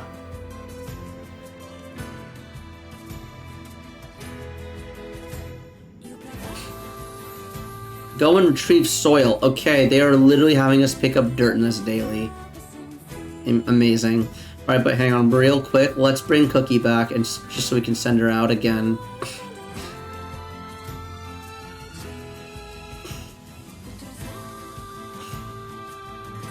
Okay. But yeah, the E is in reference to like the Markiplier E meme. I remember seeing a meme where it's like the three horsemen of the apocalypse. There was Markiplier, E, Prince Charming, Rumpelstiltskin, like Markiplier, Farquaad, Jacksepticeye, Prince Charming, and PewDiePie, Rumpelstiltskin.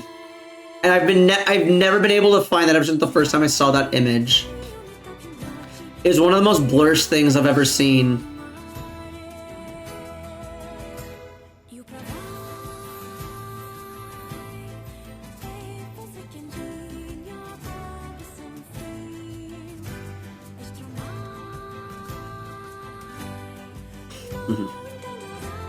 Okay,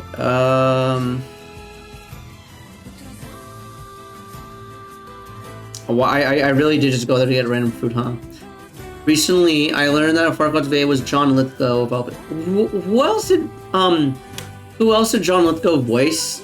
I don't think I'm familiar with I don't think I'm too familiar with the name.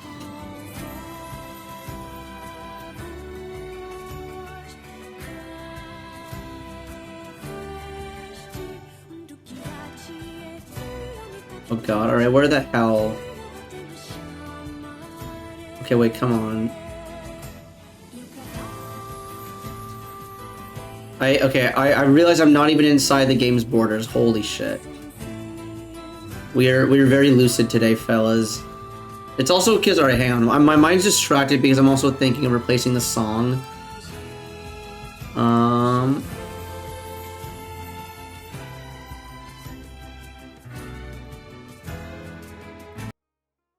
Okay, here we go. Oh, here we go. This is the music we're gonna be listening to on the stream.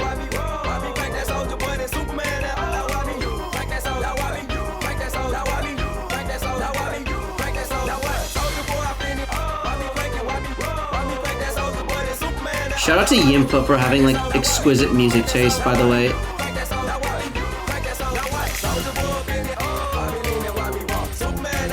All I remember concretely is that he was Churchill in The Crown. Okay, I see. Oh God. Hang on, wait, hang on. Let me see John. Let me Google him real quick.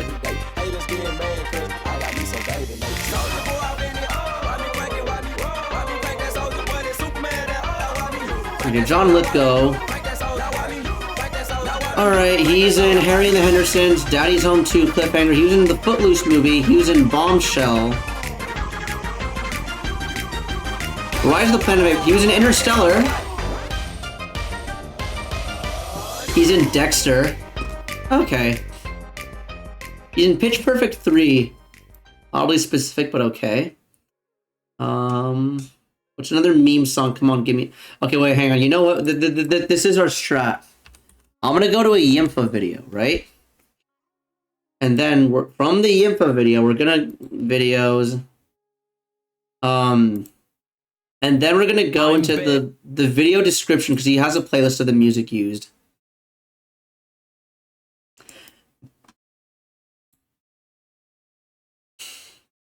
Okay. What's a good one I can use here? Okay,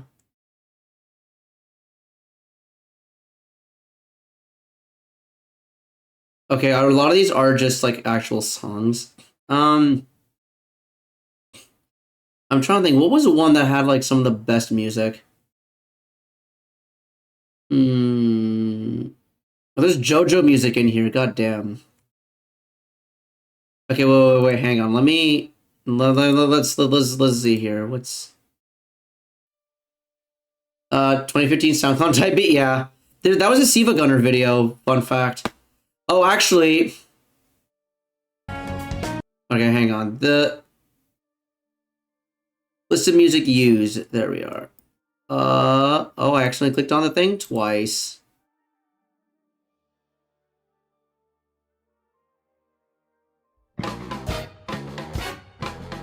There we go. All right, here we are. Alrighty. Okay, I'm also gonna turn down the volume because it is a bit loud. And again, I do want to talk over it with True Gold Vortex today.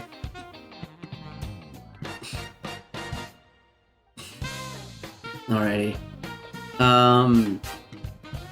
Okay, we go on the next daily. Okay, wait, I think there's... Did I not have a... Oh, wait, did I do all my bounties already?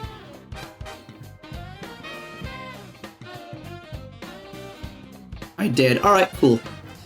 Alright, so now it's just dailies and resin. I could do ley lines, but I'm... Honestly, just like, how much do I want to be fucked? Siva Goner got their music from others on SoundCloud for a time. I don't know if that's still true. How does SoundCloud is... I don't hear a lot from SoundCloud, honestly. Like I used to listen to stuff on SoundCloud, and then when I was in like sophomore year of high school, and then I stopped very shortly thereafter. I think I still have a SoundCloud. I think I still have my account. I just don't really use it anymore.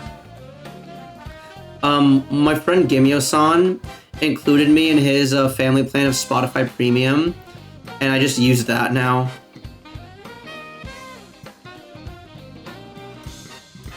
Oh, that's fascinating, Darshan. Okay. Yeah, okay. So, I remember, like, the age-old... I got into YTPs in, like, 2010 when they first started becoming a thing. Like, the early days, where people would actually say the full thing of YouTube poop. And they all had a similar theme of, Mario and Luigi. There was a meme of not Luigi, but Luigi. Yeah, I'm on a family plan for YouTube Music, which also gives me premium. YouTube dropped the red for obvious reasons. Yeah. I've considered getting a family plan for YouTube Premium. One of my friends who just visited has it. It's fine enough for me. Actually, yeah, because like, I usually watch stuff on my desktop, and I take measures to avoid ads. When I watch on mobile, that's when I have to deal with ads, and honestly, it's like, it's mildly annoying, but honestly, it's fine enough that I'm okay with it. Like, as someone who has an interest and intention of posting content to YouTube, I have no problem if people take measures to like not have to deal with ads from my content. Because I get it. It's if there's a hassle-free, if there's an easy way to watch something, then you'll do it every time. I get that.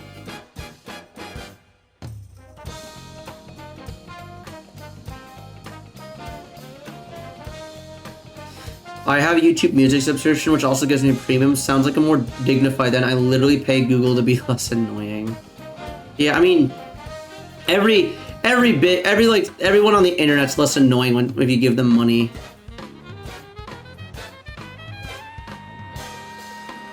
Oh, what the fuck? All right.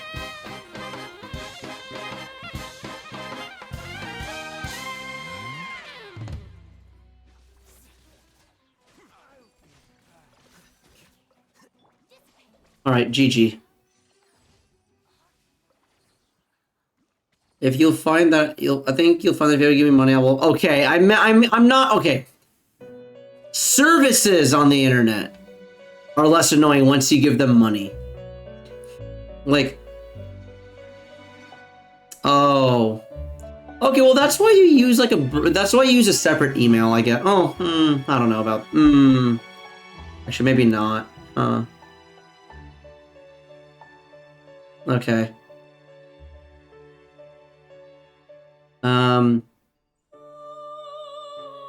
But yeah. So I got a DM from someone. Okay. I appreciate the courtesy that this person DM'd. They were like, "Don't interrupt the stream for this." And as soon as I saw that, I just quickly glanced at the rest of like the message they sent me. I'm like, "All right, back to stream." Okay, well, hang on. This is just the Velvet Room theme, huh? Okay,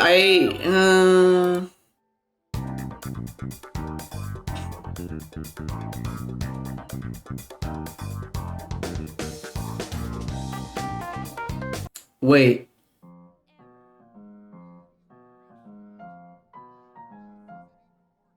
Oh, this one. Okay, let's do this Castlevania theme. The Castlevania cover, rather. Yeah, I've also taken the temp emails, that sort of thing. Yeah. Unless I need to log into a dedicated account later. Yeah, no, so, if you, okay, because I know that for Twitter and Facebook, anytime you receive a notification on them, you also get an accompanying email. And I forgot about that because I specifically used a dedicated, like, social media email for those. It's, like, I have a specific email meant for Twitter and Facebook, just so that way all, like, the junk mail goes there.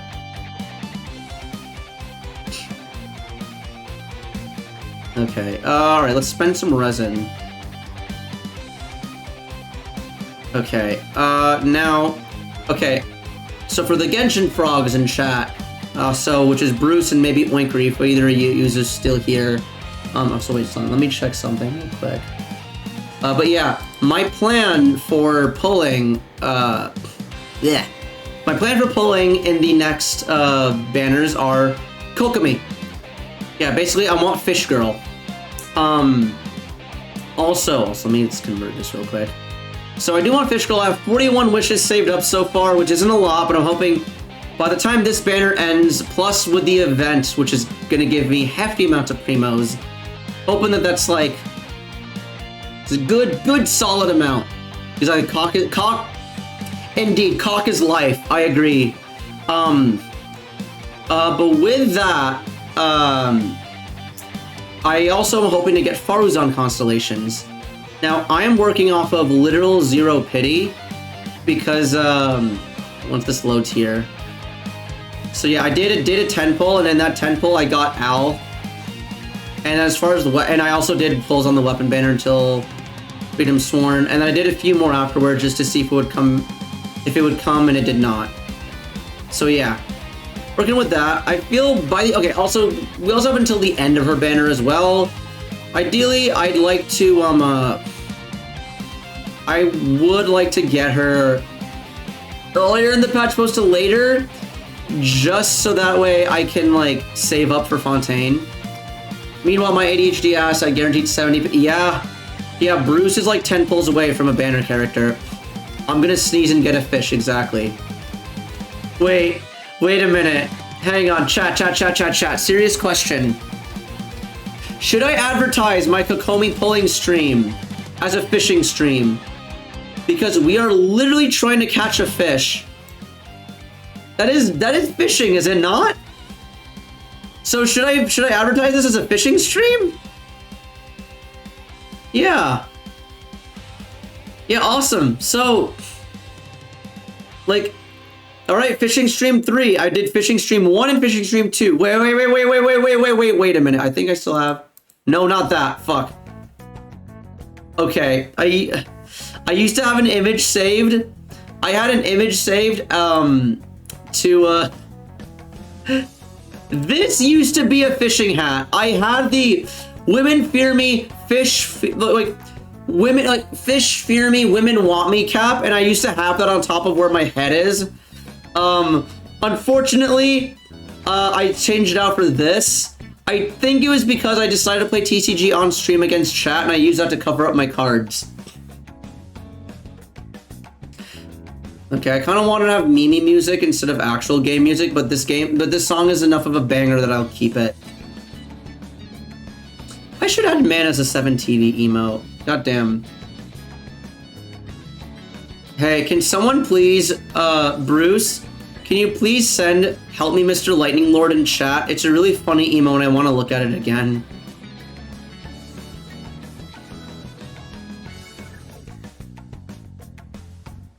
Because help me, Mr. Lightning Lord. But yeah, I've been basically spending my resin on getting Kokomi materials, specifically the cube. We were literally going to Bendigo to get me cube, Morty. Okay. For hot sec, I thought this was 5 condensed resin, and I was about to freak out. But where do I see the materials? I knew I was forgetting something. Oh well, it's fine. 1 sec.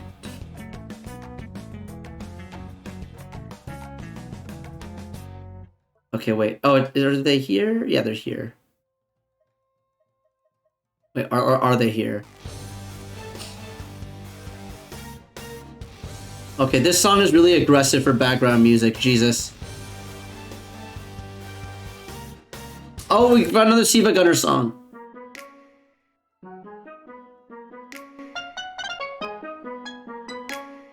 Wait, I'm looking at the Yimpa playlist music, but I should be looking at just Siva Gunner music.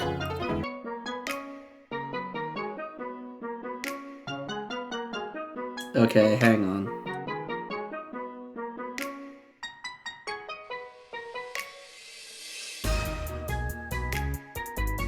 Okay, wait. I'm looking at Siva Gunner's channel to see if there's any playlists here that are like from IPs that I acknowledge. I go to their playlist tab and it's all playlists from like, and every single one is an IP that I've never like heard of or played. Okay, I found Final Fantasy 13. I've heard of that one, but I don't play it. Sag.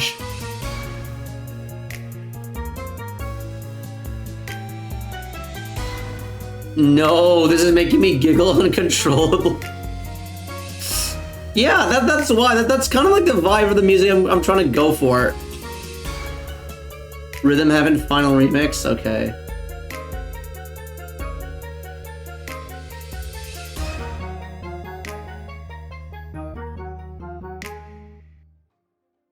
Okay.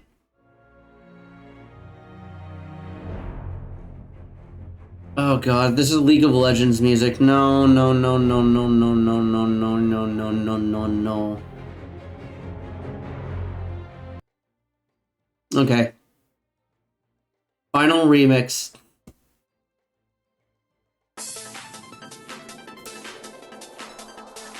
Oh, let's go! Thank you, Bruce. I appreciate you.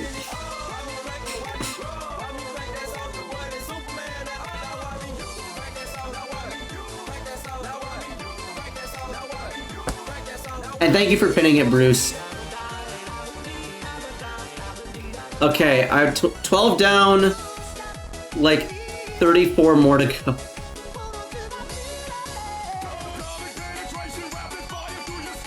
If I'm lucky, I only need to fight this boss 12 more times. If I'm unlucky, 17. Alright, 12 to 17 more fights. Then what's nice is that like I got my new shiny Alhaitham, and his party is really good against the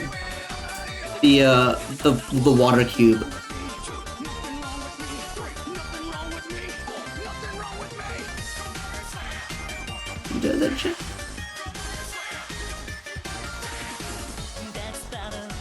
Anytime I hear Space Jam, all I can think of is the freaking Dark Souls parody of Ornstein and Smo, or Dunkstein and Slammo.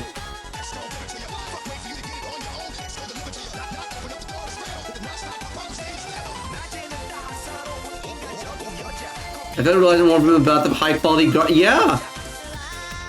Dude, okay. Like, I do like actually like good quality, like nice sounding music, but whenever it comes to like streaming stuff, I specifically want to like listen to high quality garbage.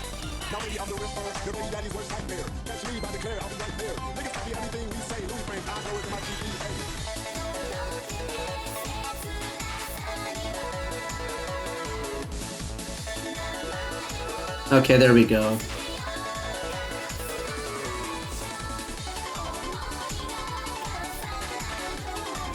Okay, a Dendro makes this boss fight very easy.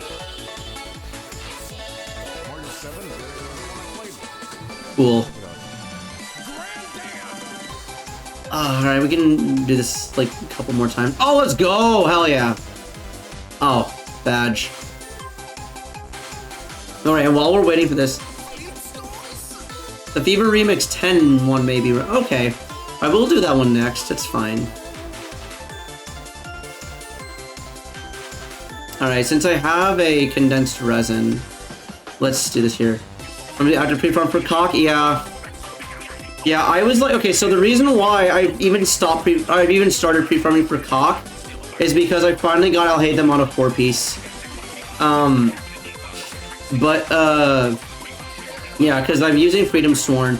This upsets me because I know that if I pull Lo-Fi instead of Freedom Sworn, he'd have 200 crit damage. But alas, such is the world.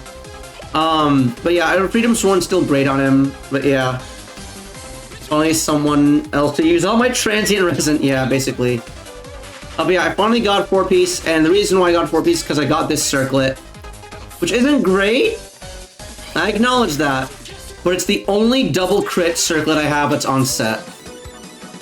His previous one was this, and I feel like 15% crit damage versus the 4-piece benefit from Gilded Dreams is what we're trading off here. So yeah, that's where we're at with regards to his artifacts. But there's definitely room for improvement. So since I have the condensed resin, may as well go here. Okay, honestly, Upperm is wondering if I should farm Ocean Hued Clam and Husk because Edo and Albedo can definitely improve, so Husk is good. And Ocean Hued Clam is good for healer Kokomi. But I know I'm just going to give her the Kave artifacts. Or like any of the Paradise Lost shit I just have on hand, because I have so much. So I might just give her that. But yeah. Save myself the resin. Anywho, okay, wait, so you said, wait, Darshan, it's Fever Remix 10. Rhythm Heaven. Okay, hang on, so. Oh, fuck. Remix 10. Remix 10, Rhythm Heaven Fever. Oh, boy. Oh, I have heard of this before. Yeah.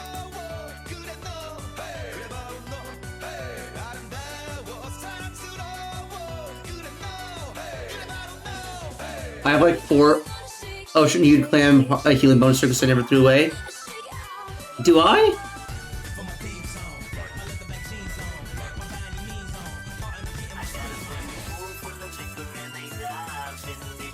Oh, no, I have one. Oh, they're all being used is the thing. This is an off-piece, though. I mean, okay, wait, this one's also just not bad in general. Man. Yeah, I kept all the off-piece ones, but, since I have it, yes. Okay, I mean, yeah, I may as well do this, because it's more worth to, like, improve Alhaitham than to give farm artifacts for Kokomi when, like, she's probably not even gonna, like, use that set.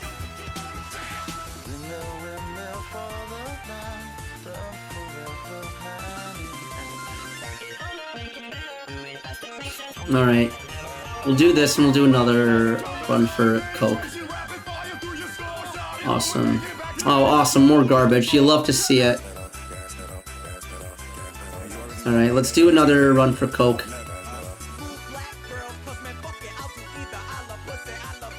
Hey, Donald Glover. What's this ping? Oh, what's that?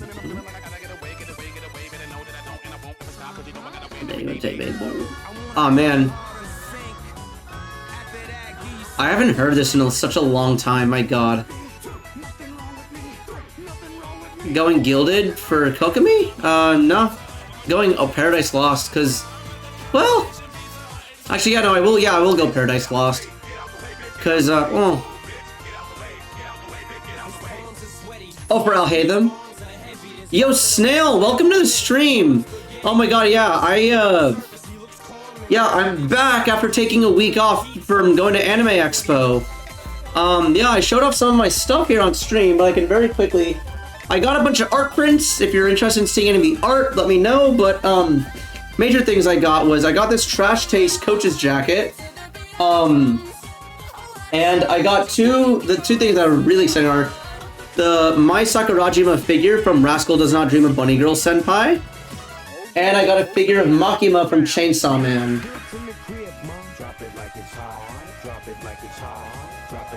Yeah. And, the other thing I got was, so, okay. If you're a fan of Trash Paste or Giguk, I can go into the story. If not, all you need to know is, I went to the Trash Taste booth, I bought enough of their merch, and to the point where I was able to do a gacha pull, and I got to take home one of the cardboard standees that they had at the booth. And unfortunately, it's still in LA for now because we couldn't bring it home with us immediately. So it's in storage and will be delivered up here hopefully in about a month. But yeah, we will have Giguk as part of the stream setup. I have told Giguk my roommate got Short's Sea Dog VA because he also won the gacha. But yeah. But did you get a Makima? No, oh my, no, I'm not. That's not my speed. No, I'm not into that. But I'm sure if I went to the Chainsaw Man cosplay gathering, there were probably a number of Makimas stepping on Denji cosplayers. Might have just have an interim Coke build myself. See what Fontaine. Yeah, that's true, huh? Fontaine being the Hydro Nation might have like some Hydro stuff for Kokomi. I think I finished my Scarab. Oh, honestly, okay. I think I've technically finished my Scarab, but he's missing attack. But I can remedy my Scaramouche's lack of attack with the power of Bennett. and Faruzan and Yunjin. Hang on, let me pick the next song.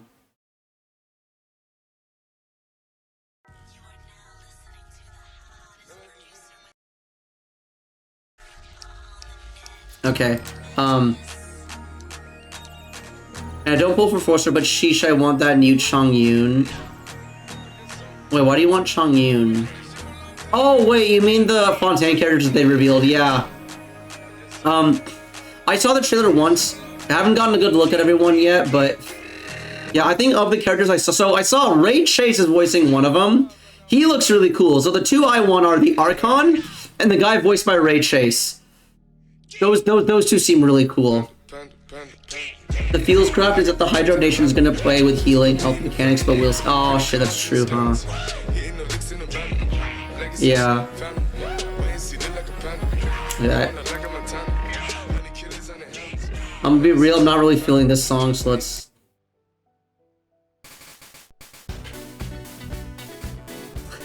Okay, this one's pretty good. I feel like I might want the Edge Child, but I need to... Yeah.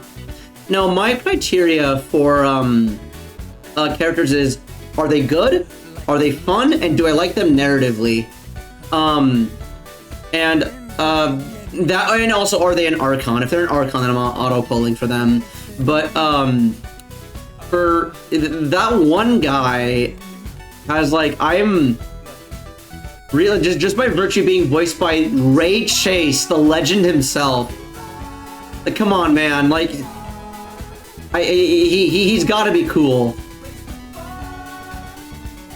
Like, yeah, so it's him and Folklores are the two. There are other few that seem to have really cool designs that I'd definitely be into, but again, I want to see more of them first before I make any decisions.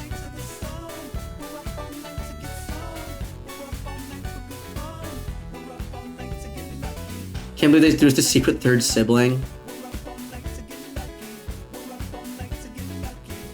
Oh boy, hold on 1 second. Speaking of three things, we need to get rid of these before he decides to heal. Get it? He decides to heal because the boss's name is... It's funny.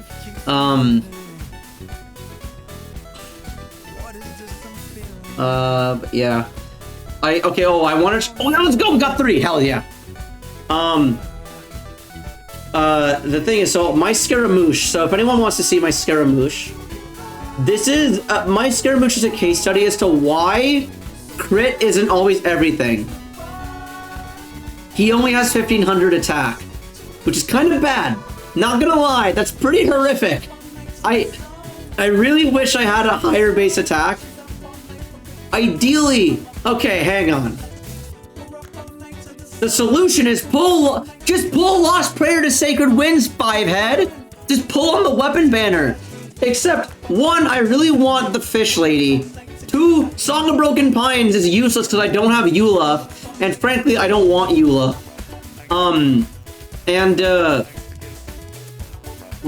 There was another reason. Okay, but three, there's also no guarantee that I'll get an on-banner one either, so I could just get shafted with, like, Skyward Atlas instead. And otherwise, my Scaramouche is pretty damn good. Like, look at the artifacts. I got this artifact before I even got the character. So, okay, this artifact is very mid. I had this before. The only reason why I'm not using this is because he has enough crit rate. He just needed crit damage, which is why I went with this. I have this. I have this as an off piece. And I have this. And he's triple crowned. And this is his crit ratio.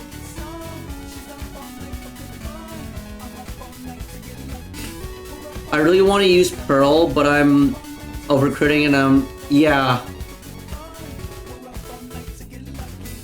Yeah, okay, so Solar Pearl is a bit weird. Like, you really have to... Okay. The way Solar Pearl works forces a pretty, like... I don't want to say forces a bad, like, an awkward rotation, but, like... For Scaramouche, so you want to burst before you use... Okay, unless you have his C4. It's a C4, right?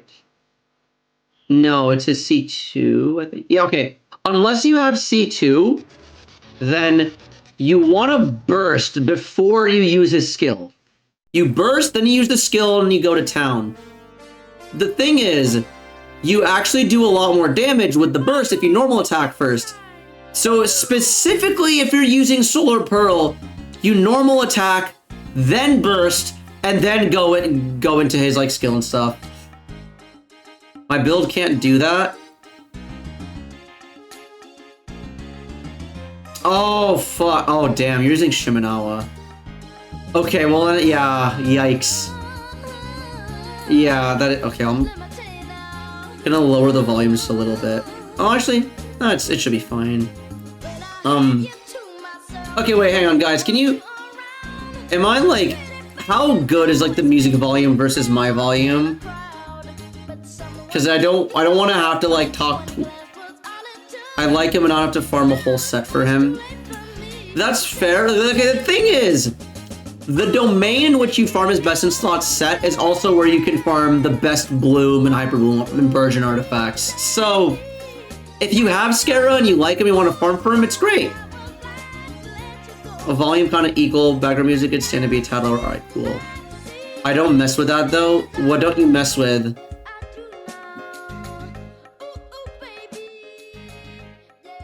Alright, cool. Lower the background volume a bit. Thank you, Bruce. Bro, Hyper Bloom is literally the... Okay, hang on. Wait. Hyper Bloom is like the easiest, like, bang per buck stuff to, like, do stuff. I got Zhongli, that makes the game easy. Okay. That's true, but how... Okay, wait, Okay, question. Do you care about Spiral Abyss? Because if you care about Spiral Abyss, I would highly suggest building Hyper Bloom. Because, like... It will actually, like, make Spiral Abyss, like, beatable. If it's not already. So I'm curious. We are friends. I can check. Okay, yeah. Because, like, a Spiral Abyss can be pretty cancerous sometimes. But yeah, Hyper Bloom's been a staple of my team. So yeah, exactly. It's like, Hyper Bloom is, like, just straight up the best team in the game.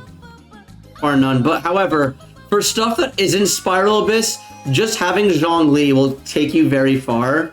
So like, if you're not bothering with Spiral Abyss, then I get it. And like, no worries.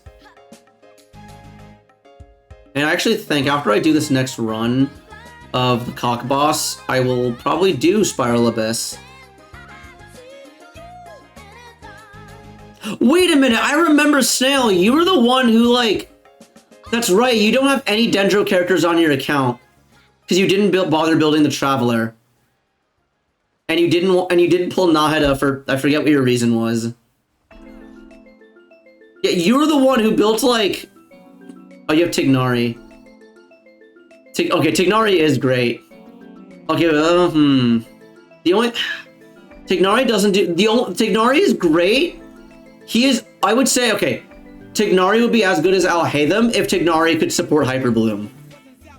The only thing is that, because Tignari can't really Hyper Bloom, that's just straight up why Alhaitham's better. Like, in terms of, like, math with my personal Spraggravate damage, I actually don't know how they compare to one another. Grass is not my thing. Damn. Feels bad, man. Oh, you could okay. Once, like, we go to Fontaine, you could probably get away with that, but I do know that, like, at least for, like, the last year, grass has been, like, essential for, like, any sort of, like, any of, like, the combat stuff in this game. Please. Okay, here we go. Alright, I think we've... Alright, cool. Now we go here. Like, grass is it's like the best element to break Hydro Shields. It's arguably the best element to break Electro Shields. In general, it just does, like, okay, you can, even if you're a whale and if you're, like, low spender, it, like, nets you, like, the highest DPS. Or maybe not the absolute highest, but some of the highest. Yeah. Though I'd imagine if you pair Tignari with, like, any Electro character, then you're probably already seeing the results of that for yourself. Also, I'm pretty sure that the crit Electro Dendro reactions do more damage than... Oh, actually, it's hard to say because those all scale off of attack and every character is different attack. Bruh, oh my god. Only Electro I got is Sino. Wait, okay, you know what? Honestly, don't build Hyper Bloom. Because your account is, like, incredible. I remember your account now. Your account was the one that had physical Echoes of Offering Kazuha. Yeah. You know, you have Echoes of Offering Kazuha with physical damage. No, that's incredible. If that's the shit you have on your account, then I think you should keep it that way. Your account is so fucking cursed with, like, builds that are so specific and kind of brain dead, but, like, but are also just really fucking funny. I think you should keep it. Like, account with, like, only electro character being Sino. Only, like, Tignari. Just not having Dendro at all except Tignari. No Hyper Bloom. And being AR60. Being physical Echoes of Offering Kazuha. Keep it that way. Because yeah. You're gonna, like, any, like, traditional theory crafter is gonna fucking mauled when they see your account. And I think it's gonna make for very funny content. Once I get Aquila, I'm gonna pull for Ayato to go for the Black Sword. I'm kind of doing the same thing right now, actually, because... So besides, like, Kokomi, the most desired character who is already in the game is Ayato. And for Ayato, I've been refining Black Sword. I say refining, but, like, I've been choosing Black Sword as my weapon. If I can find it, here it is. I have 3 Black Swords so far. I will refine them once I get Ayato. The plan is to continue... I'm gonna get R4 with this patch. Then when I eventually get Ayato, I can give... Like, I've showed this to people before. My Yui Mia is fucking terrifying. Because, okay, I also... She no longer has Shimenawa as her off-piece. Because I did get an artifact that was just better. But, like, she runs Echoes of Offering. Like, crit damage. Crit rate with Echoes, which all rolled into crit rate and attack percent. This.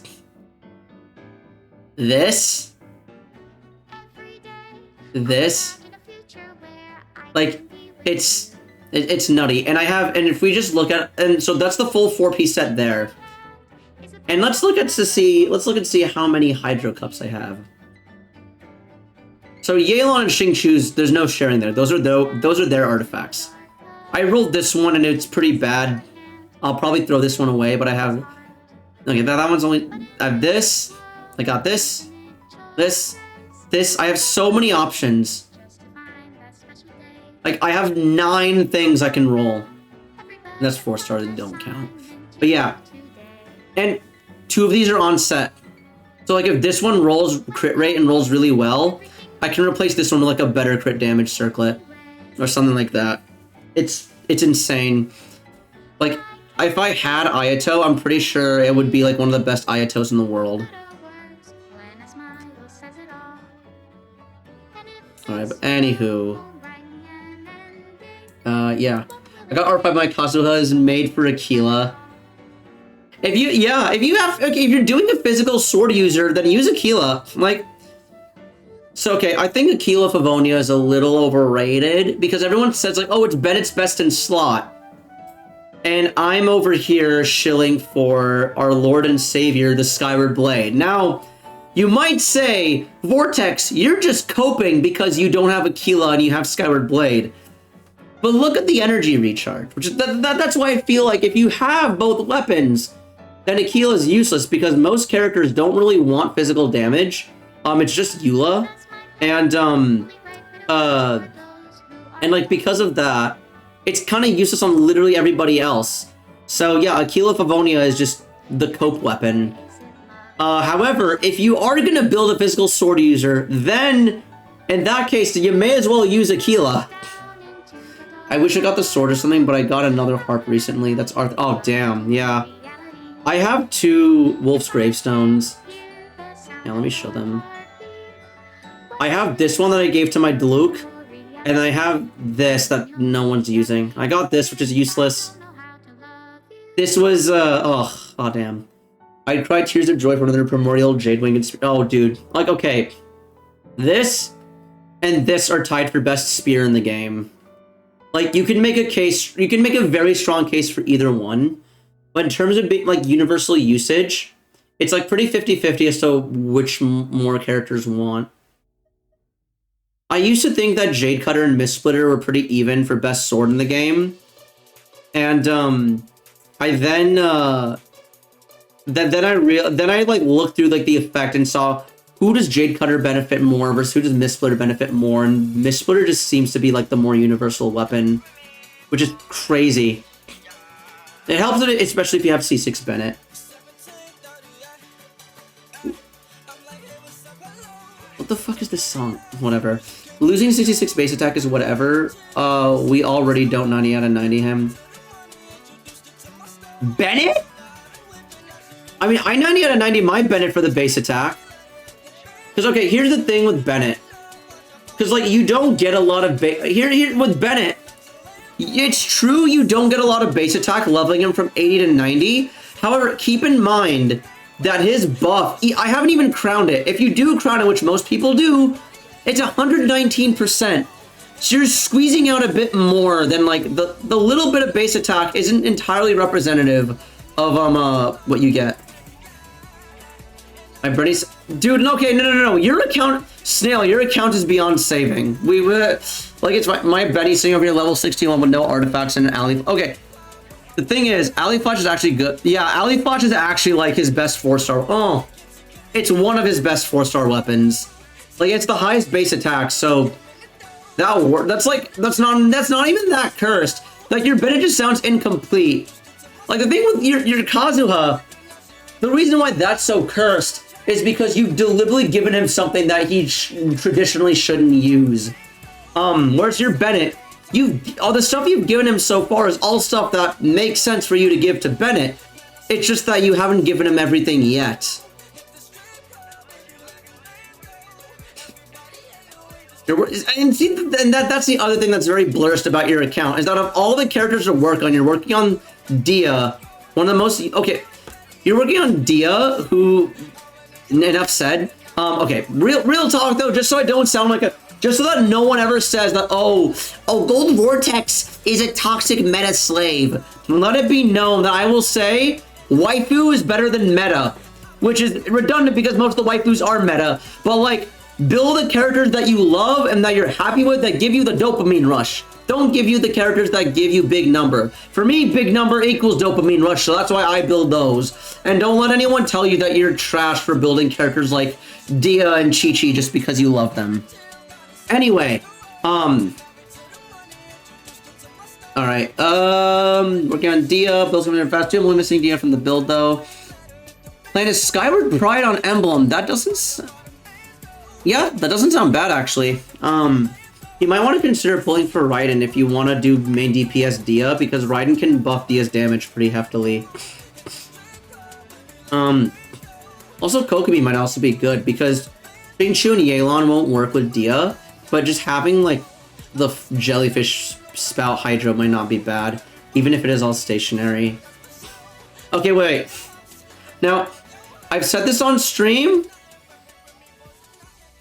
Hey, if I can hit for what I hit for on Kazuha, I bet I can hit some alright numbers on Dia. It's true. That's true. Okay. To any, like, Genshin, like, meta nerds out there, are we in agreement that Eula is the worst, like, exclusive 5-star character? Like, I'm not talking about in terms of waifu personality, though you can make a strong case for that as well. I'm not talking about fun factor.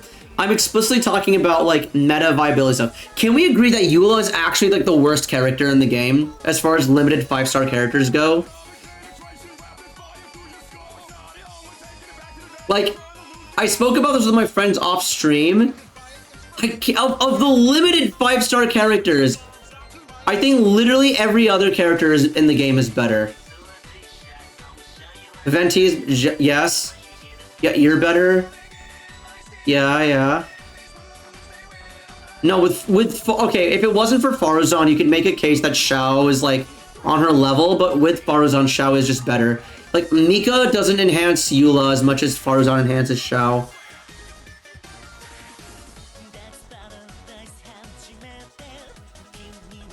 Yeah. You can count. Bro, I started using Faruzan. Yeah! Dude, okay, like, I was telling, like, I don't know if it was you or someone else who, like, didn't... Okay, no, it was, I think it was Ishka, because she loves Scaramouche and doesn't use Faruzan because, quote, she's only C0. And I'm like, even at C0, Faruzan is, like, insane with Scaramouche, and Xiao, and Hazo. It is, like, night and day, yeah. If you're... Okay, here's the thing.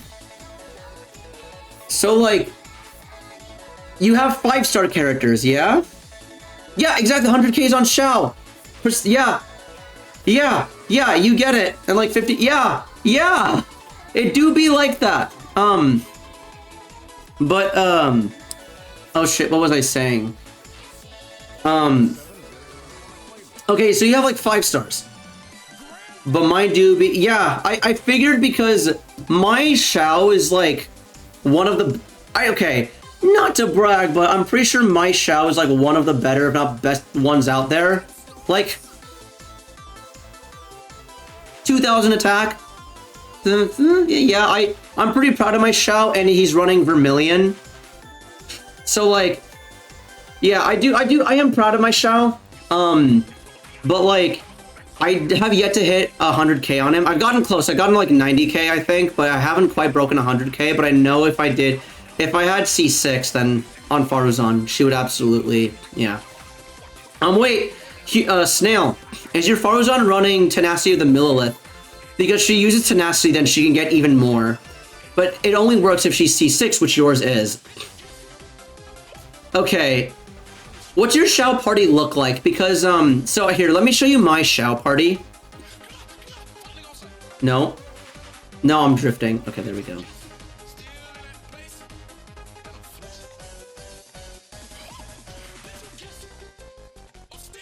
Okay, that is literally, yeah. That is literally the exact same party I use. Okay, so here's the thing. If you want even bigger damage on your Xiao, no, that's not true, and I can tell you exactly why. Zhongli's shield, so Tank Fei. Okay, maybe with but the thing is, this shreds Animo damage. This shreds Animo resistance, I should say, yeah. This shreds, yeah. Which is why, like, that's why Zhongli was one of the best supports for Xiao. I realized Tank Fei with, you have a good point, Tank Fei with Thrill. I didn't think about Thrilling, I just thought about Tank Fei in general. And you know what, you could be right, Tank Fei might be good. My only... Yeah, I'm not sure. You would also get Pyro Resonance. I was thinking just about Pyro Resonance, but with Thrilling Tales specifically might be enough of a boost. However, in general, this isn't... Because of how strong Zhongli's shields are, it will keep you alive, and it provides the Animo Res Shred. And so what I was going to suggest is, so you're using Faruzan with Noblesse. Bennett's best artifact set is Noblesse, and Bennett is probably far and away the most universal Noblesse user. However, Noblesse does not stack. So, I should say it does not stack with itself. So that's why, like, ideally you would use Bennett with Noblesse and then Faruzan with Tenacity. I don't do that because my Faruzan is only C3. So, I just use whatever artifact she can get to, like, max out her energy recharge and crit rate. So that, so that way I can use this. We're at 66 crit rate and 250 energy recharge, yeah. When you're at, C6, you don't need that much energy recharge, but, yeah. But no, it's still, what you have is, I believe, the best Xiao, like, this, I believe, is the single best Xiao. No, okay, that's not true. This is the second best Xiao party. Yeah, okay. The actual best Xiao party in the game is instead of Zhongli, you would run C4 Jean. Because C4 Jean shreds Animo resistance by 40%. 40%, yeah, it's nutty.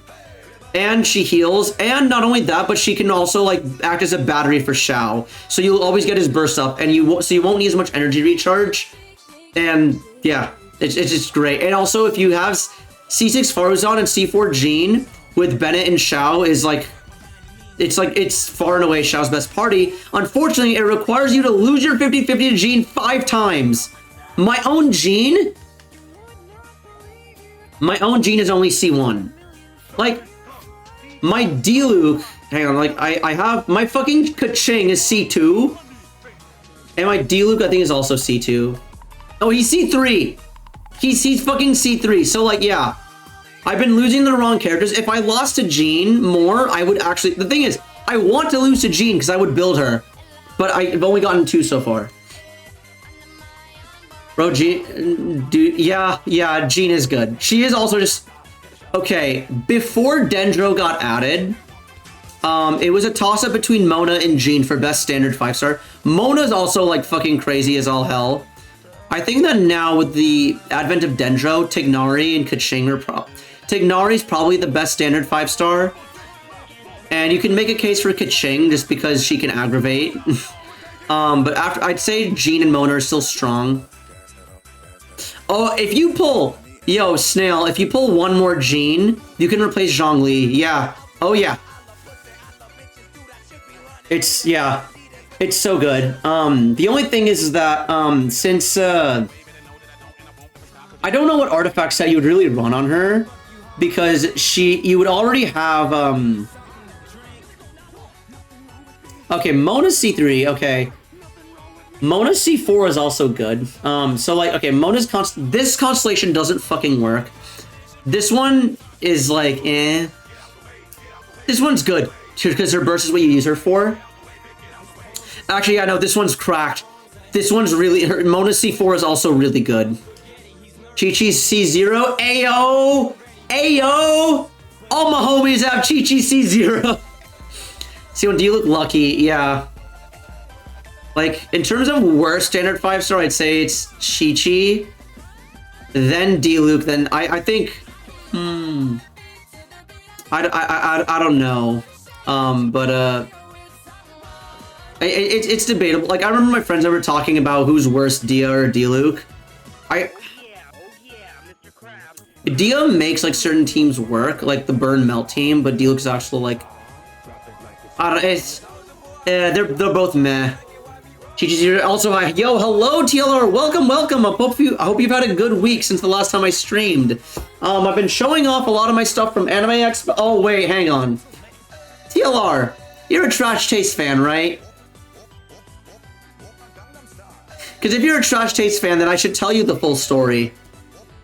Oh God. Okay, so I went to AX and I got a bunch of stuff. And oh, also okay, if you're a Trash Taste fan, you will appreciate this. Let me pull up the photo I got. I managed to get for one, I got a photo with Maylene.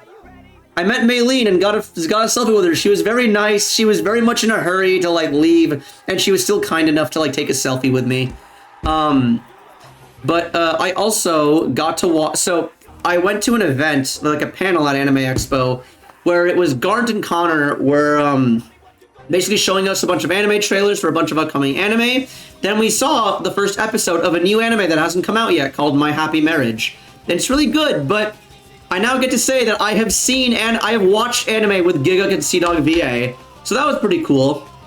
I went over to the Trash Taste booth twice. The first time, we actually saw Connor with Hassan, which was pretty neat. The second time we went there. So they had a thing where if you bought enough merch, you could do a gacha pull on their big capsule machine. And okay, I don't know if you've seen this on Twitter, but at the Trash Taste booth, they had like they had cardboard standees of each of the boys. They had wide Joey, so it was a standee of Joey, but he's wide. They had short Connor, so it was a standee of Connor, but he's like yay tall. And they had a standee of tall Garnt, where Garnt is about as tall as my ceiling. And I bought enough merch that I was able to do a gacha pull. And the guys told me that, oh yeah, you won one of the standees. I actually got the Giga standee. And my roommate also got enough merch, and he won the Sea-Dog VA one. The only, yeah, I don't, okay, here, you can look, oh, I don't know, oh, if you don't have a Twitter, I don't know if you can see tweets anymore, because Elon Musk is a little bitch. But hang on, where is it? Let me, okay, hang on my profile. Here we go. If you can see, if you can see this tweet, great. If not, I'll figure something out. Ad.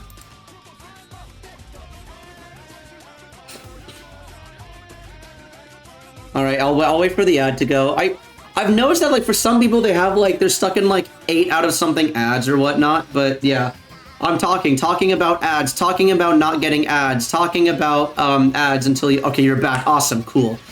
But yeah. If you could see that, that was me and my roommate. Yeah, I got Gart and he got Connor, and he do be tall indeed.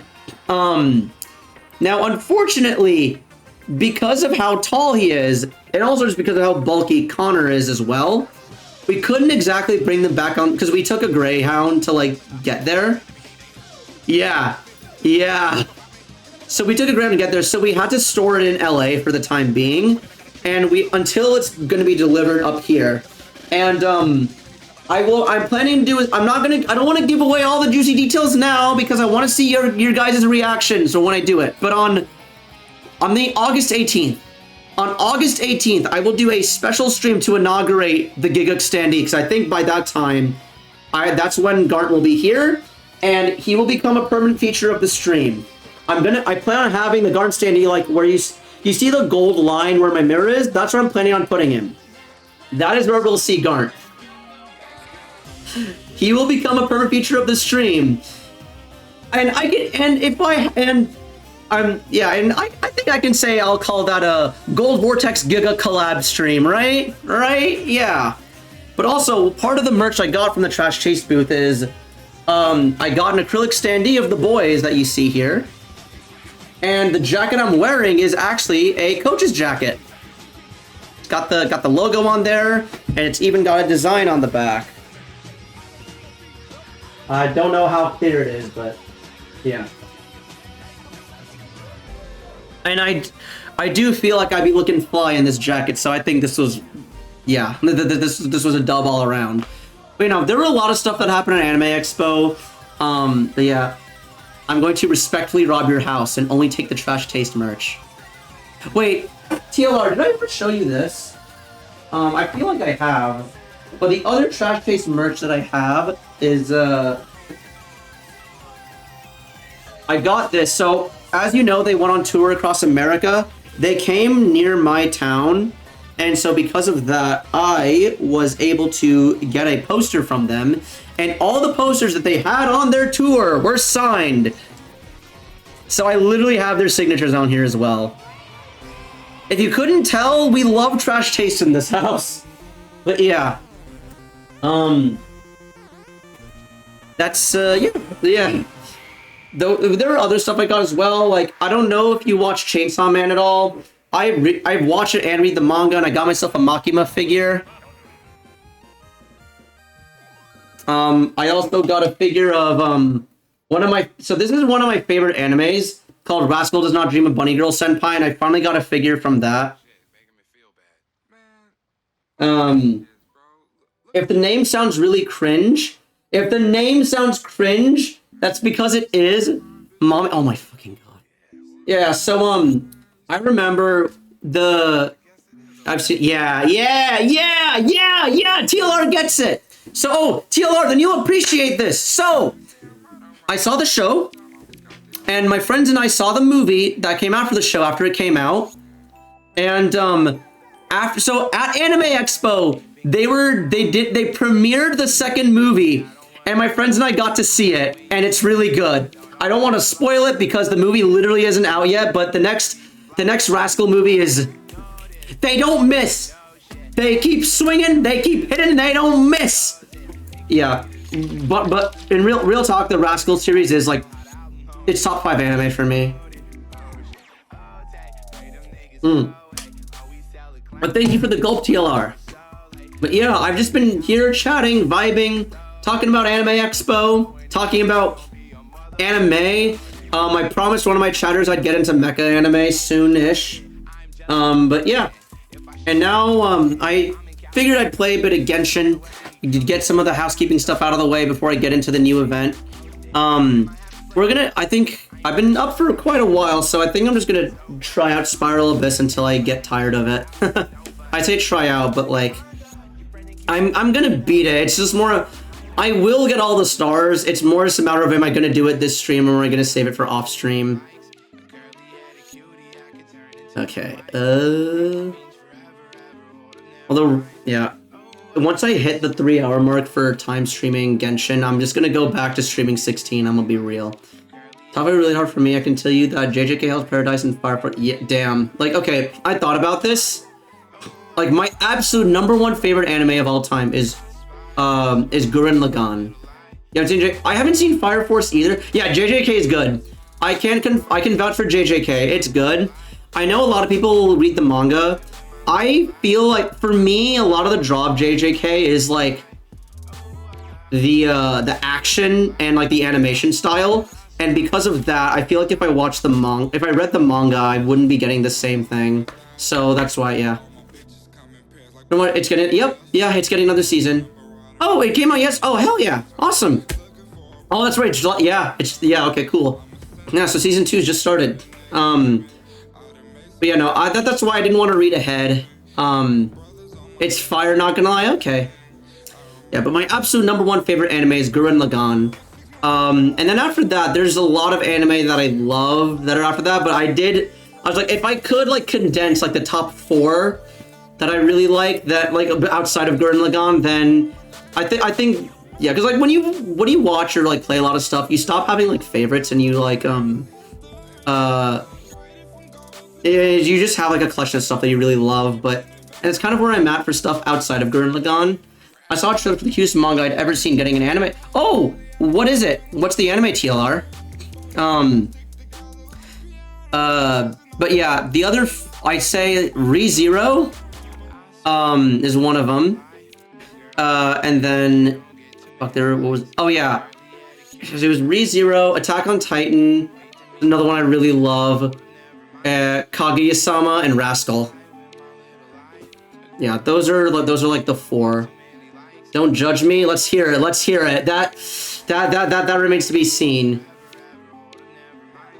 It's things along the lines of, I got 100 girlfriends that really, really, really, really, really love me. Okay, wait a minute. I have a question. Is it a manga adaptation or a light novel adaptation? Because that sounds like a light novel title.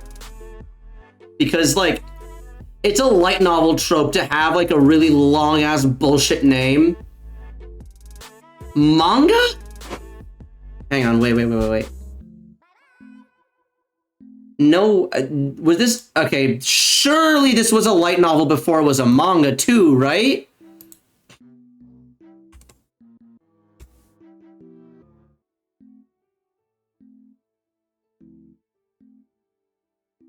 Hang on, wait, media.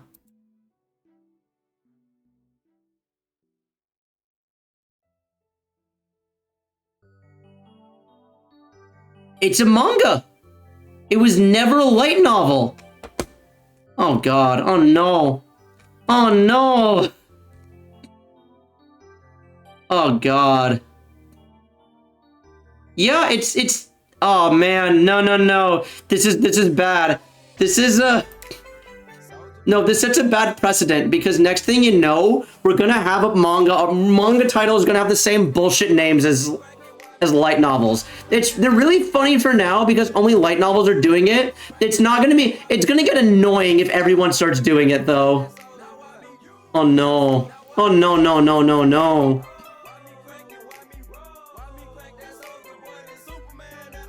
Cyberpunk Edge Runners is really good. Yeah, that's a good choice. Yeah. Yeah, like I threw like honestly even my like top like there's a couple which could be separately Andrew having a whole back. Yeah. Yeah, it's great. Like oh, what was I gonna say? Like Gurren Lagann is the only one that I know is solidly like #1 for me. And oh god. Oh, fuck, I lost my train of thought. No, what was I gonna say? Oh, there we go. But yeah, there's a handful that like, depending on my mood, could honestly be up there. But like, those are like the ones that I'm like, yeah, I really like that. The one I want to see, if I really love it that much. Okay, there's 2 of them that I want to see, that I want to give time to see if I would love the same amount that I love the others. One is Oshinoko, the other is Madoka Magica. Because I saw Madoka, so I binged all of Madoka Magica in like 4 sittings, and then I saw the movie. It's really good. I really loved Madoka Magica. The only reason why I'm not sure if I like it is because I know I in particular am very susceptible to recency bias, where like if I just saw, which for those who don't know, it's like it's where you feel more partial towards things you just saw or just experienced. Which is why I want to give it a bit more time, so that way I can understand, like, that way I'll know, like, okay, is Madoka Magica really that special to me, or is it just because it was the last full anime series I saw? But that's also happens to be really good. But yeah, and the other one this is one, this one is not so much because of recency bias, but more just because I want to see if it lives up to the manga, is Oshinoko. Oshinoko, I have been reading the Oshinoko manga for 2 years and been trying to get people to read it. And then the anime came out and people are finally starting to like watch the anime because of it. And it makes this Oshinoko story. I hear it lives up to the manga, but I haven't seen it. It does. Okay. I've seen it. Okay. It lived up to the manga so far. I want to see if it like, yeah. I'm putting it on for so long. Yeah, no, it's really good. TLR, the first episode is over an hour long, but it has to be that way because if you stop at any point, it will you can sue them for false advertising. Exaggeration, but yeah, 80 minutes. Yeah. Watch that first episode. And if you like it, great, then you can continue watching at your own pace. If you don't like it, then you gave it a fair shot and it's fair. But I always want to show that first episode to people and recommend episode 1 without any spoilers, just to see, okay, would you like this or not? And you'll very quickly see why you can't, because if you stop the reason why the first episode was 80 minutes was because if you stop at any point in between that first episode, you'll like it does the series dirty, and you'll see why. You'll see why once you finish that episode. But yeah, Oshinoko is good. The anime is good. The manga, okay, well, the manga is fantastic. The recent chapter left us on the biggest troll of a cliffhanger known to mankind. Basically, the author is baiting us into thinking that the series is gonna fall off. And he then, because the author did something at the end of the most recent chapter, and then decided to go on a hiatus. Is taking a 2-week break. So, yeah. I don't think the series is actually going to get bad. I think the author just loves trolling. Because for those who do not know, the author is the same author as Kaguya-sama Love is War.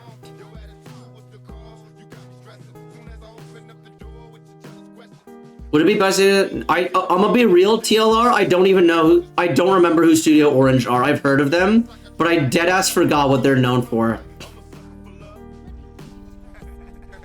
But like, what's your what is your favorite show? They make 3D anime. They made Trigun Stampede. Oh, those are both banger shows. Yeah, wait. Why did he? Those are both banger shows. I've seen both of them, and I've really liked both of them too.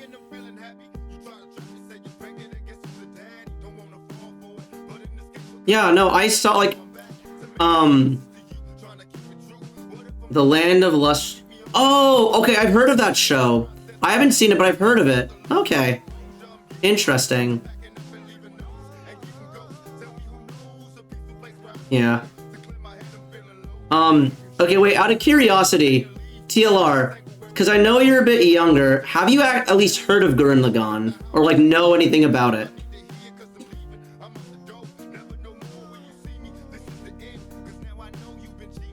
Because, I think, oh, I'm trying to remember when it came out. I've heard the name, but I haven't seen it. Okay, yeah. So, I think I heard it from a joke. Yeah, fair enough.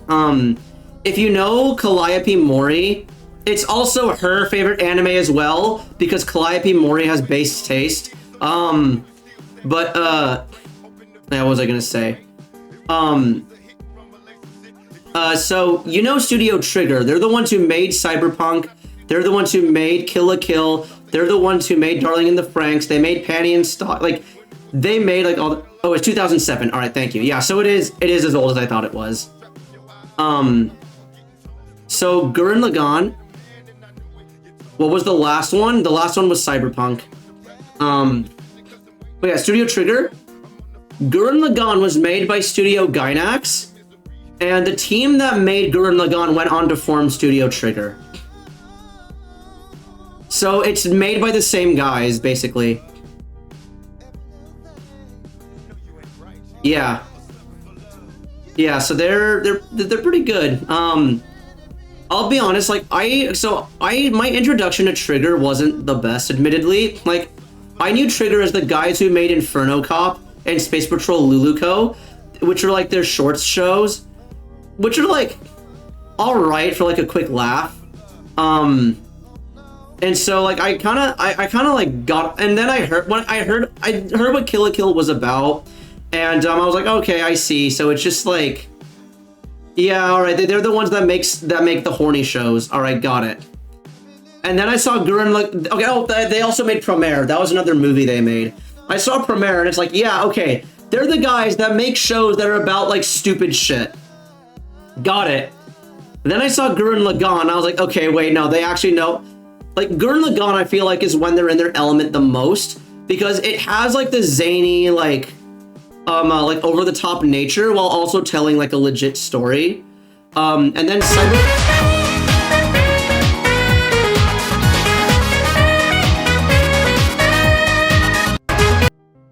Yo, Extreme, thank you so much for the resub. I appreciate it. It's 10 months, which is scary because that means we are 2 months away from being like a year of being affiliate. My God, Jesus Christ. But yeah, no, thank you so much for like, yeah, thank you so much for the 10 months of like of subbing and like supporting the channel. I really appreciate it. Thank you. What do you mean? Okay, no. I mean, yeah, Darshan. It is perfectly. What I mean is that of like the other stuff, Gurren Lagann feels the least stupid, while still feeling stupid enough to be on brand for them. Is what I mean. Like, it still has the over-the-top stupid shit, but at the same time, it's like, it's like not stupid enough that it's able to like, at least to me, it felt like it was telling like an actual story compared to say like Promare. Oh, okay, you can argue. Yeah, I'm thinking about like the other like Inferno Cop and Space Patrol. Got a random standard. Oh, nice. Congrats, Bruce. But yeah, whereas Cyberpunk feels like Cyberpunk has their animation chops, but it thematically feels like a very different type of story than some they'd rather make. And I feel like it's because Cyberpunk very much isn't their IP. It's very clearly like visually it like meets their style, but story-wise it's very much not a Trigger product. It very much feels like something like created by someone else. Yeah, I'd say like overall like their quote-unquote least stupid thing is by far Cyberpunk. At least as far as I know. I could be wrong. I remember now SSS Gridman exists, and I literally know nothing about Gridman, so I realize I could be completely off the wait, they did make Gridman, right? I'm not tripping on that. Hang on, wait. Hang on, Gridman. No, it was not. Oh wait, or was it? No, it was by Subaru. Wait, did they make? Okay, no, they didn't. I don't know. I remember hearing that they made Grid. Oh wait, no, it is. Okay, no, I don't think it was made by Trigger, but it was a passion project of the Trigger's in-house director. Okay, so it's... Yeah, okay, it's made by a different team, but the director is the Trigger guy. Okay, there we go. Yeah, I know nothing about Gridman, so maybe that has less stupidity, maybe it doesn't.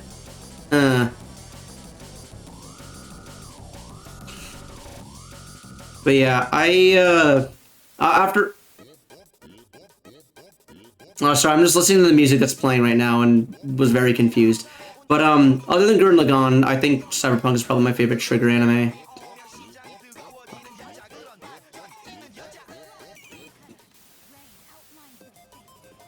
Oh, God. Yeah, I realized because, oh, that was another thing that they mentioned at Anime Expo. So, because Gurren Lagann was made while they were still under Studio Gainax, Studio Trigger didn't have the rights to Gurren Lagann until now. They announced that at the Trigger panel on day 1 at Anime Expo, which is that they managed to buy the rights to, Gurren Lagann. So, yeah. They can say that's theirs now. We can finally say that Gurren Lagann is a Studio Trigger product and not just Gainax. Yeah. Yay, indeed.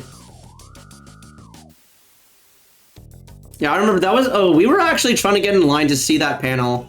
Because, yeah, day 1 of Anime Expo, we got there, and we stood in line for... I'm forgetting how long now. Like, at least an hour. And then we got to the door, like, okay, it's full. I have been at this for 5.5 hours. Dude, I fucking love streaming. Like, as long as I have games to play and or people to talk to, I can stream until I drop. Like, the only thing that would really keep me otherwise from streaming is that I would get hungry. Which, actually, speaking of which, is kind of going to be the reason why I end this stream. Because I'm starting to feel hungry. But yeah, I do enjoy... Yeah. Actually, a dub streamer. Thank you. You know, again, if I will say, streaming does get exhausting if there's no one in chat and I'm just, like, talking into the void. But as long as I have someone, like, actually, like, responding to all of my stuff, then, yeah. Okay, Darshan, you joke about that, but I'm pretty sure there's actually streamers who have channel redeems that are like end the stream. So, one Sekiro speedrunner who I follow, I say one as the Sekiro speedrunner I follow is a Seki who used to go by Sekiro Shadow. He has a redeem on his channel called Throw the Run. It's the most expensive redeem on his channel. And you can just make him throw the run. It's kind of fucked up, not gonna lie, but it's there. I've never seen anyone redeem it because no one's that much of an asshole. Okay, also, I think that, like, at the end of the day, people want to see him, like, get the runs. Because it's really, like... Because it's really hype seeing someone, like, get a world record or something.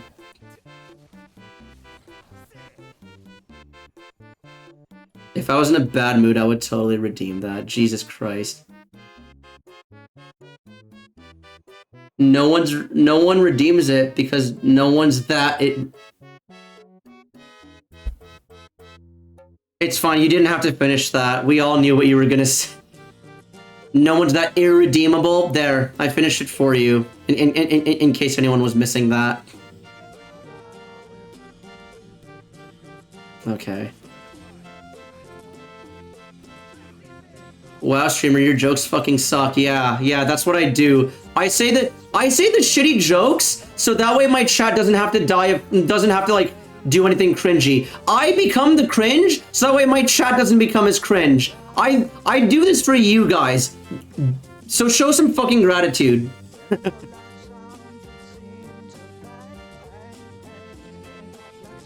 Oh, I know this song, Jesus. And doing this just to buy time to heal.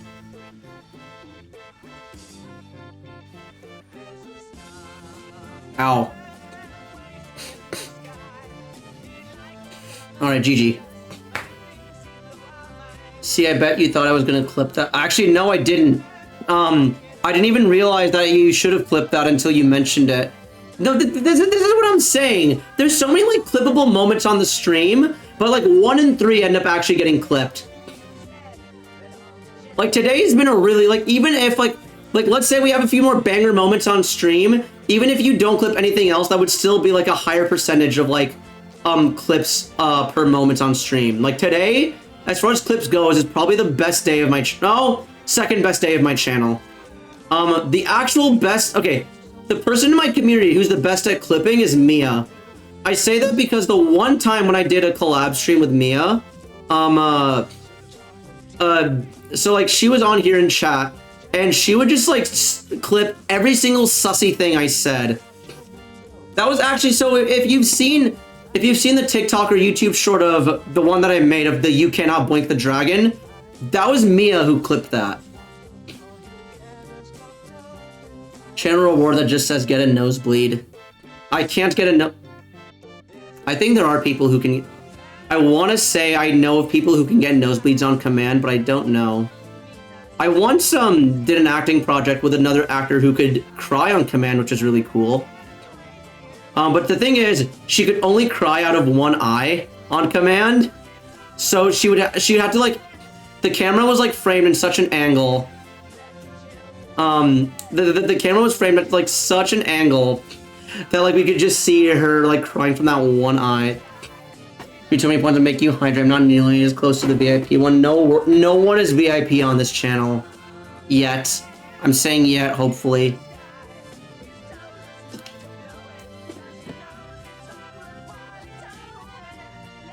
Darshan, what the fuck? Darshan, I'm not reading that out loud, but what the fuck?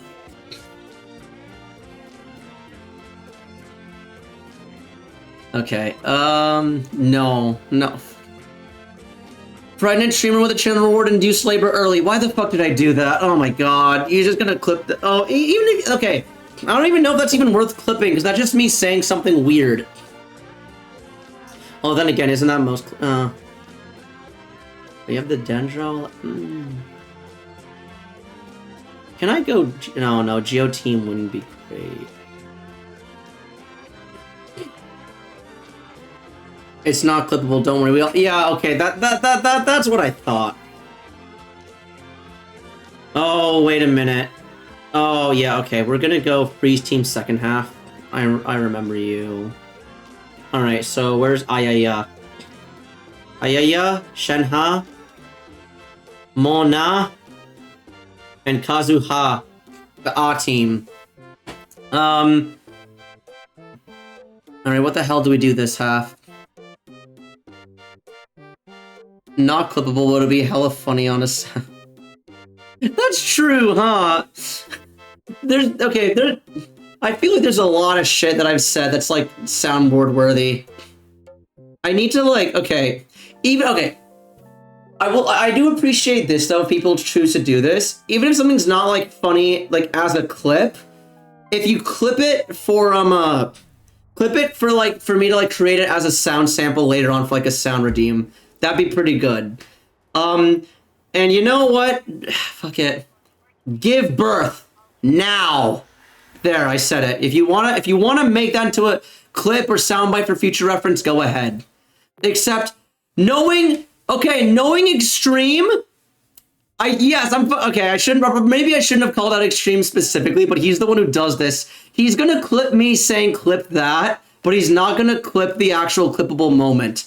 So if anyone now wants to actually, like, yeah, but although now that I've said that and called him out, he might try to do something else to subvert that. I don't know. We'll see. I feel like if you call people out and on their habits enough, they'll specifically do something to change it up just to throw you off. So we'll see. I actually don't know what's he gonna do. Yeah, TLR. That's exactly what. Yeah, that's exactly what's happened.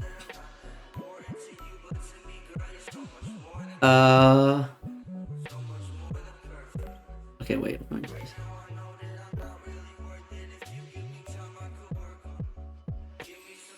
Fuck it. Give birth now. There, I said it. If you want, fuck it. There we go. All right, that now exists on the internet. That is part of my digital footprint. I am making my family so proud.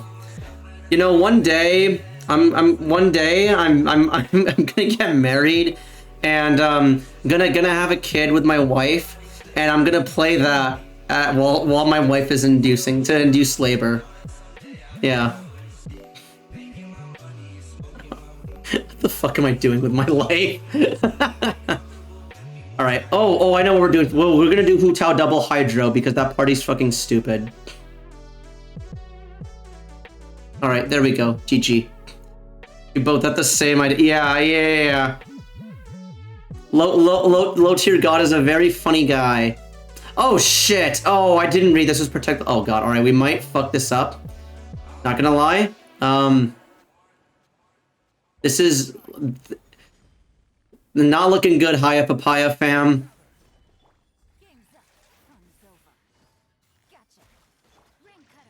Okay. Why is Sack Sword not procking? That's like 3 times this stream that it's not procced. Oh shit, wait a minute. Oh my god, wait, is Human Snail still there?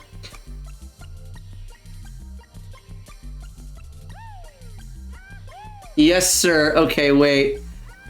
Okay, you said this right before Extreme resubbed, but I did see this and I want to respond to this. Yo, this off topic, what would you like to see for in Tears of the Kingdom DLC? I read this because I read TLR's comment about Tears of the King. Oh wait, hang on. I'm gonna learn to try and know I've been doing it. Oh, thank you, TLR. I'm flattered. I really am. But yeah, no, I did actually want to respond to your question. What would I like to see from Tears of the Kingdom DLC? That's a really good question, honestly, because with Breath of the Wild, I knew exactly what I wanted from that DLC, and it was I kind of wanted to see, like, what I wanted as DLC we basically got in the form of Age of Calamity, which is seeing everything like getting torn down. But after seeing what we actually got for Breath of the Wild, which was better than what I was asking for, admittedly, and seeing how much Tears of the Kingdom is already done, I honest to God don't know. I do like the bosses in Tears of the Kingdom a lot. I don't want to spoil bosses. You can just make your own. That's true. You can make your own motorcycle as well. The game does give you the stuff to make your own master cycle, so yeah, it's true. Yeah, oh wait, does TLR, wait, TLR, do you know about the challenge I did for Tears of the Kingdom? Because I feel like you'd appreciate it. No, but I want that one, and I want it to run on battery now. That specific one. You want to run on battery instead of apples, that's fair. Like, I'm honest, like, I'm thinking, what would I really want from DLC? I am honestly at a loss for what to say, to be quite honest with you. Like, okay, I'd say the thing that what do I love, the thing that, okay. Yeah, okay, yep, you exactly know. I rushed down the final boss. I went straight to after beating the tutorial, the only, like, main content I did was get the paraglider, and I just did a bunch of shrines to, and I didn't even max out my health. I went for stamina before health. After doing so, I found a couple, like, strong enemies to get, weapon materials from. Oh yeah, master mode, yes! Yeah, you're right. It is probably a given, but it's also worth mentioning because I absolutely want a master mode from Tears of the Kingdom DLC. But yeah, I'd say harder master mode and more bosses because I really like the bosses in this game, including but not limited to the final boss. Okay, I want more bosses like the final boss. I don't know how likely that is because that's a very, like. Yeah, because, like, okay, that one, I never had so much fun in my life as the tier. Yeah. Okay. So all right. I wasn't sure if you'd beaten the game or not, so I didn't want to like do spoilers. But if you already know if you've already faced the final boss, then yeah. Yeah. No. One of the things I love doing is I love farming Lionels because I love because I got the flurry rush timing down, so I can just flurry rush them to hell and back. And that was how I beat the final boss as well. Oh no, this is a very like personal me thing that I don't think they'll necessarily add, but I want more fights that feel like they're boss fights that feel like they're fencing battles. Like, okay, can you imagine fighting like a giant mech or something, like a giant monster with a wait, hang on. Question, can you flurry rush the boss bokoblins? I just realized I haven't tried flurry rushing the boss bokoblins. Okay, yeah, all right, there we go. Shit like that are things that I love, and I realized it's like as soon as I saw, I was like, wait, you probably could do this. It's more a matter if I haven't tried yet, and sure enough, I was right.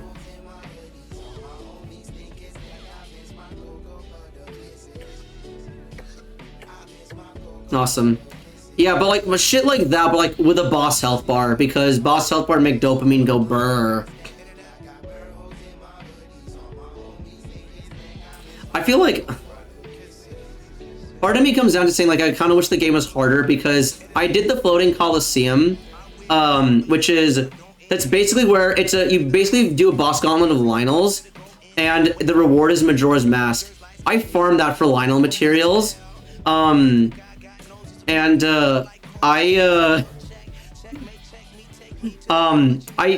do because it's fun. And I remember when I first did that, I found out that that fight has checkpoints. After you like dead ass, after you like die, like let's say you get to the third Lionel and you die to the third one, you don't have to restart the first one. You can just go to the third one. And when I did that the first time, I was disappointed. I was like, oh man, I kind of wish it was just like one stop boss gun. Then I was like, okay, go back to Earth, Vortex. This is a Zelda game. This is not Dark Souls. This is just chill, relax. Like that would work. That's basically the normal standard for a freaking Dark Souls game. That's not the standard for Zelda. I cheese the costume. So how do you cheese it? Because I just legitimately enjoy fighting Lionels and flurry rushing them. That's just how I do it. My build and my Tears of the Kingdom build is Desperate Strength. I stand in gloom until I reach 1 heart, and then I abuse Desperate Strength. I just don't get hit and do shit tons of damage. If you fuse two closed chests together, it breaks their. I didn't know that. I strong him with the 800. Wait, what's the 800 damage weapon? What is this 800 damage weapon, and where can I get it?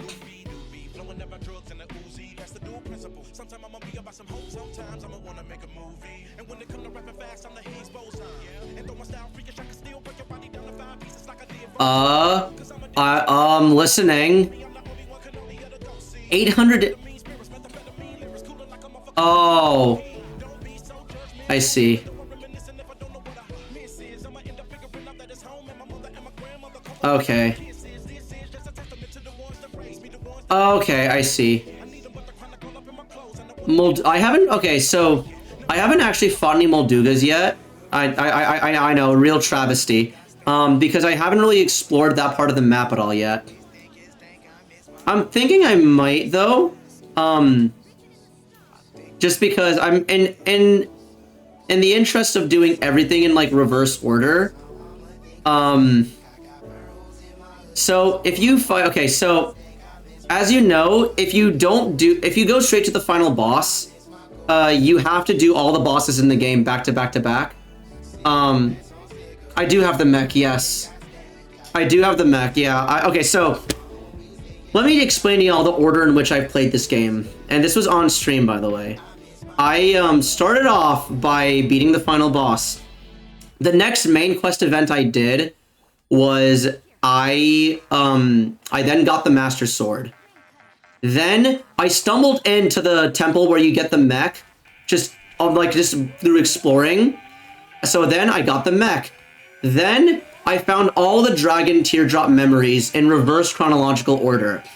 I happened to find the Master Sword one first, and so I found every single memory in reverse chronological order. Then I got the camera. And that's all I've done so far. I haven't done any of the 4 actual temples. I did for real play the entire game backwards. And you know what? It was hysterical. But yeah, I remember, and this was like, so okay, one of the things that I really appreciate about Tears of the Kingdom, and I haven't really run into this problem yet, just because I haven't played as much of the game as I want to at this moment, but, oh, for fuck's sake, god damn it.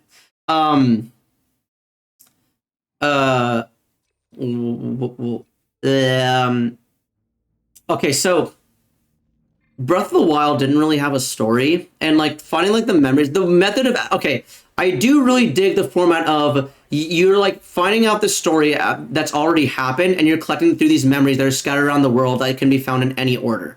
That I dig. I just felt that the story didn't really have that much of a, it didn't really feel that significant in Breath of the Wild to me. And I appreciate that in Tears of the Kingdom, the dragon memories in this game feel a lot more significant than the memories of the previous game. And so in that regard, I really like Tears of the Kingdom's story. Now keep in mind, I haven't done a single actual temple yet. I've heard from my friends who've done the actual like normal story, that story is like hella weak, and it's each temple has the exact same story, but you just do it 4 times. And like, and it's not even that like novel or like unique in and of itself. And that the story is like mid at best. Yeah, okay. Because as my experience, I really like the story of Tears of the Kingdom because the only story I've seen are the dragon's memories. And I think that in and of itself is enough of a great story of like what happened to Zelda and like seeing the dragon's tears and like how we're sending the Master Sword forward in time. That is already a great story. You don't really need much more than that. And so, and because my biggest complaint one of my biggest complaints of Breath of the Wild was that the story wasn't good enough, I'm kind of dreading, knowing what I know about like the temples, I'm kind of dreading playing through the temples now. This is just me, but I enjoyed the story more before those memories. Okay, all right, I see. But yeah, I guess one thing I would appreciate from DLC would be, I guess, stronger story direction. That's more akin to like that of the memories than that of the temples. Again, that could, I don't know, like, I feel like the story is very much not, like, the story isn't meant to be like the focal point of this game, and very clearly so. So I realize like me complaining about the story kind of feels like complaining about the story of like, say, Doom, where like Doom doesn't have a good, no one plays Doom for the story.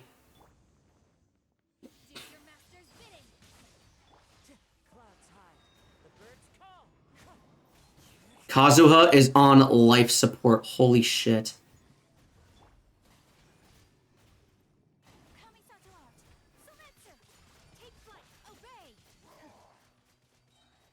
Okay, we got our burst back. Oh, fuck.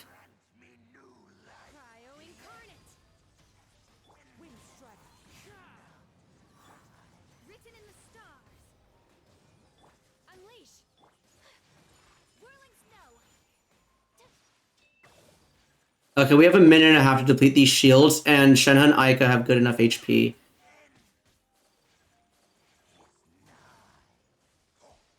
Give me energy.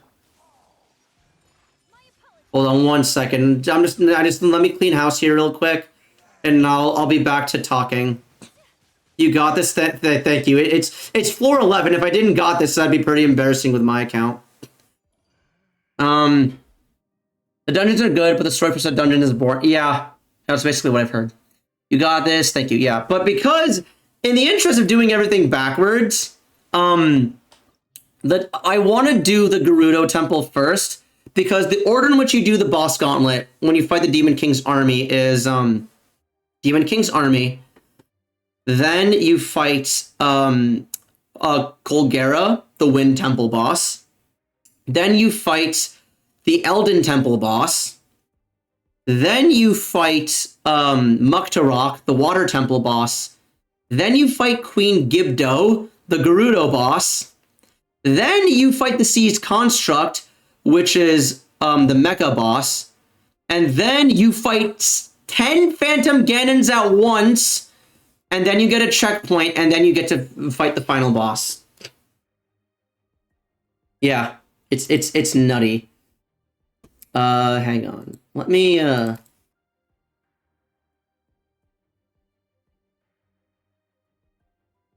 hang on. Demon King's Army OST. I love this song, so I'm gonna play this as background music. God. Who was here in the stream is when we would listen to this all the time because I was grinding out this fucking boss fight. Oh.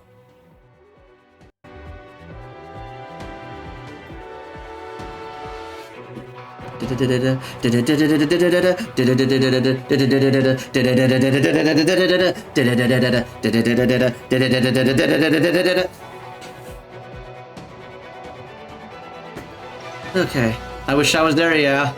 Be sure to have notifications on. But yeah, if you do want to still catch a TLR, if you look at the videos on my channel, I have it saved as a highlight. Both me fighting the boss gauntlet and me fighting the final boss are saved as story highlights. A story highlight says channel highlights. So yeah, those are up and permanent. They won't be going away. I do want to edit them into like proper videos. Listen, see that you just stream, like, oh, time to join. Ayo, hey, I appreciate it, TLR. Yeah. If you have the Twitch app on your phone, it'll notify you whenever I go live as well. All right, and this is where the fun begins. Let's get rid of. The Twitch app just doesn't work on your phone. Oh shit! Really? Have you tried? Google Play's like, haha, no, here's an error. Oh, damn. Yeah. Is it up to date? Because, I think, okay, depending on how old your phone is, it might not support, you might not support that old firmware.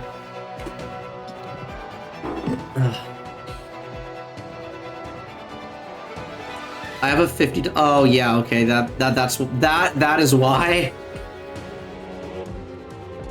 Okay, I have Alhaitham now, so it stands to reason that this would be less cringe.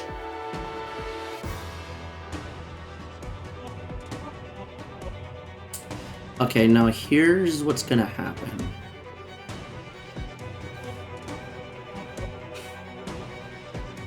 Okay, we're gonna do this team first. $50 new phone. Wait, new. Wait, the phone's new. If it's a new phone, then it should work fine. Hang on.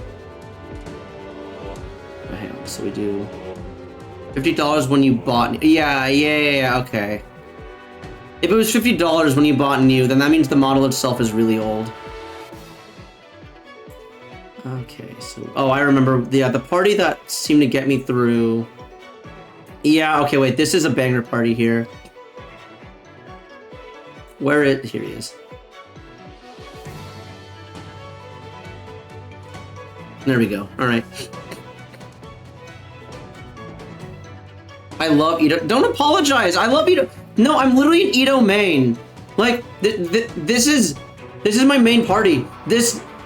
Okay.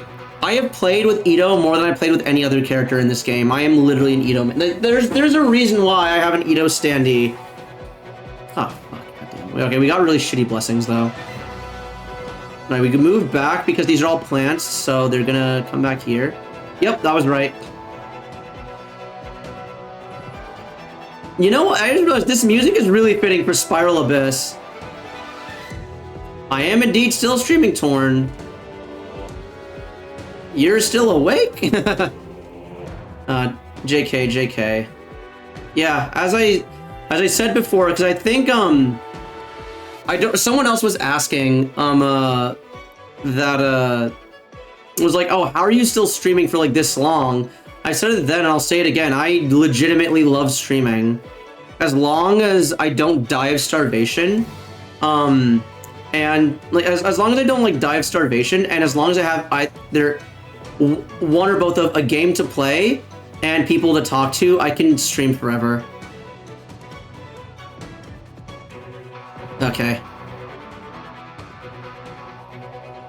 I watched the new Batman. Oh wait, the animated Batman movie. Yo, wait, what's it called? I didn't know there was a new one. Shit. Wait. Yeah, I might want to watch this too. Yeah, 50 shrines, 6 are not unlocked. Pizza, best stream food. Ayo, someone's having some good pizza, it sounds like. Doom comes to Gotham. All right. That sounds like... that sounds like Batman v Dr. Doom. Oh yeah, but Oinkery, what toppings you got on your pizza? It's love. Oh, we love Lovecraftian and Batman. Hell yeah. Like Batman is like intrinsically linked to fear, so like any Lovecraftian Batman stuff is just like yes. Right, there we go. Oh, for eating while streaming, I see. Is it though? Like, okay, wait. I feel like any food that you can have, because all right, for me, I don't want to get my controller. I keep my controllers pretty clean. Like, y'all have seen pictures of like people with PS5 controllers that are just like black. I like to keep my stuff clean. And so because of that, I don't usually like having finger food with my control. Although, okay, I have moist towelettes right here, so I guess I could circumvent that issue. But yeah, at least when it comes to like streaming food, I prefer something that's like really easy to just like have have with a fork or a spoon with like one hand. If it's like fork and knife, no, that's too busy. Miss me with that shit. But otherwise, like,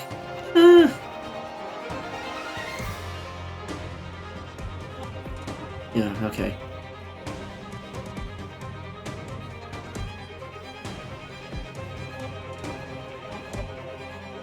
Okay, please die. Alrighty.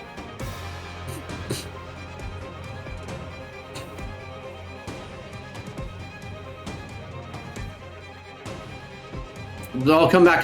Oh, there we go. Oh, come on. Music is extremely fitting, my god.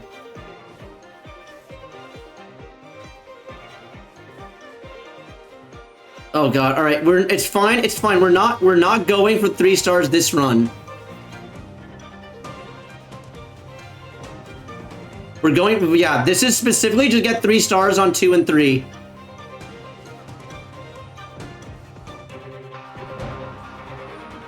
Okay. Oh, for fuck's sake, Jesus Christ. Okay. Hold on, alright, they're all connected. Let's reconnect them. Ouchie. They heal.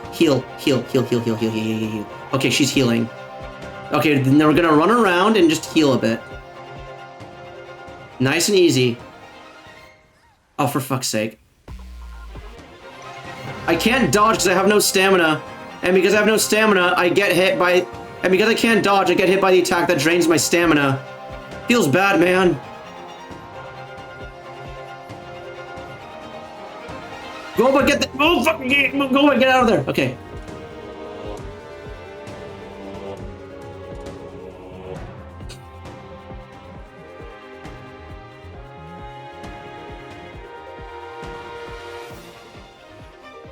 Oh shit, fuck, shit, oh god, get out of there.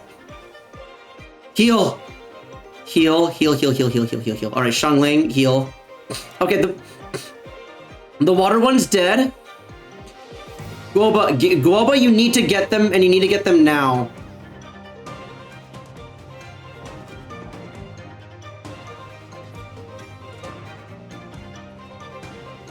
I just can't dodge. I straight up just cannot. I literally cannot even. Okay, no. I might be cringe, but I'm not that cringe.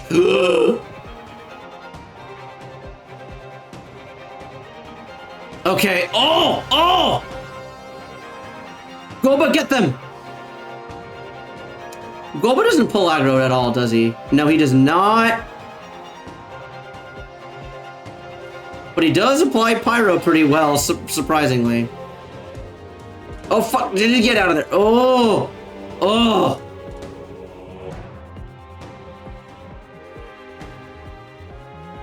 Okay, Guoba, get them again. Alright, we should be able to kill with just Guoba. Alright, we're not gonna waste the burst because we need that for the second and third floors.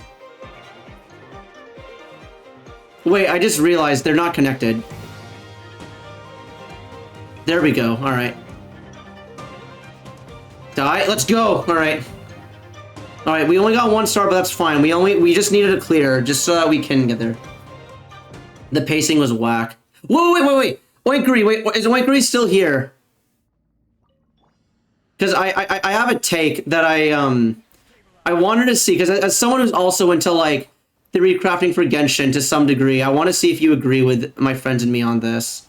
If you're still here. If you're gone, then ripperoni.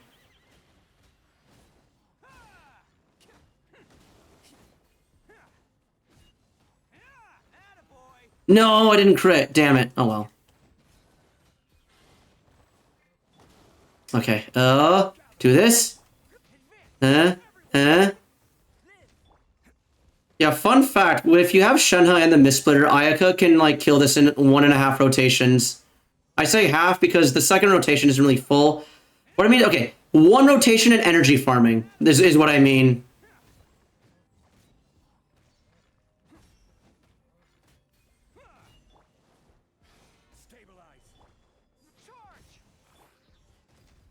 Oh, fuck. Okay, if I don't actually get the time here, that it's honestly fine because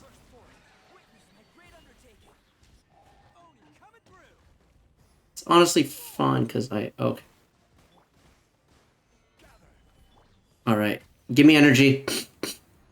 It's fine because I can just do another one. Like, as long as I have a shield, or I can like get through, or like shield or healing and get through 12. Like 12-1 is honestly the hardest one.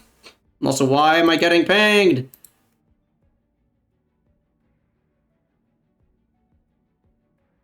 Okay. Okay, my friend just sent me a meme, which is why I was getting pinged.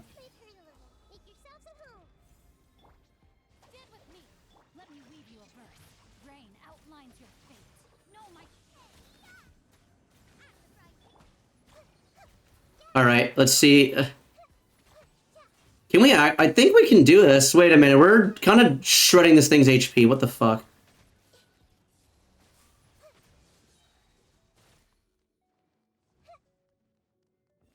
Yeah, that was a single rotation. Okay, yeah, wow, this is... Oh, God. Okay, wait, maybe not. This might be a little bit harder than I originally thought.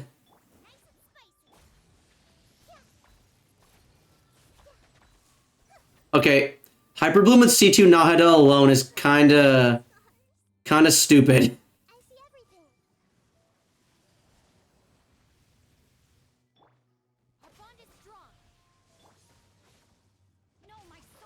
Okay. Okay, you're doing this just to heal Cookie.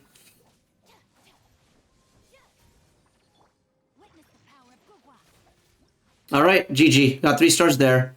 I'm a little about having to use the Xingqiu's burst like that, but oh well. Alright.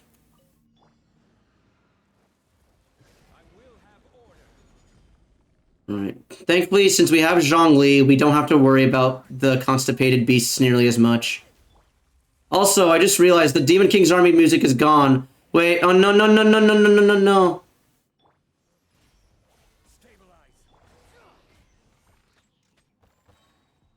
Okay.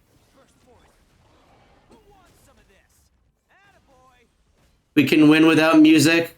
That's true, but we need... It's not always about winning, it's about winning in style.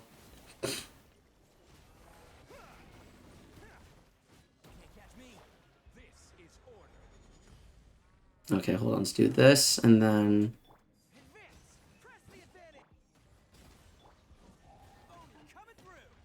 Where the fuck are you? Here we go.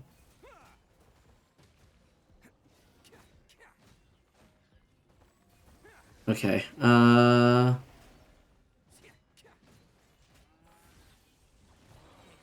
Okay. Oh. Alright, here we go. Oh, no, no, no, no! Oh, get back! Damn. Okay, so we do this. Oh, this is why you need Zhongli or like any shielder, because these guys don't just add. God damn it!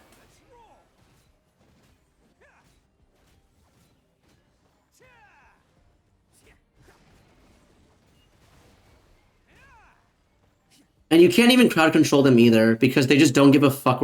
Yeah, they just ignore any crowd control mechanics as well.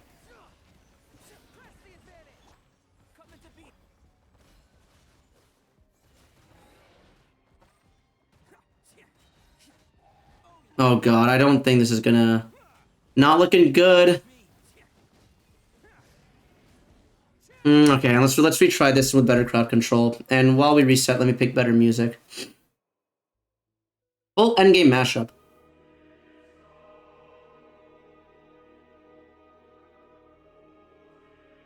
Oh. Oh wow, this is every...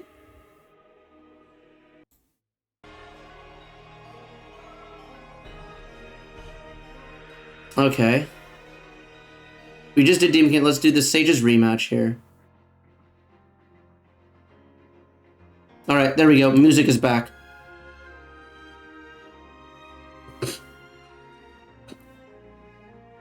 Okay. Let's do this again.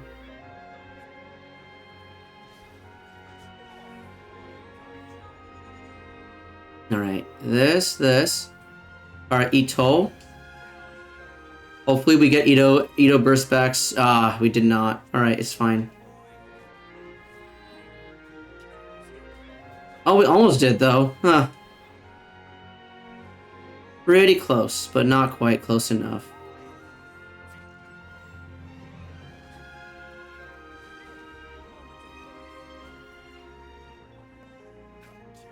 Okay, hold on. Do this.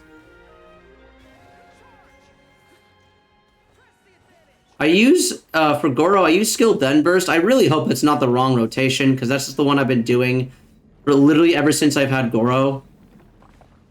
So if it's not, then... Oopsie.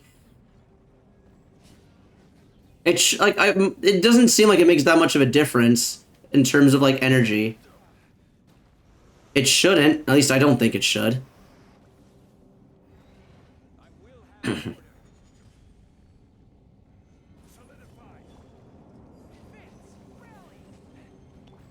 Oh my god, wait, so if you do the... Oh, if they're already petrified, then the debuff doesn't actually debuff them. Oh man, that's fucked up. That's fucked up.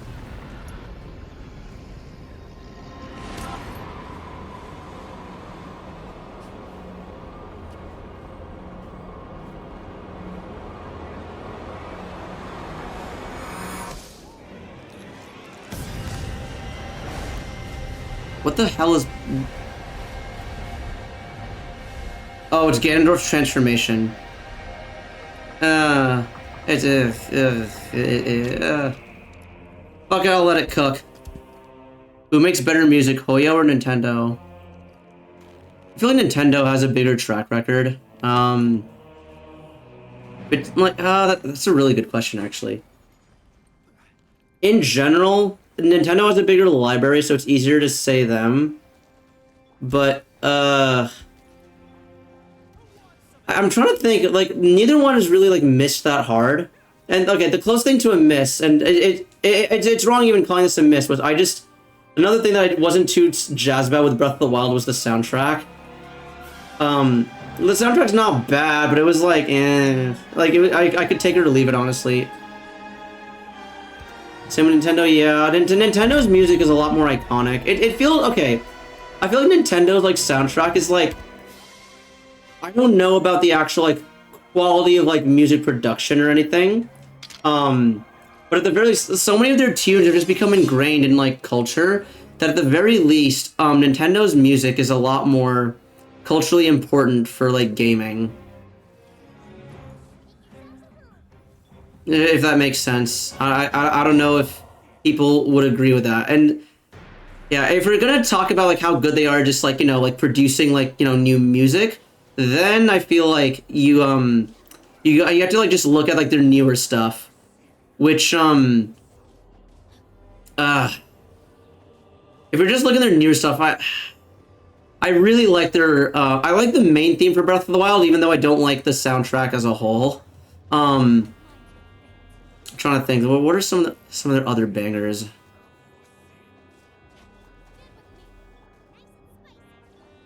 Okay, also, this is not Jesus Christ, I really, oh boy, I really fucked up on this one.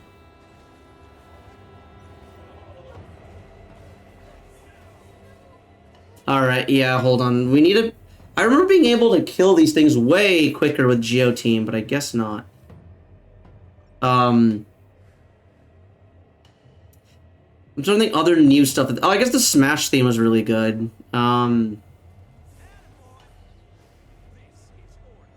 Like... Hoyo's... I'm thinking to, like, other... Okay, the Odyssey soundtrack is really good. What are some other, like, recent bangers that Nintendo's done? Smash. Didn't Odyssey come out 7 years ago? 6 years ago. You know what? I was thinking the Nintendo Switch generation. As being recent, but you are right. Odyssey did come out 6 years ago. Dude, that's fucked up. That's so fucked up.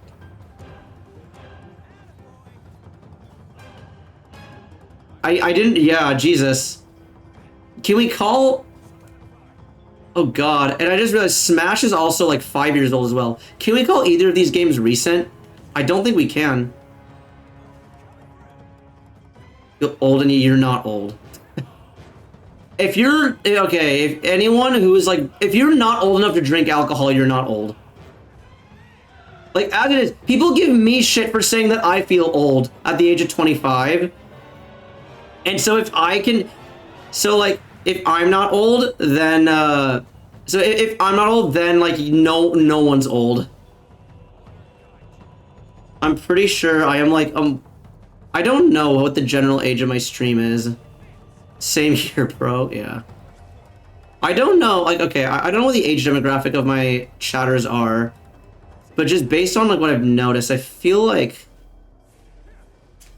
a lot of y'all are, like, around, like, I feel like I'm on, like, the upper end of, like, the distribution. Like, the people who are older than me aren't that much older than me, but there's a lot of folks younger than me. Oh, fuck me. Yeah, I would not be surprised at that, TLR. I think you are too.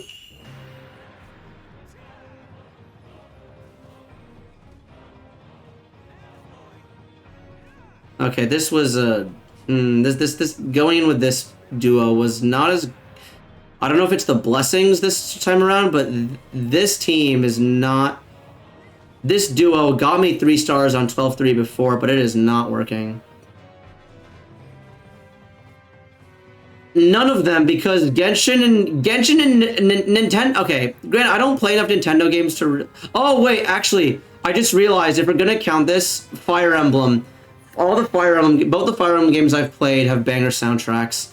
But, to answer your question of which of Nintendo's games do you think have the most similar soundtrack to Genshin? None, because Genshin is like a medley of styles to, like, reflect the different, like, regions that are in the game. And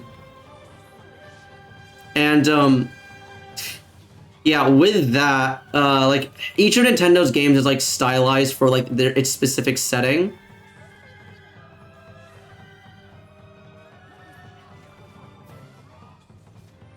Also, hold on.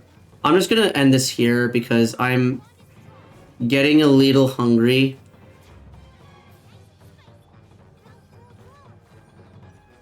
And also, no, fuck, wrong thing. Oh, God. Yeah, I because I don't feel like running through Spiral Abyss again, running through this Abyss again, because this Abyss fucking sucks. Like, this is, like, I think we've talked about this is literally the hardest Spiral Abyss they've ever made. And even then, I'm just barely able to 36 star it. And even then, I have to use 3 different parties for... Okay, 2 different parties, rather, because, 12-2 is pretty easy. It's 12-3. The only hard part about 12-3 is building a party that can get through 12-1 and I guess 12-2. If this chamber was at the front, this would be... This spiral... Like, if they swapped 1 and 3, it would be so much easier. Because 12-3 is actually the hardest one. Like, 12-1 is actually the hardest. Because you're constantly being frozen, you can't dodge, and your skills are on cooldown.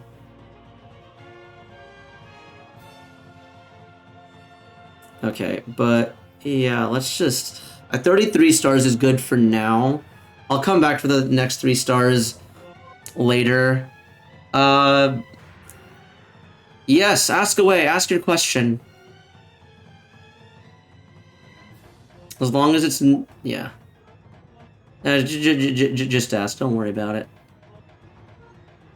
Do you not eat on stream? I don't have a problem. Okay. Eating on stream just takes more effort than eating normally. I don't have a problem with eating on stream otherwise. It's just that it takes... What the fuck is this? What is this? Oh my god. Okay. Okay. This kind of hurts to look at because it's kind of useless on literally anyone, but man, oh well. Okay, we got 4 useless artifacts, Tale as old as time. But yeah, I've eaten on stream before, and usually like if I'm doing stuff like intense gameplay, that's like, okay, like I'm playing Spiral Abyss, then I take a break, then I can like take a bite out of something. When I do something on stream, when I play games on stream as it is, like playing the game takes way longer playing on stream than if I was just playing by myself, which is fine because streaming also has other benefits as well. But it also goes doubly for eating. It takes so long for me to get through a meal. You could be XQC and become a React streamer for 10 minutes while you eat. I mean, that's not a bad idea, honestly. Like, okay, my thing with the React Andy is, I'm okay. If it's stuff like memes, I don't mind being React Andy. I'm completely fine with being React Andy if it's just memes. Where I draw the line with React Andy content is if it's like actual, like edited, fully produced video essays that people have like put effort into, where they kind of like need those views to like do well. Like memes are, and like, okay, where they need, not only do they need the views, but also where like they don't have as much rewatch capability. Because if I, with like 6 other people, okay, let's say that there's 6 of us, including myself. If all 6 of us watch that one video, great, they've got 6 views. If we all watch it individually.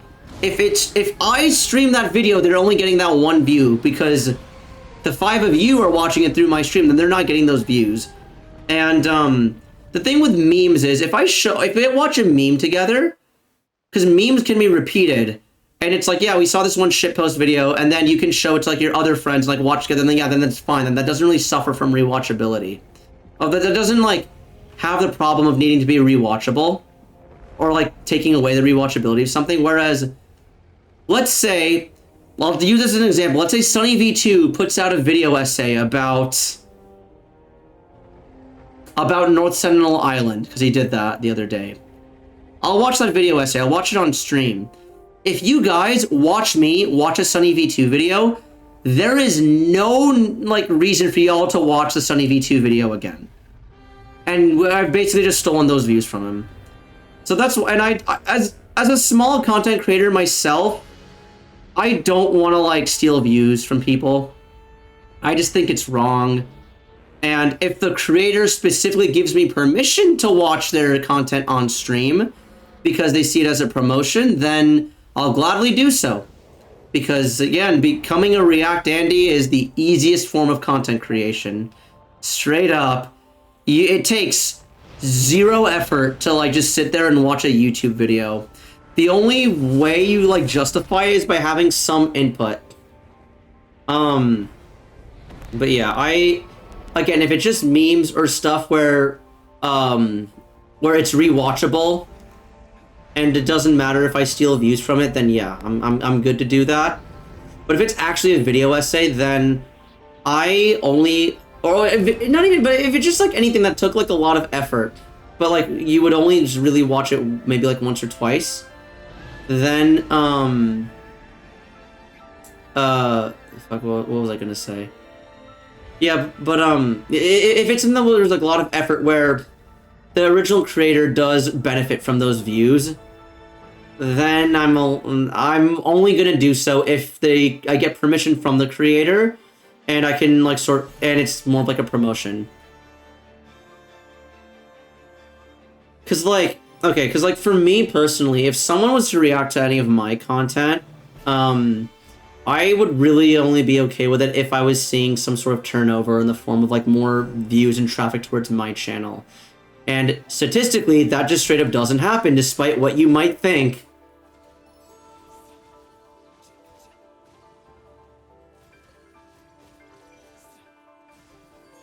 Alright, cool. I have a few videos in mind I would want to have you watch, but it's so over-edited and memey, I feel like it would be hard to... If it's meme... Okay, again, if it's memes... I don't mind.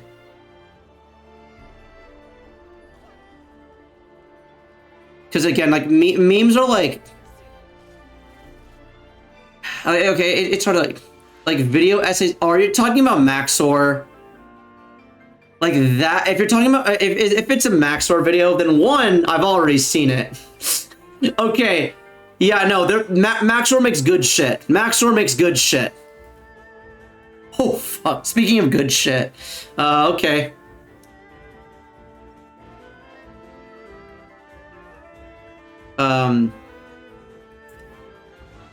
Okay, that's a kind of a... Maxor videos are already, like... Despite how memey they are, there's so much effort and editing that goes into them that, like, yeah. No, I mean, yeah, honestly, TLR, I was basically like that. Like, when I found a video that I really clicked with, I would watch it so many times. It's great. Okay, the other side of that argument is, what I've been talking about has mostly been relevant with, like, smaller creators.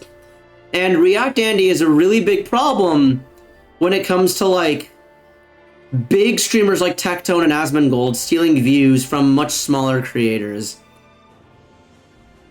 Maxor has how many million subscribers? And I have, like, 5 viewers? I'm not, like... The argument starts to lose... It doesn't hold as much water when you look at the fact that I am, like, a 5-viewer Andy. And, like, I just, like, yeah, it is technically stealing views, but, like, at the same time, the video already has how many million views, and it's just, like, 5 or 6. In general, okay, as a matter of principle, I kind of want to avoid it, but I know that practically at the same time, it doesn't really make a difference.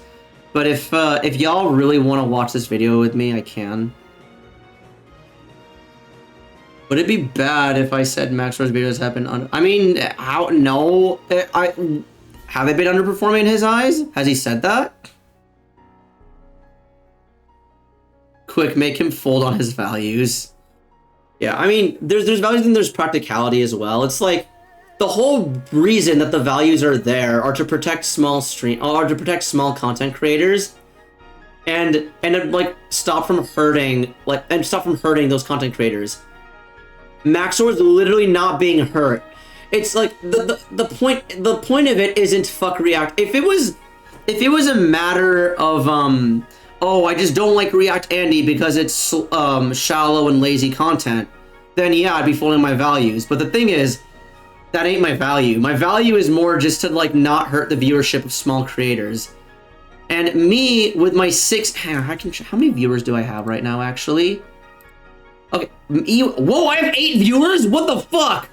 Yo! Okay, that's huge for me. But yeah, me with my 8 viewers, although you know what, it's 8 instead of 6, so maybe that might actually make a dent. I don't know. We know we're really starting to pop off. We're starting to pop off recently. I count for 4 viewers. You know what, Torn? You've been in my community long enough that you may as well. You see, not wait actually. Okay, yeah. On the creator dashboard, it says 8. Oh, okay. Oh, fuck the dashboard, I guess. Oh wait, Okay, no, I thought maybe me tapping over to the dashboard might have done it. We scared one away just now. Ah, damn. But yeah, no, like since my value lies in just not hurting the viewership of small content creators, me watching a Maxor video wouldn't change anything. But yeah, the other thing is, if I was to eat food, I would have to order it, and it would take a while for it to get here anyway. Okay, I could... Alright. I could order food and then do another, and go back into the abyss. I realize it's gonna take, since it's gonna take time for it to get here anyway, I could just do that, but at the same time, I have been streaming for 6.5 hours. And by going off stream, that will also enable me to do things off stream. Totally not me just wanting you to stream longer. Okay. Okay, hold on, wait. I'm now checking my phone. And I'm seeing some stuff. I'm seeing some things that I need to actually get. TLDR, family members are calling me, and I missed it because I was streaming, and I should probably talk to them before they start to worry that I am actually dead. So yeah. All right, I'm not gonna stream for. No, don't apologize. It's not your guys' fault. If any, it's my fault. I mean, okay, it's no one's fault because I don't like interrupting stream. And if it was really that urgent, they would have texted me as well. All they did was call.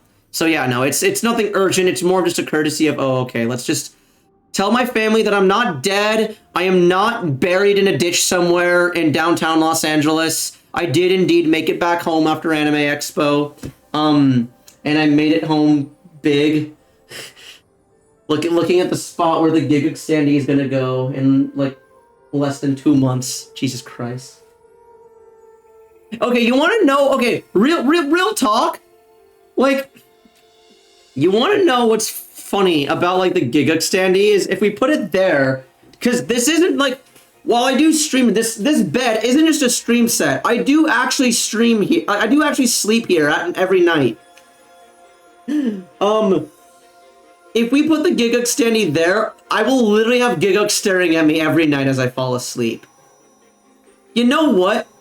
And like, not only will he be staring at me, but he'll also be in view, like, because since my head's facing this way, I'll literally be able to see him looking at me. You know what? There's worse people to stare at me as I go to sleep than Giga, so I'll take it. Like, remember, the, you're gonna wake up in a cold sweat from the night air, it'll be like, when you see him. No, hey, don't do my boy Gart dirty like that. Gart is a calming presence, you know? I'm gonna have a nightmare, I'm gonna wake up, and then Gart will be the first person to tell me that everything's gonna be okay. You're forgiven. But no, because I mentioned Extreme got Sea-Dog, it's just Extreme got Connor, and they mentioned it's better to have. He'll give you exactly, yeah. He'll use his monk training to give me advice. But Extreme got Connor, and Connor is like not even 4 feet tall. So like, it's better to have Gart towering over me than to have Connor staring at me from the foot of the bed. Like, can you just imagine if you just had Connor right there staring at me as I sleep from the foot? Like, just barely be able to see and just see like his soulful eyes peeking out at you. Yeah, exactly. So I'll take that. I'm lightheaded. How do you think I feel? I'm like had like a meal today. Also, I think perfect timing because the... Oh, yeah, we're at the last song of... Oh. How are there so much... Oh, okay, wait, no, there's... Alright, we're near the end of the Tears of the Kingdom Endgame mashup soundtrack. Okay, wait, let me see here. Oh, you know... Alright. I think I will... Hang on. If you... TLR? Actually... Wait, I need to verify something real quick. Okay, forget I said anything.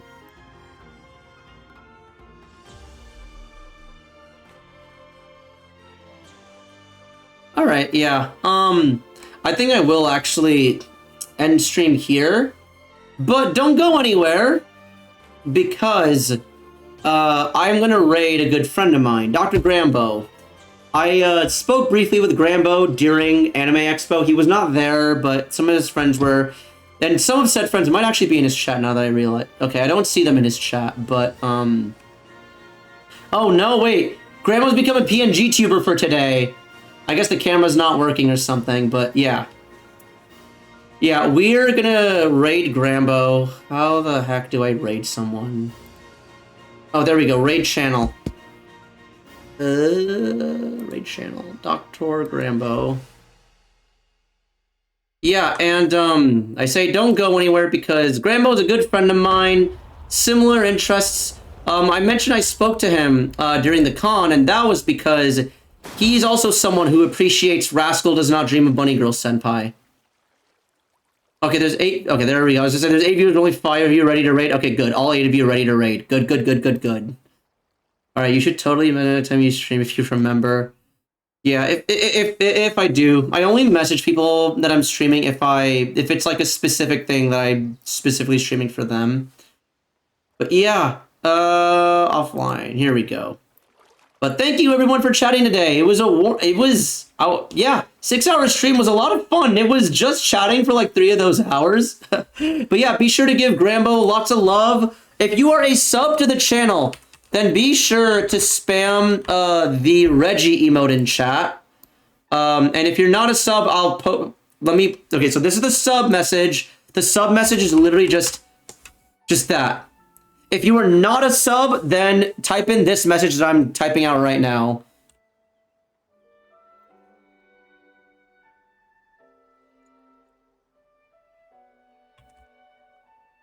Okay. If you are not a sub, then copy paste that message and type it into Grambo's chat. I'll hang out there for a little bit before I decide to do other things. But yeah, have a nice evening, everyone. I will stream again tomorrow, and I look forward to seeing you there. Goodbye. Have a nice evening. Have fun in Grambo's stream.